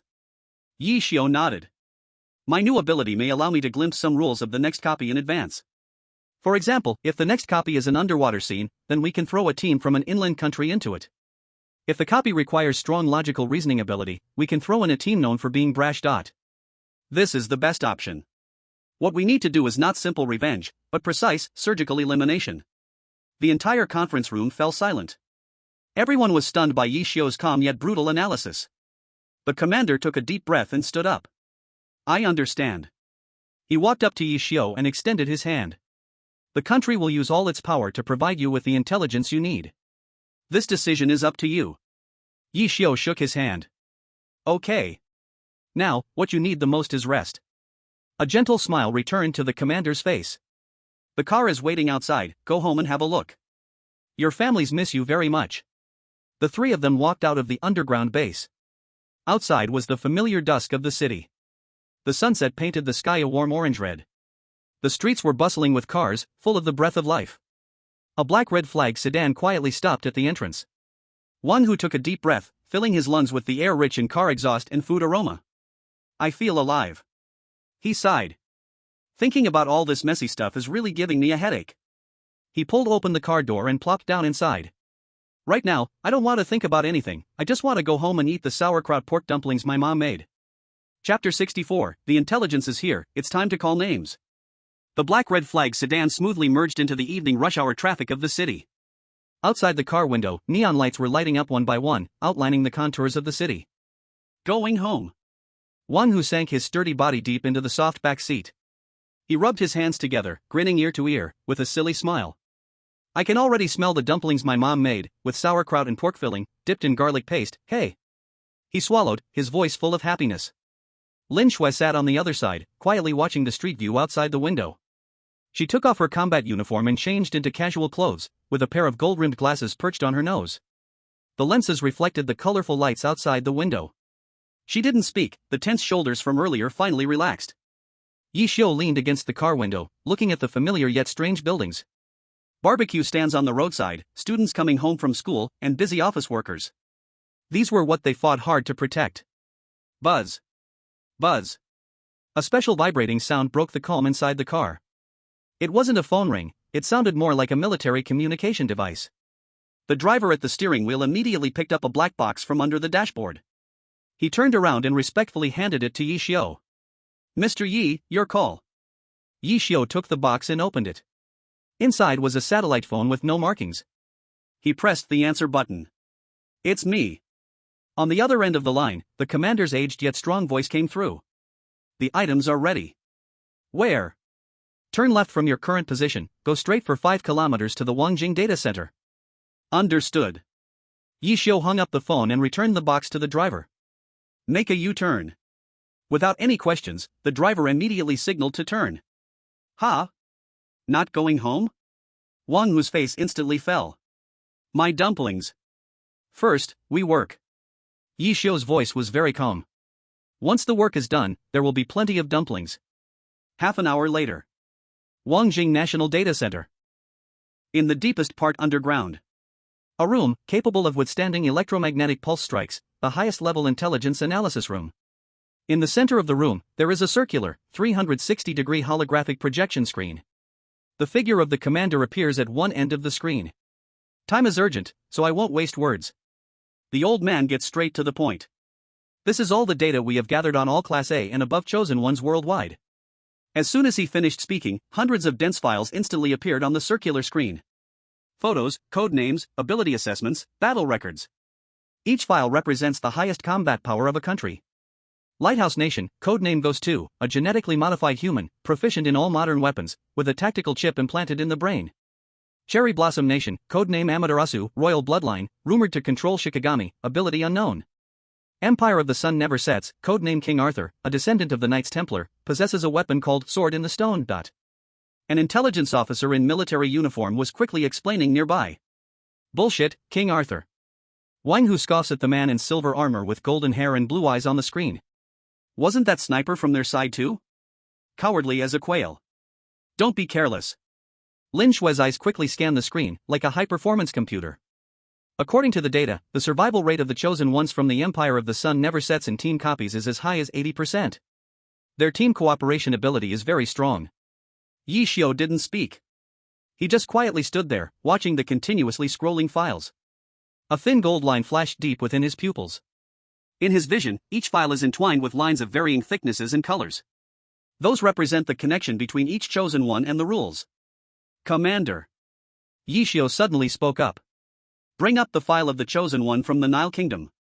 "Nile Kingdom?" The commander was taken aback. "That country that claims to be permanently neutral internationally?" The intelligence officer immediately operated the system. Soon, a relatively simple file appeared in the center of the screen. Nile Kingdom, codename Pharaoh, name unknown, profession archaeologist. Ability assessment is B-level, skilled in interpreting ancient hieroglyphs and disarming traps. Most copies he has experienced are ancient tombs and relics, with the highest completion rating being only A-level. "Is this it?" Wang Hu looked at the photo of the middle-aged man wearing glasses and looking cultured in the file, with a face full of disdain. "Isn't he just a grave robber? Throwing him in would just waste our opportunity." "No." Ye Xiu shook his head. He reached out and gently flicked in the void, as if plucking a string of fate that only he could see. "The line for the next copy is very vague. But I can smell a scent of desert and the dead." His gaze landed on an inconspicuous corner of that file. Their last copy was at the Great Pyramid of Khufu. The task report says they brought something out. A charm shaped like a scarab. They thought that was a reward for clearing the level.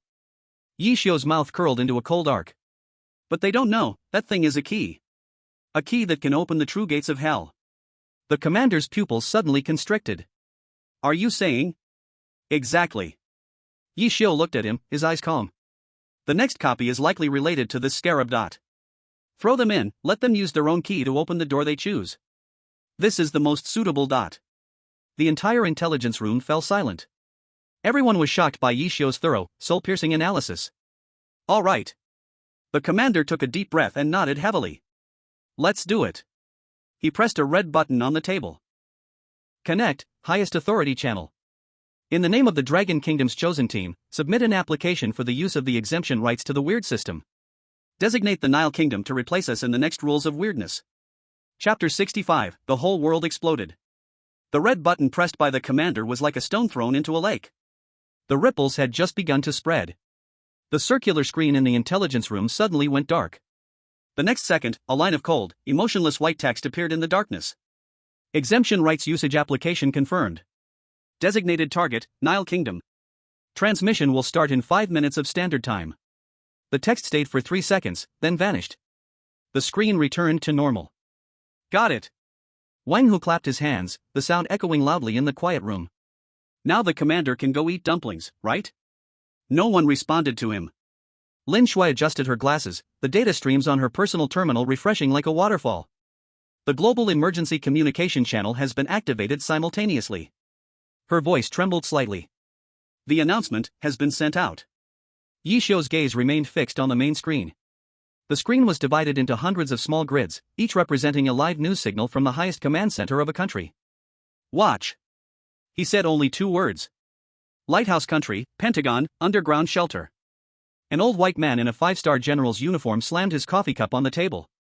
The boiling coffee splashed all over the blonde female secretary beside him. What? The general's voice roared like an enraged lion. They used the exemption rights on the Nile Kingdom? A B-rated country that has not even passed a single S-rated instance? Have they gone insane? The head of the intelligence department, a pale, overweight man, was covered in cold sweat. General, the news has been confirmed 3 times, it's absolutely true. Dragon Kingdom's chosen team threw this rare opportunity to a group of grave robbers. This is an insult. It is an insult to all A-rated and above countries. The general stormed back and forth in the room. No. He suddenly stopped, his eyes sharp as an eagle. That kid from Dragon Kingdom is not a fool. He must have a reason for doing this. Investigate. He jabbed his finger forcefully at the fat supervisor's chest.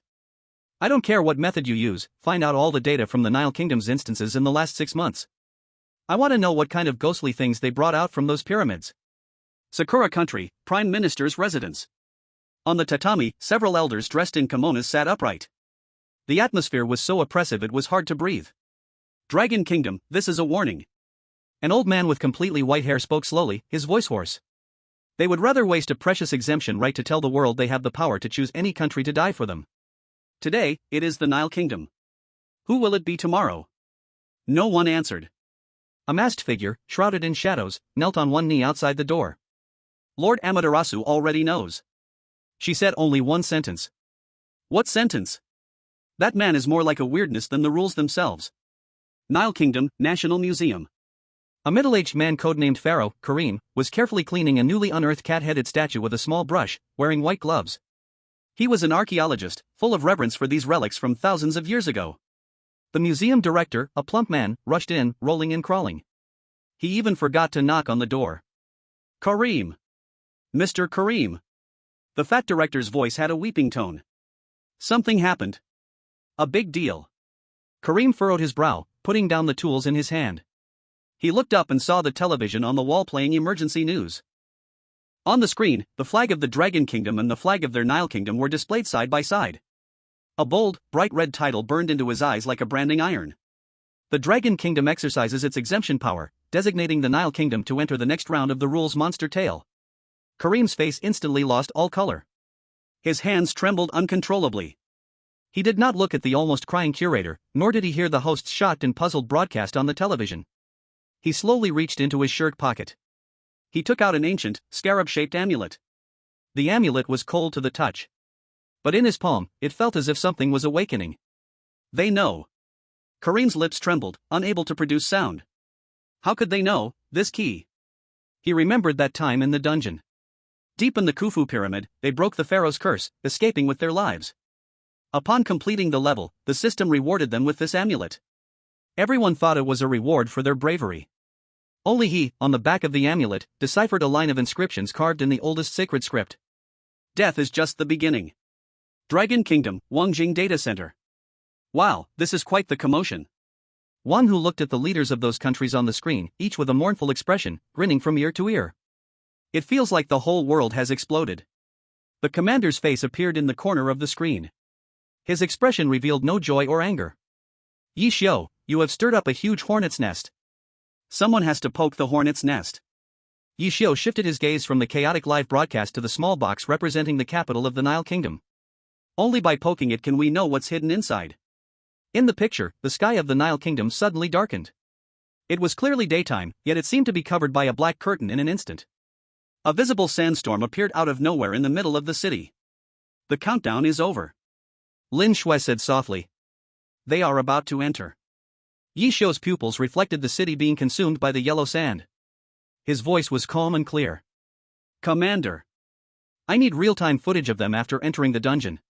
Not a single pixel can be missed. Chapter 66, This is not a dungeon, this is a platter. The commander did not answer. He simply nodded his chin. The largest screen in the center of the intelligence room flickered. The signal came through. At first, the image was a chaotic blur. The sound of howling wind and gravel hitting something could be heard. Seconds later, the camera stabilized. It was a subjective perspective. It was as if someone had strapped a camera to their eyes. What terrible picture quality is this? Wang Hu leaned closer to the screen, squinting his eyes. It's all pixelated, worse than our village's closed-circuit TV. This isn't a video signal. Lin Shui's fingers flew over the keyboard. This is the weird system, directly translating the chosen one sensory data stream. What we see and hear now is what that person named Kareem is seeing and hearing. The view on the screen moved downward. A pair of gloved hands, trembling slightly, appeared at the bottom of the frame. Those hands held tightly onto a scarab amulet. Mr. Kareem, where are we? A young voice with a weeping tone came from off-screen. The view turned toward the source of the voice. A young man dressed in desert camouflage leaned against a massive stone pillar, his face pale. 2 other soldiers in similar attire stood beside him. The 4 of them were in a huge underground temple, unimaginably vast. Towering stone pillars supported a ceiling that was impossible to see. The walls were covered with dense hieroglyphics and murals. The air was filled with a scent that had been sealed for 1,000 years, a mix of decay and spices. The only source of light was a wall-mounted brazier, burning with a ghostly blue flame every 10 meters. We are home. Column's voice was rough and dry. Back to the nightmare that our ancestors feared the most. His gaze slowly swept across the entire hall. Finally, it stopped at a stone tablet at the end of the hall. He stepped forward and walked over. As he moved, everyone in front of the screen could see the content on the tablet clearly. It was not text, but a series of rules written in blood. Welcome to Anubis's scale. The rules for passing are as follows. 1. The 2 ends of the scale must always remain balanced.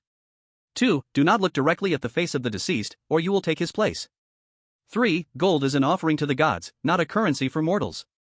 4. Use the sun key to open the door to the underworld. 5. Anubis does not like noise. Is that it? Wang Hu scratched his head. I think it's much simpler than that mom's note last time. The first rule, the scale, must refer to some kind of mechanism.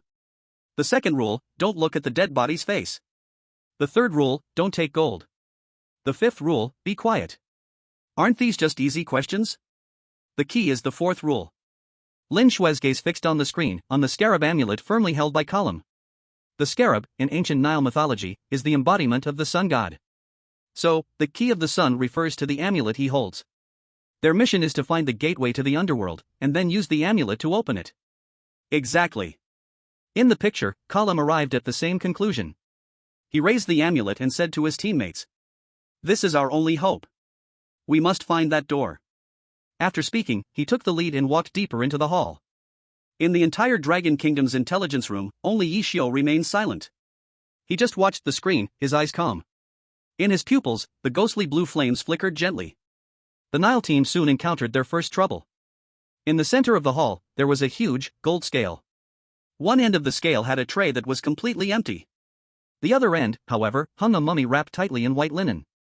At this moment, the scale was severely tilted towards the mummy's side. Rule 1, the 2 ends of the scale must always remain balanced. A soldier whispered it out loud. We need to find something to put in that empty tray. What do we use? Another soldier asked. This cursed place has nothing but sand and stones. No, there's something. The third soldier pointed to the base of the scale. There, a small mountain of gold coins, jewels, and various golden ornaments were piled up. Rule 3, gold is an offering to the gods, not a currency for mortals. The young soldier's face turned pale. The rule didn't say we couldn't use it, just that it can't be spent as money.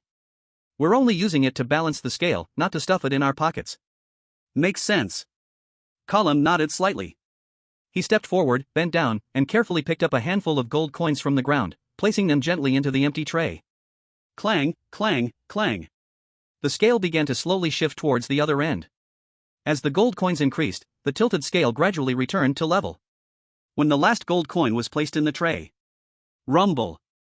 At the end of the hall, a heavy stone door slowly began to rise. The door has opened. We did it. The three soldiers let out a sigh of relief. A slight smile appeared on Column's face. See, it's not that hard.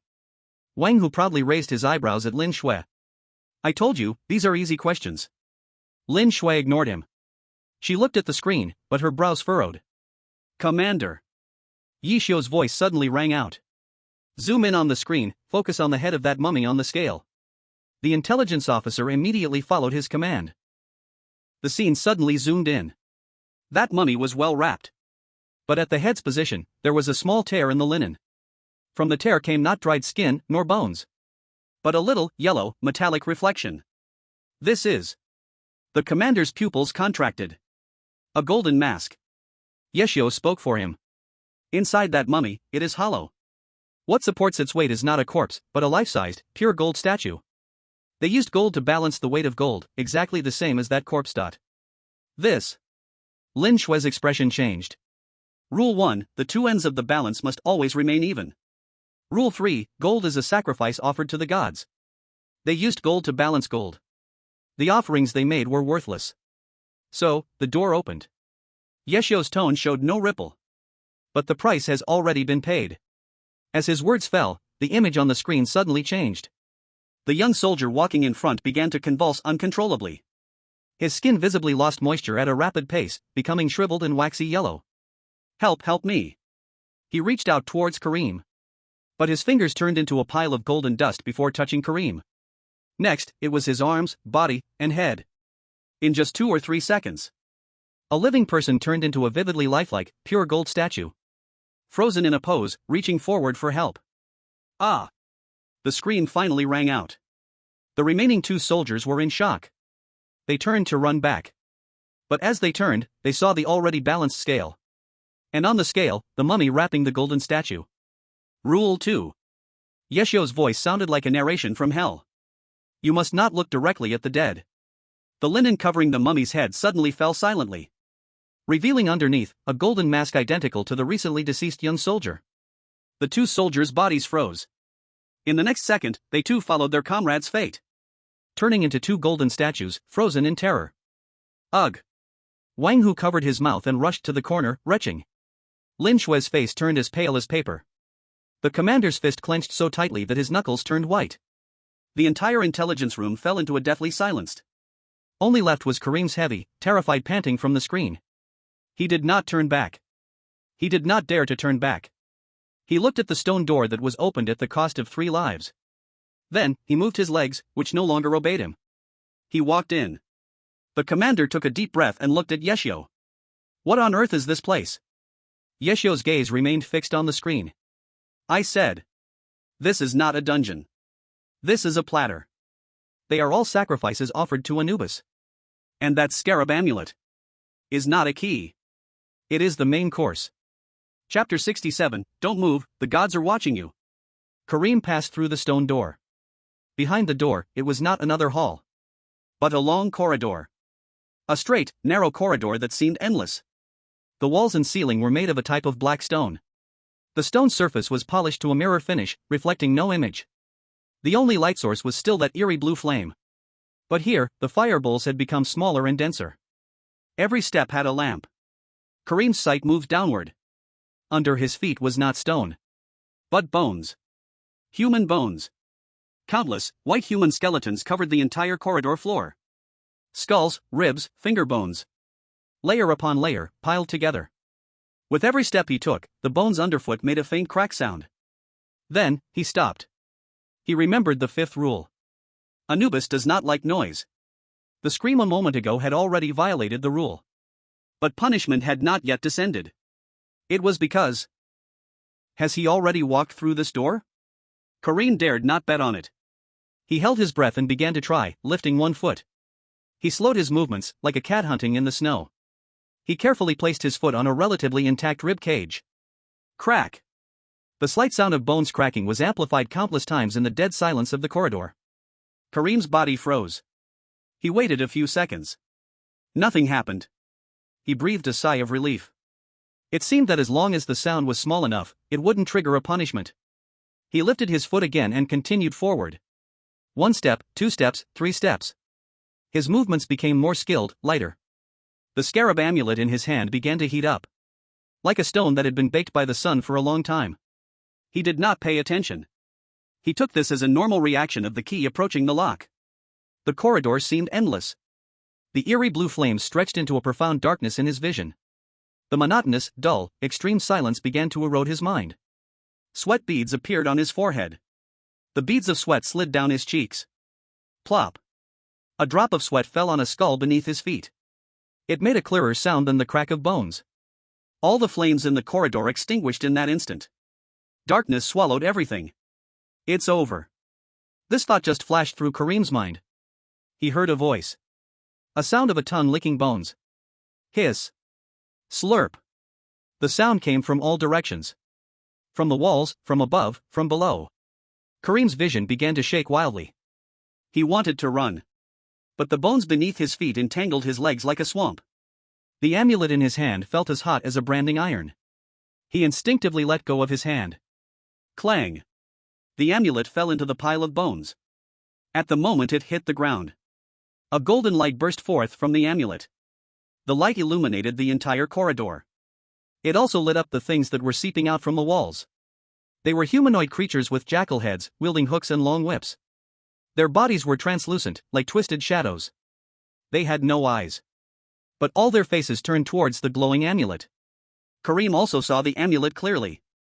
The scarab had opened a crack at some point. The golden light was coming through that split. He saw within the crack a small curled-up golden figure. Not a key. But food. Kareem finally understood. He understood why Ye Xiu chose him. He understood the true meaning of Rule 4. Use the sun key to open the door to the underworld. The sun's key is the scarab. And the scarab is a tribute offered to the Lord of the underworld. He, Kareem, the most outstanding archaeologist of the Nile Kingdom. From beginning to end, he was just a waiter responsible for serving the meal. Those jackal-headed monsters lunged at him. The screen went black. Chosen One's life signal has disappeared. Connection interrupted. A line of white text appeared in the center of the screen and then disappeared. The entire information room fell into silence. Wang Hu's face was even uglier than before. He opened his mouth but could not say a word. The data has completely disappeared. Lin Shui looked at her terminal, her voice a bit dry. It's as if something has erased it from the root. Not erased. Ye Xiu spoke up. His voice remained calm. It was devoured. The commander turned his head to look at him. You said earlier that the amulet was the main dish. You knew this would happen. I didn't know the process. Ye Xiu shook his head. But I saw the result. He stretched out his hand and drew a circle in the void. That temple is a dining table. The balance is the appetizer, used to filter the quality of the offering. Those 3 golden statues. It is a side dish, used to increase the sense of ritual. Kareem is the waiter who carries the plates. What he needs to do is to safely deliver the main dish to the end of the dining table. The main dish is that talisman. Ye Xiu's gaze swept over everyone present. More accurately, it is the thing sealed inside the talisman. What is it? Lin Shui couldn't help but ask. A soul. Ye Xiu said. A soul from 3,000 years ago, from an ancient pharaoh. Kareem and the others disturbed the pharaoh's sleep when they cleared the Great Pyramid of Khufu in the last instance. The system did not kill them. It sealed the pharaoh's soul into that sacred scarab talisman and gave it to them as a reward. A powerful, complete, energy-filled soul. For an entity like Anubis, this is the supreme delicacy. Wang Hu's Adam's apple rolled up and down. So, this whole instance is a feeding? Yes. Ye Xiu nodded. The strange system turns the output from the last instance into ingredients for the next instance. It uses the chosen ones to complete a perfect cross-instance energy transfer. It is raising those gods. The commander leaned back in his chair. He closed his eyes and rubbed his temples. After a long time, he finally opened his eyes again. His gaze became incredibly serious. He looked at Ye Xiu and asked a question that made the temperature in the whole room drop several degrees. Ye Xiu. The rewards we received. Those rule-type weapons, those special abilities. Could they also be some kind of ingredient? Chapter 68, Do you want to eat feed? I'm afraid you won't digest it well. The commander's voice was like a piece of ice, crashing into a boiling pot of oil. The entire conference room fell silent in an instant. The air, which had just been filled with the joy of victory, froze in this second, sinking, becoming colder than the waters of the abyss. Feed? Wang Hu's smile froze on his face. He looked down at his fists, capable of smashing rocks with one punch. He touched his body, strong enough to withstand fatal injuries, like iron. His bewilderment was gradually replaced by an uncontrollable rage. Bang! He slammed his fist heavily on the alloy conference table. The sturdy surface of the table left a clear imprint of his fist. What does this mean? His voice echoed in the room like an angry lion. We worked our butts off to earn these powers, these rewards, only to find out they are just food prepared for those ghostly things? Then what are we? Are we just raised pigs? No one could answer his question. Lin Shui's face turned pale. Her fingers quickly tapped on the tactical tablet, but no effective data model could be retrieved. If this hypothesis stands. A young analyst spoke up, his voice dry. His face was filled with despair. Then all our efforts will just become a joke? The stronger we get, the fatter we feed the enemy. The more we resist, the faster we accelerate our own doom. This is a dead end. Dead end? A calm voice broke the suffocating despair. It was Ye Xiu. He had been silent the whole time. He only held the cup of tea that had already gone cold, quietly listening. At this moment, he slowly lifted his head. His face had no fear, no despair. Not even a hint of seriousness. Only a kind of amused smile, as if a hunter had discovered a more interesting prey. Your thinking has been wrong from the beginning. Ye Xiu gently set the teacup down on the table, producing a crisp sound. Everyone's gaze instinctively focused on him. You are thinking about the problem with a feed mindset, while I am thinking with a player mindset. He extended a finger. A farmer raises a group of pigs. He would worry. Which pig is too strong, too smart? No. He only worries about one thing. Ye Xiu's mouth slightly curved up. He worries about what his pig has eaten that it shouldn't have. For example, accidentally munching on a bit of poison mixed in with the pig food. Poison? The commander's eyes brightened suddenly. That's right. Ye Xiu nodded. Weird system is not all-knowing and all-powerful. It also has its digestive system, with things it can absorb and things it cannot. The rewards we received before, T-virus serum, unmoved like a mountain, rule-breaking, these may all be high-quality protein in its diet. But what if we can find some rules that it cannot digest, or that could even harm it? We turn ourselves into a poison candy. When it opens its mouth and swallows us, who do you think will die first? The entire conference room was as quiet as a pin drop. Everyone's face was filled with shock. They felt a brand new door to hell, yet full of hope, slowly opening before them. Good kid. The commander looked at Ye Xiu, his murky eyes exploding with unprecedented brilliance. How did your brain grow this way? From playing games. Ye Xiu shrugged. So, regarding immunity. He looked at the commander. Our thinking also needs to change. We are no longer looking for a scapegoat to take the hit for us. We are looking for a poison tester. He walked to the huge circular screen. Commander, I need a special list. A list of all countries that have received system warnings or unknown level rewards in the instance. Those things are likely the poison that the weird system cannot completely control. The intelligence officer immediately started operating. On the screen, hundreds of files were quickly filtered.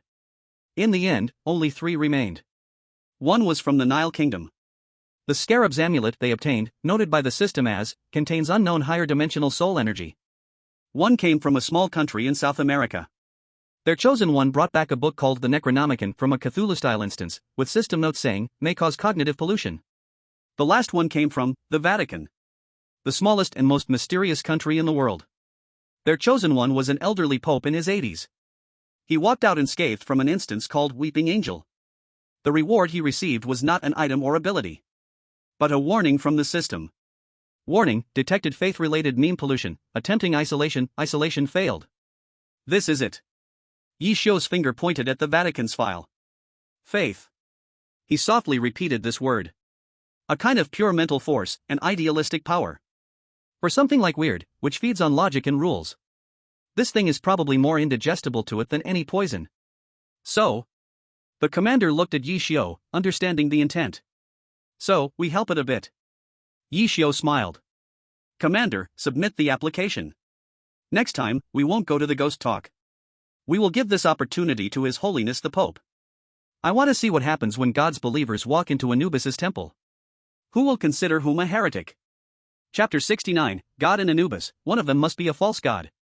The commander's finger pressed the red button marking global emergency communication. In an instant, the main screen of the Dragon Kingdom Command Center was divided into several independent windows. The five-star general from Eagle Sauce Country sporting an exaggerated seal mustache, the gloomy-eyed former KGB agent from North Bear Country, the ever-bowing diplomat from Cherry Blossom Country. Faces representing the highest power on this planet appeared on the screen. Their expressions were all different.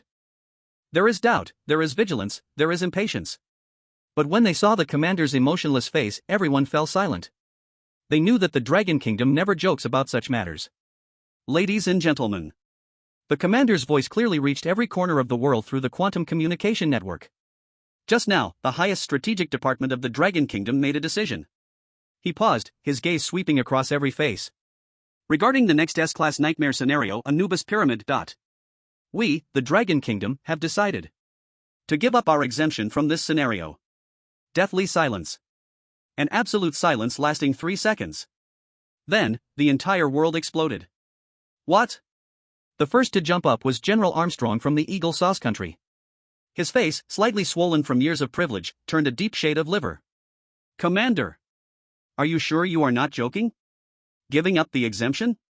Do you know what that means? It means your chosen one, Ye Xiu, will directly enter the damned pyramid. Given his current value, this is irresponsible to all humanity. His voice was filled with an undeniable sense of justice. As if the Dragon Kingdom's decision was some unspeakable crime. General, please mind your words. The commander's expression darkened. This is our own decision, and we have the right to handle our own exemption. Handle? You are wasting it. General Armstrong slammed the table, making the screen shake. This exemption is a precious asset for all humanity.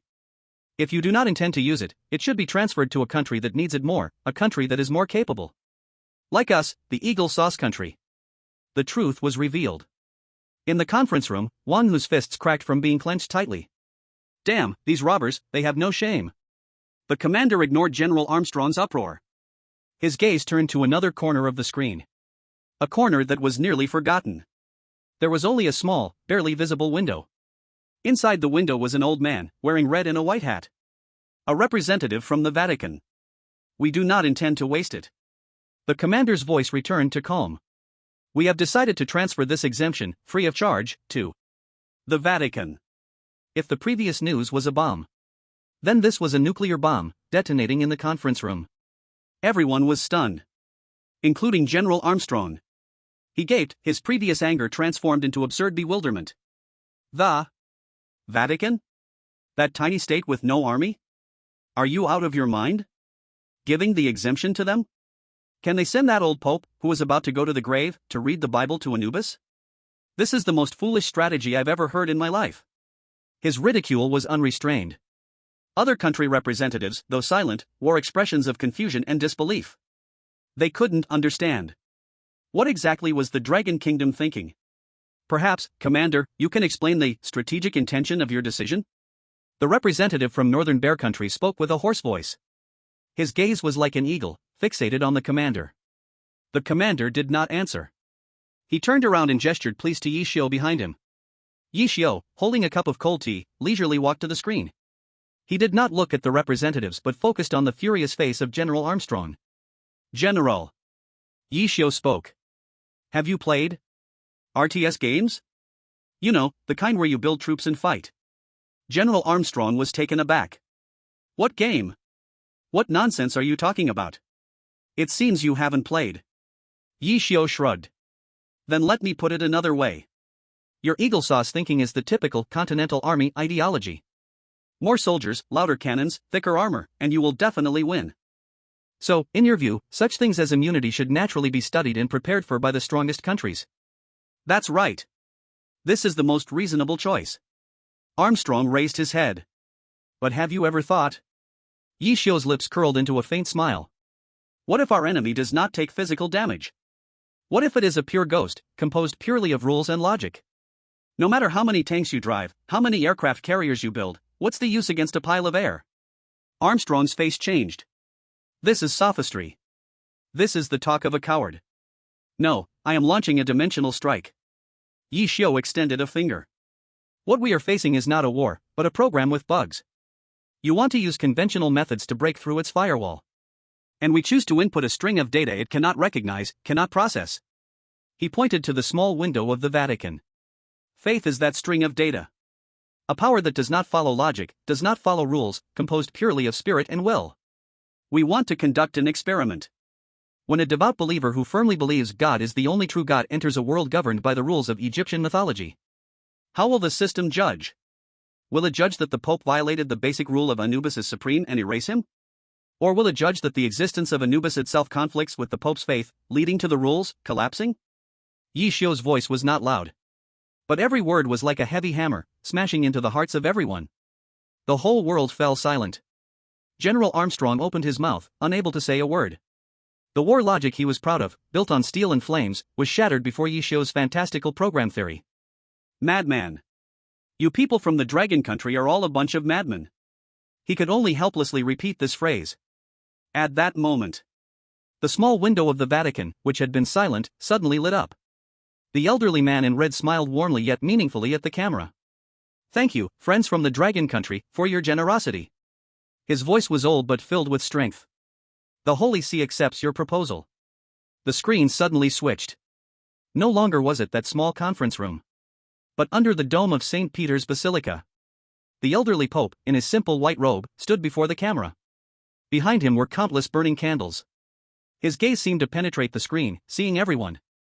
For thousands of years, people have debated. Which is the truth, my God or your God? Now, an opportunity lies before us. An opportunity to prove the true God exists to the false gods. He slowly raised the cross in his hand. We will enter that pagan temple to tell the wolf-headed God who governs death. The authority of judgment belongs only to God. As for who is the false God between it and the Lord? The old man smiled. Very soon, there will be an answer. Chapter 70, This cup honors the Pope and also the system that wants to devour us. The old Pope's figure vanished from the screen. That declaration, tinged with a bit of the sacred and a bit of madness, seemed to echo in the conference room. The global emergency communication channel fell into a strange silence. General Armstrong's face had turned from a pig liver color to a dark iron blue. His lips moved, as if wanting to say something, but could not squeeze out a single word. In the end, he could only cast a deep glance at Ye Xiu with eyes that looked at a madman, at a corpse. Then with a snap, the window of Eagle Sauce Country went black. He unilaterally cut off communication. Next, the windows of Northern Bear Country, Cherry Blossom Country, and Gallic Rooster Country. One by one, the windows began to extinguish. No one spoke another word. Condemn? Question. In the Vatican. That giant, representing billions of believers around the world, lost all meaning after stepping into the arena. They could only watch helplessly as the Dragon Nation and the Vatican, two seemingly unrelated forces, joined hands to push the fate of the entire world into an unprecedented gamble. Soon, the massive circular screen only showed the Dragon Nation's command center, their own image. I don't understand. Wang Hu scratched his head, breaking the silence. He wore a look on his face that mixed confusion with excitement. It's all programs and garbled text, and God knows what else. But I really find it thrilling. He slapped his thigh, looking at Ye Xiu with eyes bright as searchlights. Especially that little rascal from Eagle Sauce Nation, his face at the end looked like he ate a fly. Ha ha ha. So refreshing. His laughter eased the heavy atmosphere a bit. But Lin Shue's brow was still tightly knitted. Ye Xiu, I still don't understand. She pushed up her glasses, the lenses reflecting lines of rapidly scrolling data. Your rule conflict theory sounds perfect. But what if? What if the weird system's judgment is simpler and more brutal than we imagine? What if it directly judges the Pope's faith as a blasphemy against the instance rules and simply erases him? Then wouldn't we have wasted a chance to exempt and ruined Vatican as a potential special weapon? Lin Shue's question was sharp. This was also the deepest worry held by everyone present. Ye Xiu, however, only smiled lightly. He walked to the commander and poured himself a cup of already lukewarm tea. Lin Shui, analyst. He took a sip of tea. Have you ever thought about a question? Why does the weird system choose to invade our world in the form of the chosen ones, instead of appearing directly? Lin Shui was taken aback. This, according to our model deduction, may be because the physical rules of different dimensions are incompatible, it cannot directly. No. Ye Xiu shook his head, interrupting her. The answer is much simpler than that. Because it is very hungry. It needs to consume things. And we, along with the rule powers we master that it acknowledges, are its food. He looked around, and everyone in the meeting room wore expressions of deep thought. I prefer to call it rule parasitism. What kind of host would a parasite choose? Of course, the stronger and more nutritious the host, the better. So it constantly uses various instances to feed us. Making us stronger, making us master more rules. When we grow plump enough, it will swallow us whole along with the national luck we represent. This is the feed theory we deduced earlier. The commander nodded, taking over the conversation. That's right, but you haven't explained how this relates to the Pope. Of course it relates. Ye Xiu set down the teacup. What does a parasite fear most before it devours its host? It fears what unclean things the host consumes. For example, antiparasitic medicine. His gaze became sharp again. The Pope's faith is the most powerful antiparasitic medicine we can find. It does not belong to any known rule system of this world. It is pure, idealistic, overbearing, and unreasonable. The system can analyze the T-virus, can decipher unmoving like a mountain, but how does it analyze a soul that firmly believes the Lord is the only one? It cannot analyze. So it has only two choices. First, just like Lin Shui said, directly judge faith as a violation and erase the Pope. But to do that means it acknowledges a huge unmanageable loophole in its rule system. A smart program would not actively expose its own bugs. So it has only one remaining choice. Ye Xiu paused for a moment, speaking word by word. Ignore. Pretend not to see this bug. Let the Pope walk in the dungeon with his faith, which is extremely toxic to the system. Then, pray. Pray that the Pope dies at the hands of monsters in the dungeon. In this way, the bug will be eliminated, and its rules will be preserved. Unfortunately. A nearly cruel smile appeared on Ye Xiu's face. Our dear Pope is not some old man who couldn't fight a chicken. Don't forget, he is the man who passed the Weeping Angel dungeon without a scratch. I am very curious, when Anubis's scales try to weigh his heart, they will find nothing inside except for God. At that time, who will judge whom? The entire conference room fell silent. Everyone was stunned by the crazy and magnificent scene painted by Ye Xiu. After a long time. Clap, clap, clap. The commander slowly began to clap. His eyes were filled with admiration and a hint of appreciation for this promising youth. Good. Well said. He walked up to Ye Xiu, personally refilling his teacup. Comrade Ye Xiu. He looked at Ye Xiu with an unprecedentedly serious tone. By the decision of the Supreme Strategic Department. From now on, you will serve as the Special Strategic Advisor for the Rule Strange Talk Project Group. Enjoy the highest intelligence privileges equal to mine and a veto power. You have only one task. The commander's eyes burned with fire. Lead us to victory. Ye Xiu looked at the steaming cup of tea. He did not answer immediately. He simply picked up the teacup and walked to the huge, now extinguished circular screen. The screen reflected his figure. It also reflected the figures of everyone in the conference room.